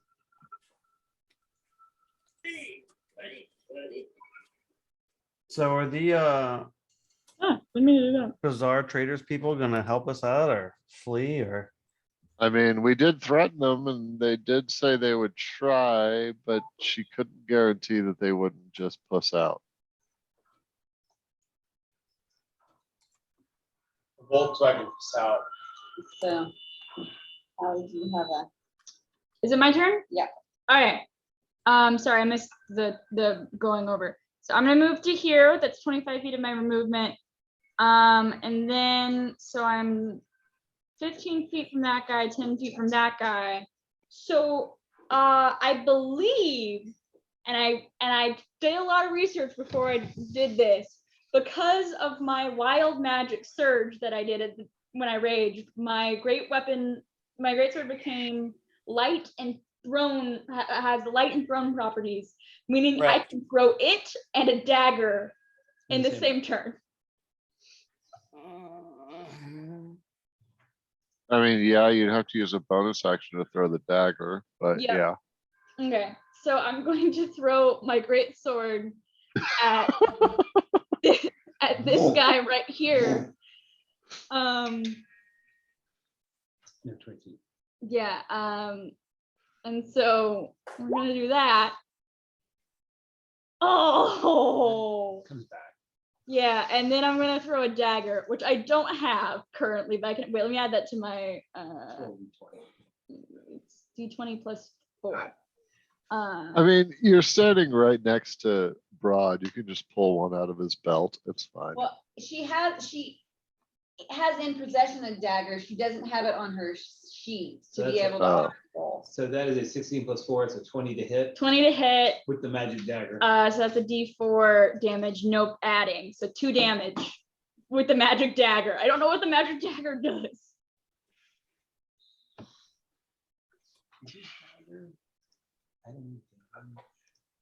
No, because it's with how it, because it's a secondhand weapon. Oh, got it.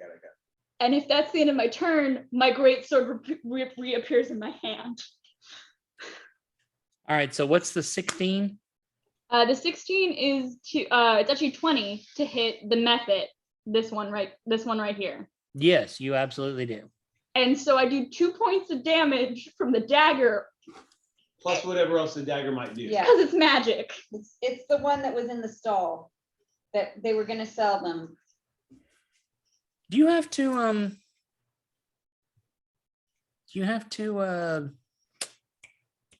attune a magic weapon? It depends on what type of magic weapon it is.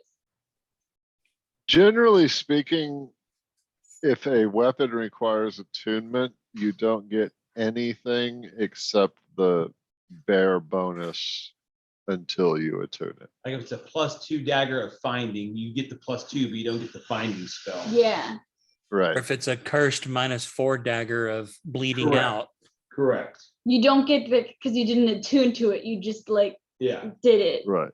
Yeah. Yeah, as a Right. general rule, you get the bonus part no matter what, but to get the special shit, you have to attune. I like Okay. special Well, shit. you have you feel like it may have done a little extra damage, and maybe you hit better with it. You're not really sure. I don't know. I mean, now you've just pissed off the method, but that's okay. Yeah. Yeah, yeah. It started it. Is that where you at? Yeah, that's the end of my turn, and my great sword reappears in my hand. That's pretty handy. How does it Well, feel to be tax. a Eldritch Knight? Yeah.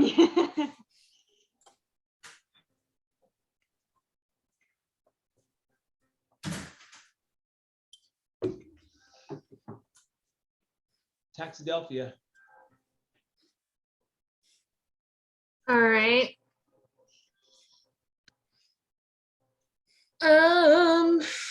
Okay. I am going to not take any actions. That sounds like a good idea. I am going to have this guy who keeps flying after people and then the people move. No, wait for me. Wait for me. I'm trying to give you a spell, but I can never do it because my dumbass person forgets. Okay.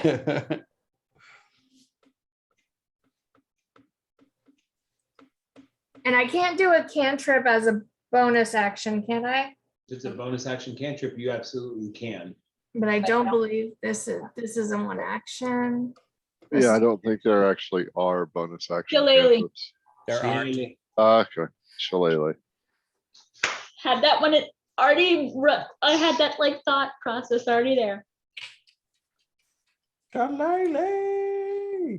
Oh, remember when Dad played a druid? Yes. Change. And never wild shaped? Yes, we all remember that. Even the class name starts with a D. That's right. So, bonus action. I don't have any heal spells. Bonus action, first action, I'm going to tell the Steel Defender to attack this person until it's dead and defend anyone in our party who gets near him. There are 2 bonus action cantrips. Okay, say that again. Attack Sephek until he's dead again, and protect anyone who gets near him. Anyone of our party. Attack, defense, attack, defense. That is its action. All Or right. his Sure. order. Then for my action,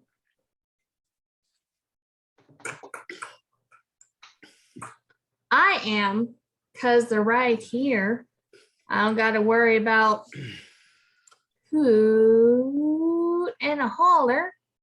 For my action, I will cast resistance on who is the most beat up around me? Sandalphon or Broad Yaga? God Yaga. Broad have some resistance. Being broad isn't being targeted at the moment. So how is your?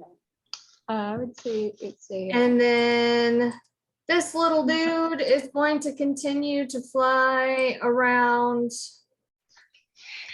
here. It's going to keep steady distance between Varuk and Dolph because one of them's getting a spell. We don't know who yet, but someone's going to get one. Seems legit. And then Defender, who has been given a bonus action, will come right here.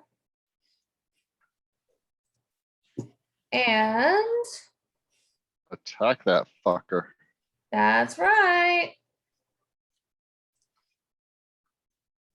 And then I just realized that this is at a +1, so whatever I roll, add 1. 14. That will hit. Yay, there was much rejoicing. For 10 of the force damages. Yes. All 10. Is that your turn? And yes, that is my turn. Very good. Very good. Brilliant. So, at the end of your turn, he will take a couple of swipes at Hootie 2.2, 2.0.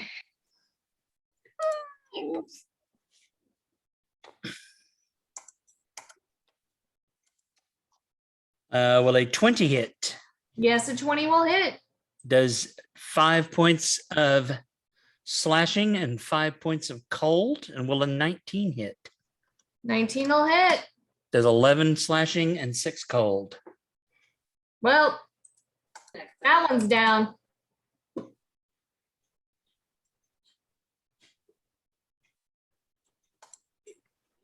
Alrighty. Do constructs get death saves? Yep. Yep. Well, they don't get a death save. I just have to get to them within an hour, or they can repair themselves if I tell it to. If you don't get it to it within an hour, what happens? It dies. You just have to make another one, basically. I have to But make no, it. constructs absolutely get death saves. Okay. Yeah, but It's- hers is it's- very it's- specific, though. It's constructs are creatures and they follow all the same rules creatures do. Yeah, but Okay. hers has a very set out what happens if it dies. Right, if it dies, but not if it gets hit to 0. That's a different story. Okay, so it got -10 and then it got, I think like it's well under, it got -10, then -11 and -6. That doesn't matter. Once it hits 0, unless it takes like double its max hit points, I think it is. It Yeah. doesn't, in one hit, it doesn't really matter. It just fails a death save. So Right. fail a death save because it failed one. He did 27 damage and it's 2 hits. And he only has 20, so Once it hits 0, don't worry about the damage unless it's like a stupid fucking huge amount of damage. okay. Every additional hit, just death save.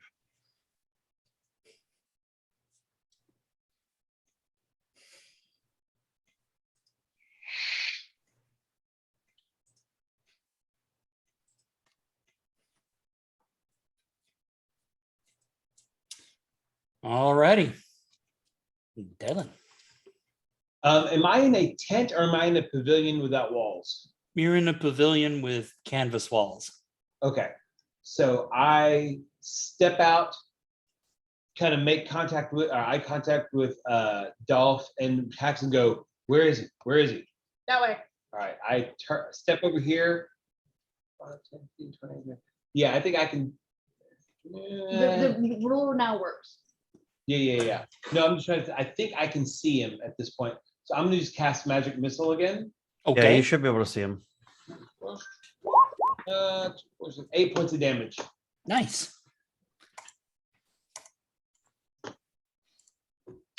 And he's looking pretty rough. I don't have anything else to do. That's in my end of my turn. Well, actually, I'll step back in. What the hell? Okay. So when you do that, he's going to take the dodge and weave, duck and weave, move up to half his distance. Where? Where are you? 3. Ah, closer. Roll the 1. I hate it when I roll a 1 on a magic All right, missile. is he done? He is. All right, I'm gonna move to here where I can see him. And I'm going to cast Toll the Dead, hitting the shield, reverberating off, and asking him to ask for the unweaving. Unweaving, the weavings of the uns. The unweaving. Alrighty, that's a wisdom save, right? Yep. DC 14. Alrighty. Fail, Is bitch. a 16. That is not a fail. Well, and then I'm going to take my So he bonus takes 3, right? Doesn't No. take any. It's a cantrip. cantrip. He takes nothing. That's all I can do. And let's see. And for my bonus action, I'm going to heal Hoot. Wow. I'm just Nice. those healing, that is good rolls on the healing. Again, that was at first level, and that was a 7 to Hoot. Thank you. I no longer seem to have, hold on. I think I need to reload roll 20 because I can't control a token anymore. Make sure you have select and not like. Control is just an illusion. And I'm gonna move kind of back where the big bad can't necessarily see me. Maybe, we'll see. I don't know. All right, so 7 points Remind of me to call healing Dr. to Sunny. Hoot. 6:30. This is not allowing me to move, and you can tell where I am. I'm Hold like, the alt key down exactly where you want. Ah, there we go. oh, what is this version? It was snapping into either the tent or the cart. I don't want to be between the two. It's not what you do. Please do this. You have it. You select. You move things. This is the X button. You can see them. Yeah.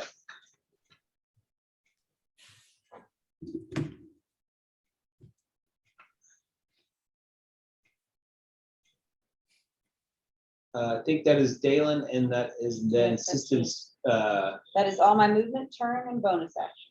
I still have a reaction, but you know, let's go. Okay.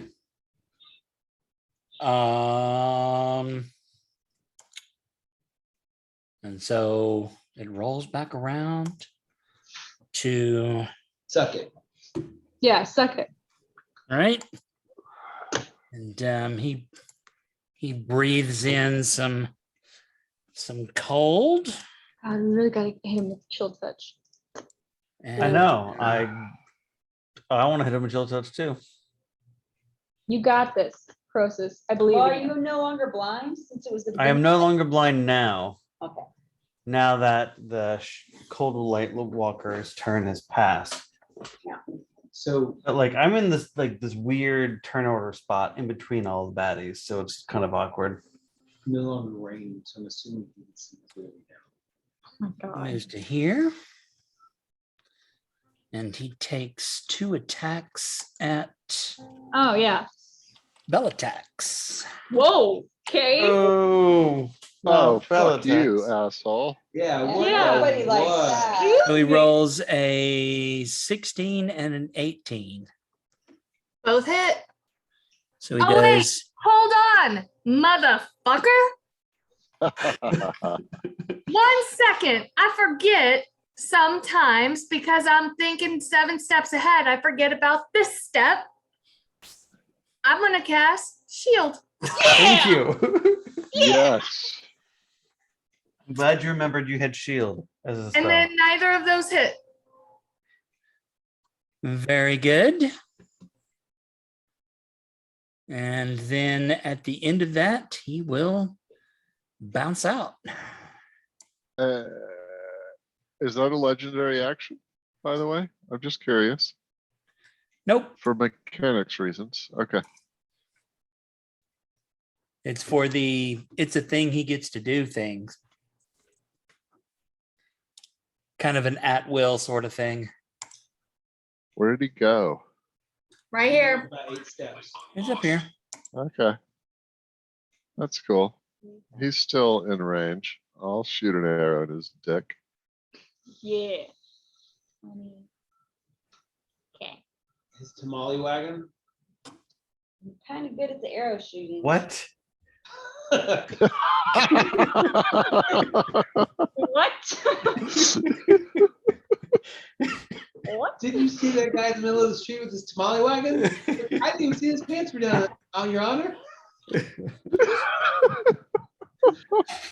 That's a Red Fox joke from probably 4 years ago. Oh, Why it's- people, Robert? What? Oh What? my god, I hadn't thought about that joke in forever. I don't know why, but there's something very egregious about tamale wagon. I shoot him in the tamale wagon. I might be tired. You might be tired. Good sir. All right. Roll your dice, Brad Yaga. What? what? Why am I rolling dice? I think it's not my You said turn. you were shooting him. That's just when it's No, his turn. No, no. Oh. I'm just happy that he's in range so that Oh, I can shoot okay. him in his tamale wagon. Come on, When my turn I'm comes- trying to give you free attacks. Why won't you take them? I command you. What? I want to like take that audio of Robert going what and make that like my ring joke. It's recorded. We can do that. Yeah. What? What? Alrighty. So is it the Mephit's turn? It is. It is the Mephit's turn. Oh boy. What is my little Mephit army going to do? Fun fact: the Muppets' second pilot of My little Mephit, what is my little Mephit army going to do? So you get an opportunity attack against this one, Varuk, if you wish to take it. I am about this, not a TikTok. It's not TikTok. It's from actually the Muppets' second pilot. Oh,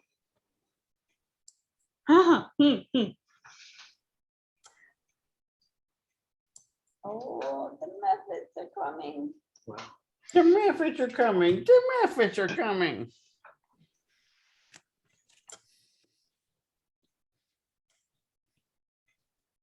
Oh, what's the wrong chat? It's fine. There we go.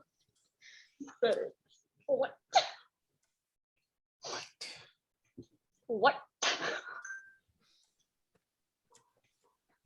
Precisely. It's I just love the pronunciation. Alrighty. Yeah, The that was Mephits, pretty good. The Mephits slide in, and this one's going to take a swipe at hello. bell attacks because Mephits don't understand how shield works. And an 8 is probably going to be a big old fat miss. Yep. And this one's going to take a swingola at your friend and mine. Rajaga, does a 22 hit? Sure it does. Occasionally. You take 3 slashing and 2 cold.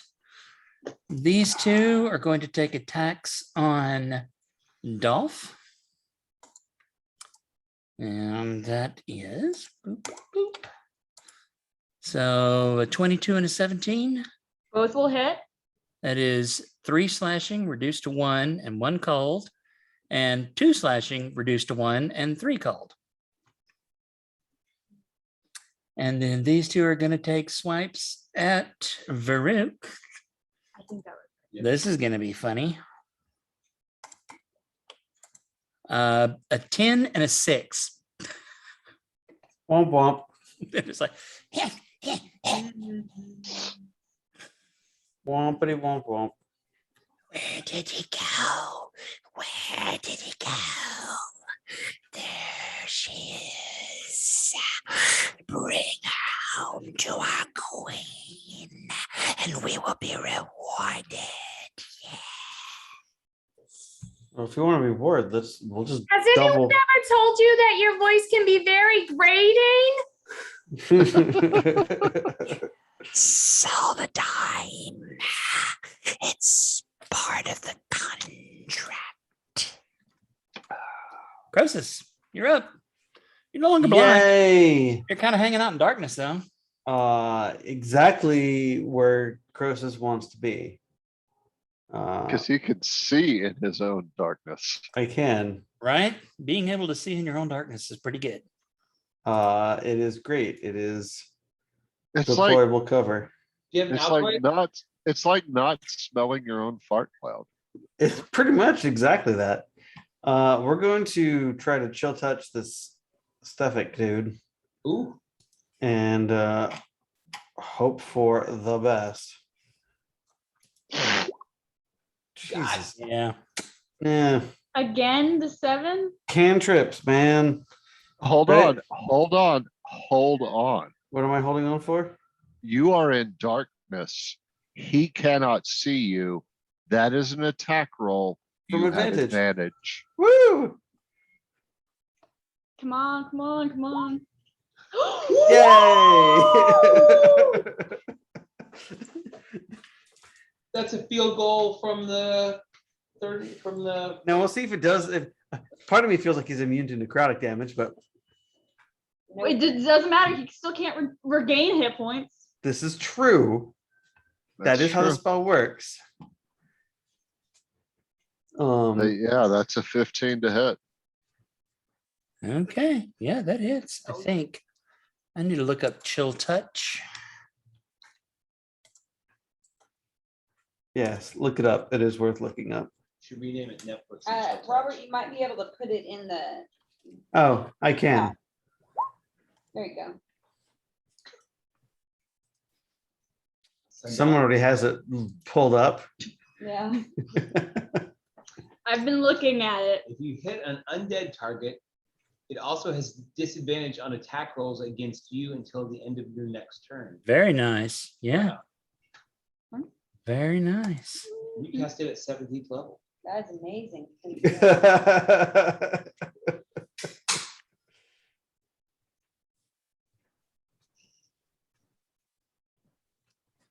Word of sale.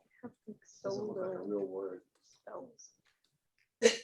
Yeah, I got some bad news for you. If you're Alright. gonna get all rules lawyery on me, the advantage that you get for being in darkness and seeing your own is canceled by being in dim light, and ranged attacks are at disadvantage. Even if I can see in dim light normally with 120 feet of dark vision.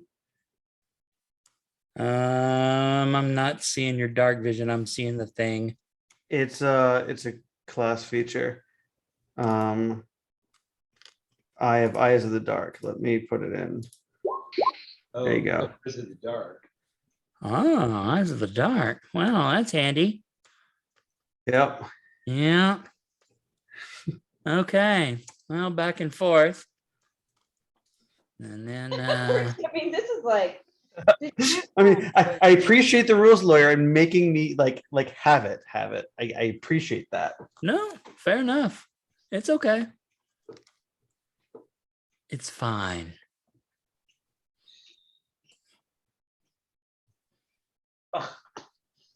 What is dark vision? So,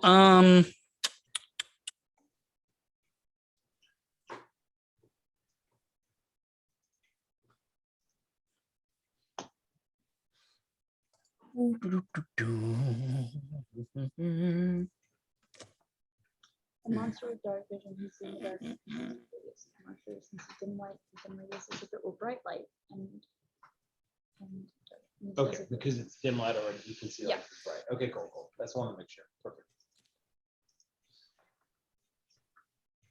Nice.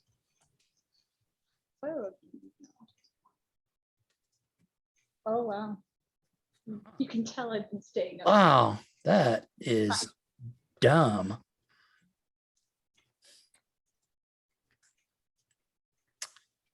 So here we go with the magical darkness canceling magical light. Because this thing sheds bright light in a 20-foot radius and dim light for an additional 20 feet. What does the walker thing? Yeah. So like, is it canceling out my darkness or like, That's, huh? like, Because it's not listed as a spell level, it's hard for him to determine. Yeah, that's just it. I mean, these things have a I CR knew exactly what of your problem was, 5, which Joe. is kind of, Yeah. My light definitely will not cancel your darkness because it's a cantrip. The spell like sunburst or something would. We don't know what cloud light or dark light walker, cold light walker is spell level wise. Where's Jay? What's Jay's room? And Jay says, that's all right. I It's all mean, good. It's all good. All right. So Skullight Walker is going to take an attack against Bradiaga with the slams. And is a 19 hit, yes. 7 bludgeoning, and 11 cold. I'm going to have All right.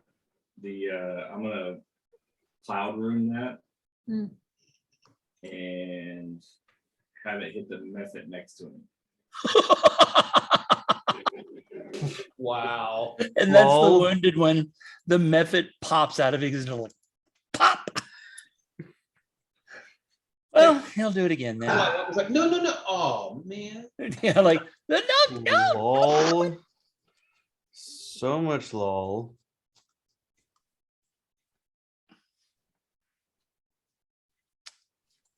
He will use. does anybody remember Shakespeare's sister? What? He What? will use Vaguely. his cold rays against Bellatrax,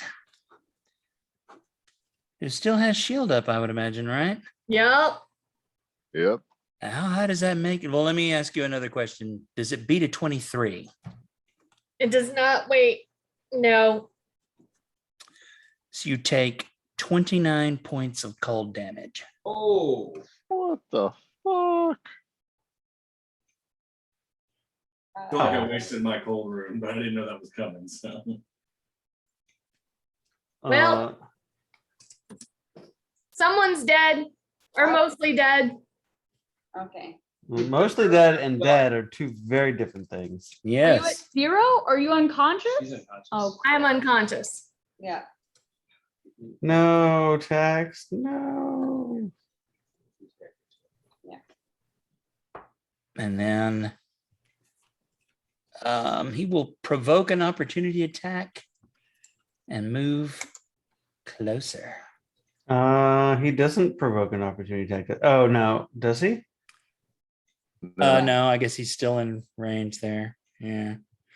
I keep forgetting range and giant creatures.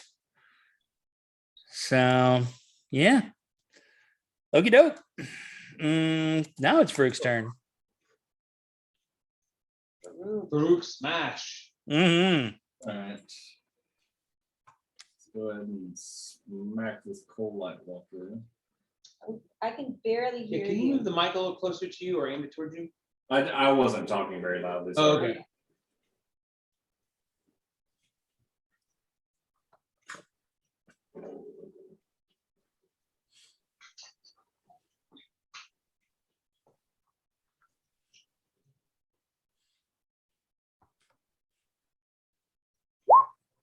Ah, Yeah, you're not That flanked was either. unfortunate. no. Yeah, that's balls. Unless you want to say flanking. I don't know. I mean, I don't know. I mean, if Bradyaga gets around on the other side there. But that won't help And now. then I'm going to embrace the cold and invoke the frost rune on my breastplate. Okay. Carla, it still sounds like you're about halfway across the room. So for 10 minutes, I get +2 bonus to ability checks and saving throws that use strength or con. Yeah, I think I know what's coming.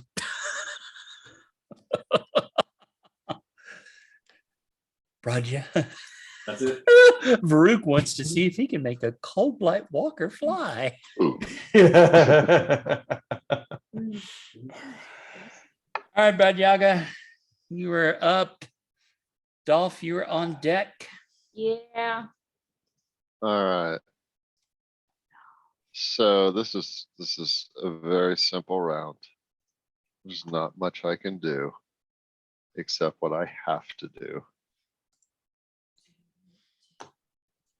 So first thing is we'll use my action to cast Cure Wounds on my beloved Tax. She certainly does appreciate it. That was a lot of damage in one round. Especially because she has her turn coming up, so she doesn't even have to miss her turn. For some reason, there we go. Cure Wounds, 11 points. Eat it. Nice. That's really good cure wounds. And then I'll just use my bonus action to That was tell. a crit. Yeah, that was as good as I could do with the first level Cure Wounds, and first level is all I have at my disposal. And then I will use a bonus action to tell my homeboy Hoot to go fuck up that dude. And since someone killed Hoot last round, yeah, he can get over there Nice. and fuck up that dude. You should. You absolutely should. Is that dude prone or anything that'll actually help me out? He's not. Of course not. Can't Why read, would he be? so now is the Which time. guy? Sephek, I think his name is. Yes. How about a 19 to hit? That's pretty good. All Yeah, that'll right, do it. and Hoot And moved more than 20 feet, sure. so he gets the extra D6. Uh-huh. Nice. So that's 12 points of damage, and a saving throw versus a strength saving throw versus DC 13, or he gets knocked prone. All right. Well, let me do this in order here. Jay, what's the damage? 12 total. 18 beats the 13. Okay. And 13 plus 3 is 16 points of damage. Nice. Very nice. Okay. And at the end of your turn, he will use his legendary action to smack this damn thing that is hitting him, which he doesn't like. 17 and 19. Yeah, yeah. So 10 slashing 4 cold, 5 slashing 5 cold. Yeah, so Hoot's unconscious again. It happens. It just happens. It's just a thing. Draining his action economy. That's all that matters. He's being effective at it. Fucking chill touch. What is the range on tilt touch? 120 feet. That's about right. Enough. All right. No, he sustained. He made it his saving throw. Yeah. He's not prone, right? He is not prone now. He is not prone. He rolled an 18 versus 13. But he took significant damage. Fuck Yeah. that guy. Yeah, very much so. I was wondering if I should have healed Hoot, other than just I love Hoot, that was a very good decision, because he's definitely the tank of damage. Yeah, I'm gonna go ahead and take the 2 opportunity attacks from the methods to get up to here. I mean, you know, Hello, thwack. a 4 and an 8. Both miss. Yeah. Womp kinda womp. figured. And I'm gonna go reckless. Uh-huh. Hell yeah. Oh yeah. 21 to hit. Yeah, that'll do it. That is 11 plus 13. 13 force damage from a magical weapon. Nice. Very nice. Man, he is looking rough.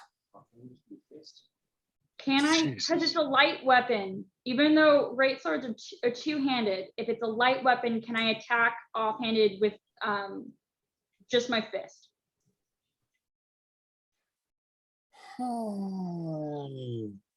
I mean, were you swinging it two-handed to begin with? Well, it has to be two-handed because it's a great sword. But Okay. But no, it doesn't have to be two-handed because it's light thanks to your barbarian feature. Mm-hmm.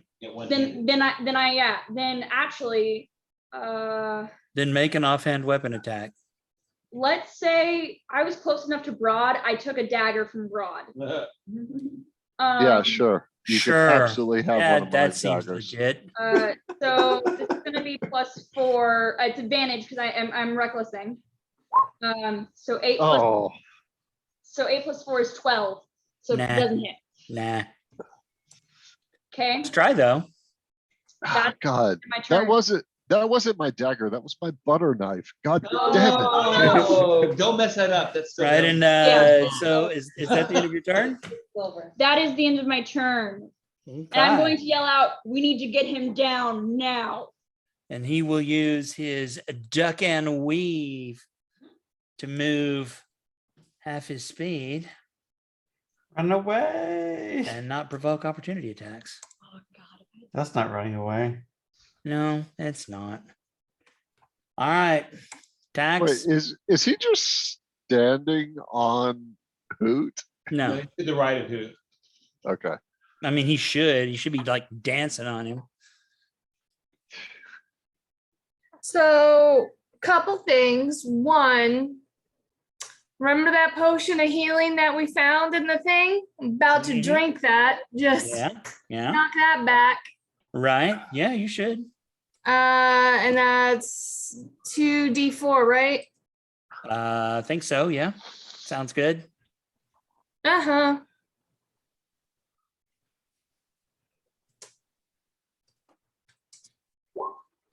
Nice.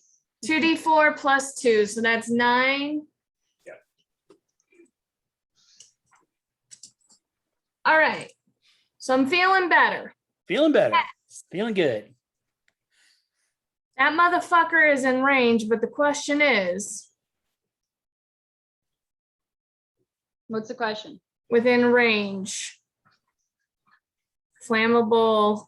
And it has to be a bonus action because your action was to take the potion, Yep. right? Or Yep. do we rule that potions are bonus actions? So some campaigns do rule that. It's unclear. Well, Yeah, I assumed that the potion was a bonus action. I probably should have asked, but I'll take it if it's an action. What are you planning to do? Throw a fucking firebolt. Throw a firebolt. Why not?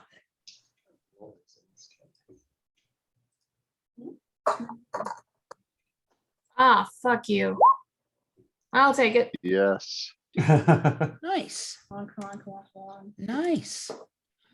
Man, he looks really bad. Really, really bad. This is the plan. And then I've done all of those things, and that means I am done for this round. Nice. And that means I need to roll a saving check, right, for my main defender. yeah. Yep. So is it just 1d20? Yeah. Yep. Just a D20. Make it higher than a 10. Yeah. There you go.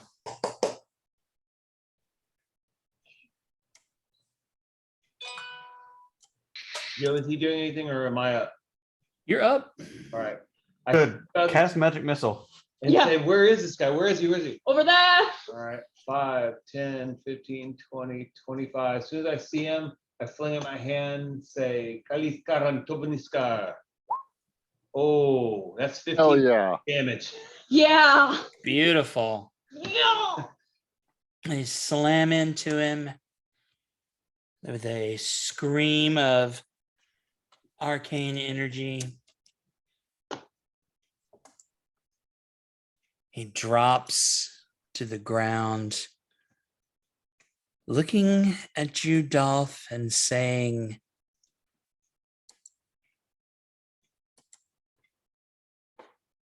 "You have gained nothing." I'm just gonna look at him and go, history repeats itself. I'll be right back. After these messages. And he drops to the ground. Yep. Bring us some pretzels when you come back. I like pretzels.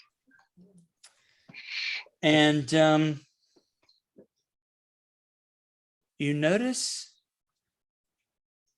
his body begins to evanesce. Wake me up. Evervest? He is or he Evernest? is I would say like turning to a vapor, but it's more of turning to a light. That's my thing. I turn into light. Yeah. What are Gross the is meth- not fond of light. What are the methods doing? That's what I'm curious about. Yeah. Oh, the methods are they're good. Are they Right. still hostile? Yeah. They Those were 10 killer methods. around before. So is that your turn, Dalen? Yes. Good. All right. This is gonna make my next turn really fun. Done. Take the flame that guy just in case, or I think so. I don't see a red X on him. Yeah, so I'd say I go would, ahead. I would say go ahead. Make him burn those death saves. yeah, I am gonna step Or up. run up and hit him with something. Gonna step up to where I can see him and cast Sacred Flame. Which is a dex save, which he automatically fails Oh, because he's yeah. unconscious. Yeah. Radiant energy just cascades over it. All right, we're just desecrating corpses now. That's I- We're great. technically I like- blessing corpses. I am Unconscious creatures, asking my automatic- goddess to freaking unweave that thing, like in a big way with pure light. just No, burning it no, away. I would like to point out that may have sounded sarcastic, but I'm absolutely like 100% serious about that being okay. Okay, so what kind of damage did you do? 6 radiant. 6 radiant. 6 radiant. Okay. Is that the end of your turn? No, I'm gonna cast healing word on my friend Hoot. Oh. Yay. Wow, my D4s on healing tonight are just like a record. I don't know that I will ever repeat that, but. Oh, well, we've Yeah, no, needed my it this healing word is time, so this has been great. Yeah, We've really needed it. yeah.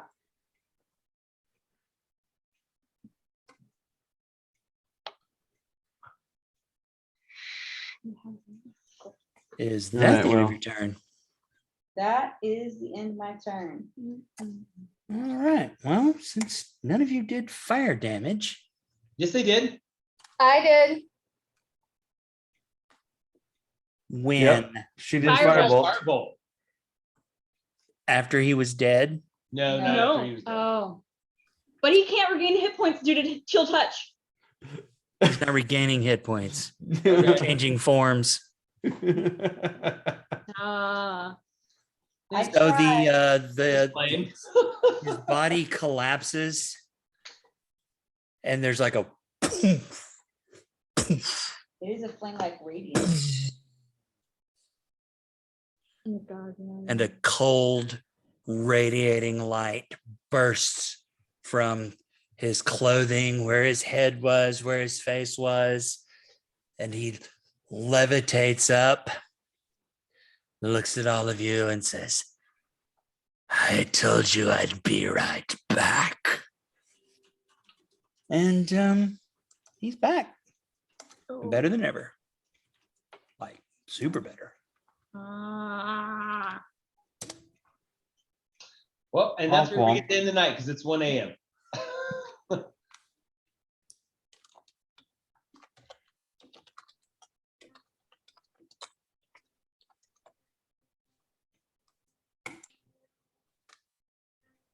Cold like terror. I don't know if you can see that.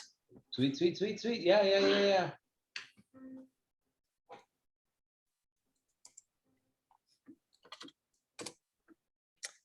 And he looks around at all of you. And so before we call it a night,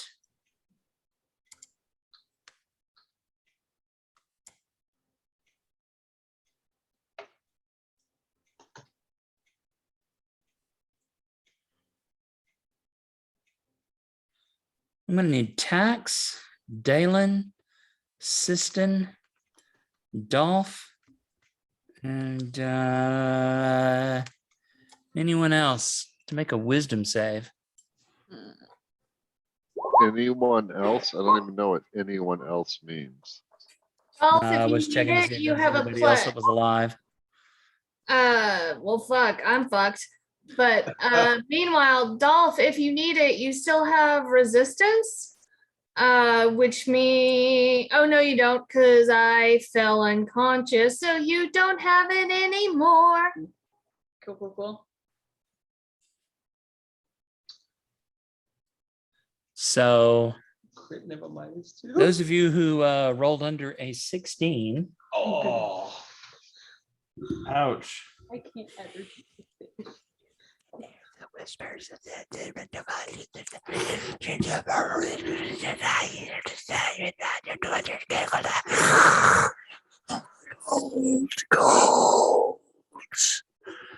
the whispers of the cold light echo in your mind, and you are terrified. The sound of the northern wind blowing ever present in your mind. You are frightened of the terror for 1 hour. Your speed is reduced by 10. You have disadvantage on strength saving throws. And you can attempt to remove this effect with another saving throw at on each of its subsequent turns. all right. Okay. I need the frightened condition on me. Hang on, let me do that right now. And make sure to also do it. Farouk, I think you are out of Yeah, range. Varuk, you were not affected. What are we going with? Right. Sweet indeed.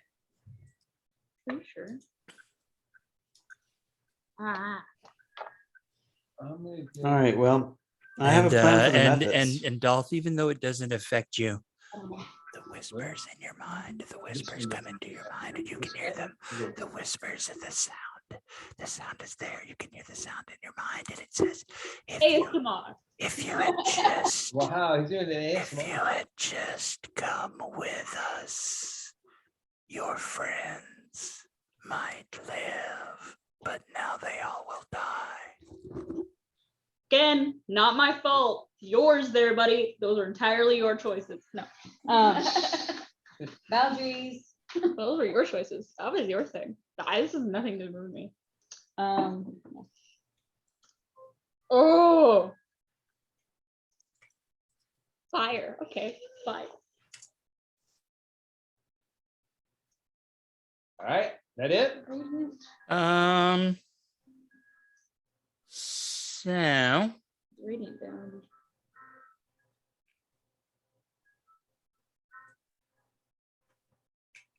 what? Is it the method's turn? Yeah. Are we done? Are we going to the end of this round and then we're done, or what's happening? Yeah, we're going. So at the end of its turn, it deals 11 cold damage to all hostile creatures within 15 feet. Creatures affected by this have their movement speed reduced by half. So This mine's is kind of already a down- problem. So mine was already down 10. Now is that additive or is it now I'm just at half? You're half of whatever you were before it did that. Got it. And that And so will how much is conclude it? its turn. Sorry. 11. I, Wait, within how many feet? 15. Am I in Where- that? Yeah, No, where is it at the moment? It's right Okay, here. Yeah, the only people Nope. within 15 feet. are 15 is Hoot- right here. Yeah, Sandalphon, me, and Hoot will fail a death save. Hoot had been And healed. Hootie 2 will fail a death save. Hoot did- Hoot had been healed. yeah, he might die again, but. So he had- takes 11 cold damage. His movement is by half. Oh, so there's 11 cold damage and the half movement. Yes. Okay, well then, yeah, he's unconscious. No, not again. But that fear thing, that hit me, right? What was the range on the fear thing? 30 feet. Okay, then yeah, that got me. I can customize. All right, Man. movement is 10. I got it on the character sheet. This whole Do we feel like resurrection thing's a problem. the movement is halved while we're within 15 feet of him, or just in general? It's the movement. So it is I'll just tell you, it's a thing called siphon heat. At the end of its turn, the cold light terror deals 11 or 2d10 cold damage to all hostile creatures within 15 feet.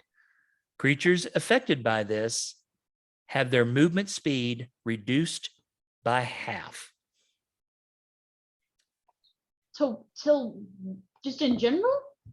And Affected by it. So So, if like- you stop being affected by it as an out of range, you'll Okay, gain so- your speed back at the beginning of your turn, I guess. Okay, yeah, I guess so. So the next as turn, long you as you're don't take affected by damage. it, your movement speed is reduced by half. So I would say your movement speed is reduced by half until the next turn that it could do siphon heat. Well, it just does it. It's just an effect. So between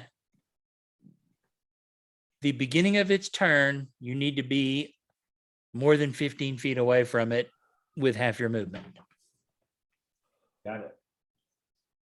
Can you put an aura on it?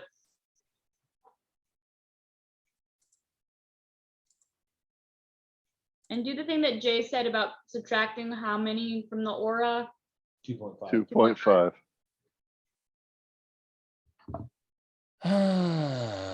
Bum, bum, bum. So instead of 15, it would be what, 12.5? Yep. That is correct. Yeah. Well, place have it. Yeah, you can make sure I'm not saying 9, but. Okay.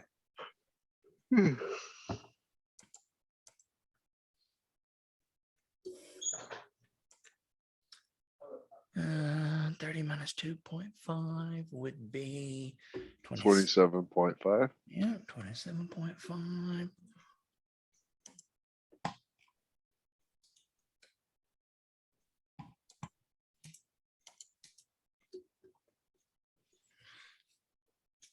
The inner radius is the siphon heat, and the outer radius is cold light whispers.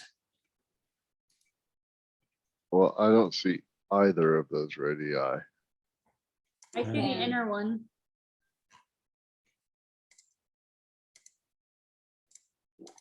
Yeah, they're both there.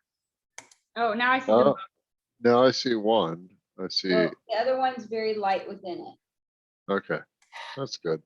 Complain, That's fair enough. complain. There we go.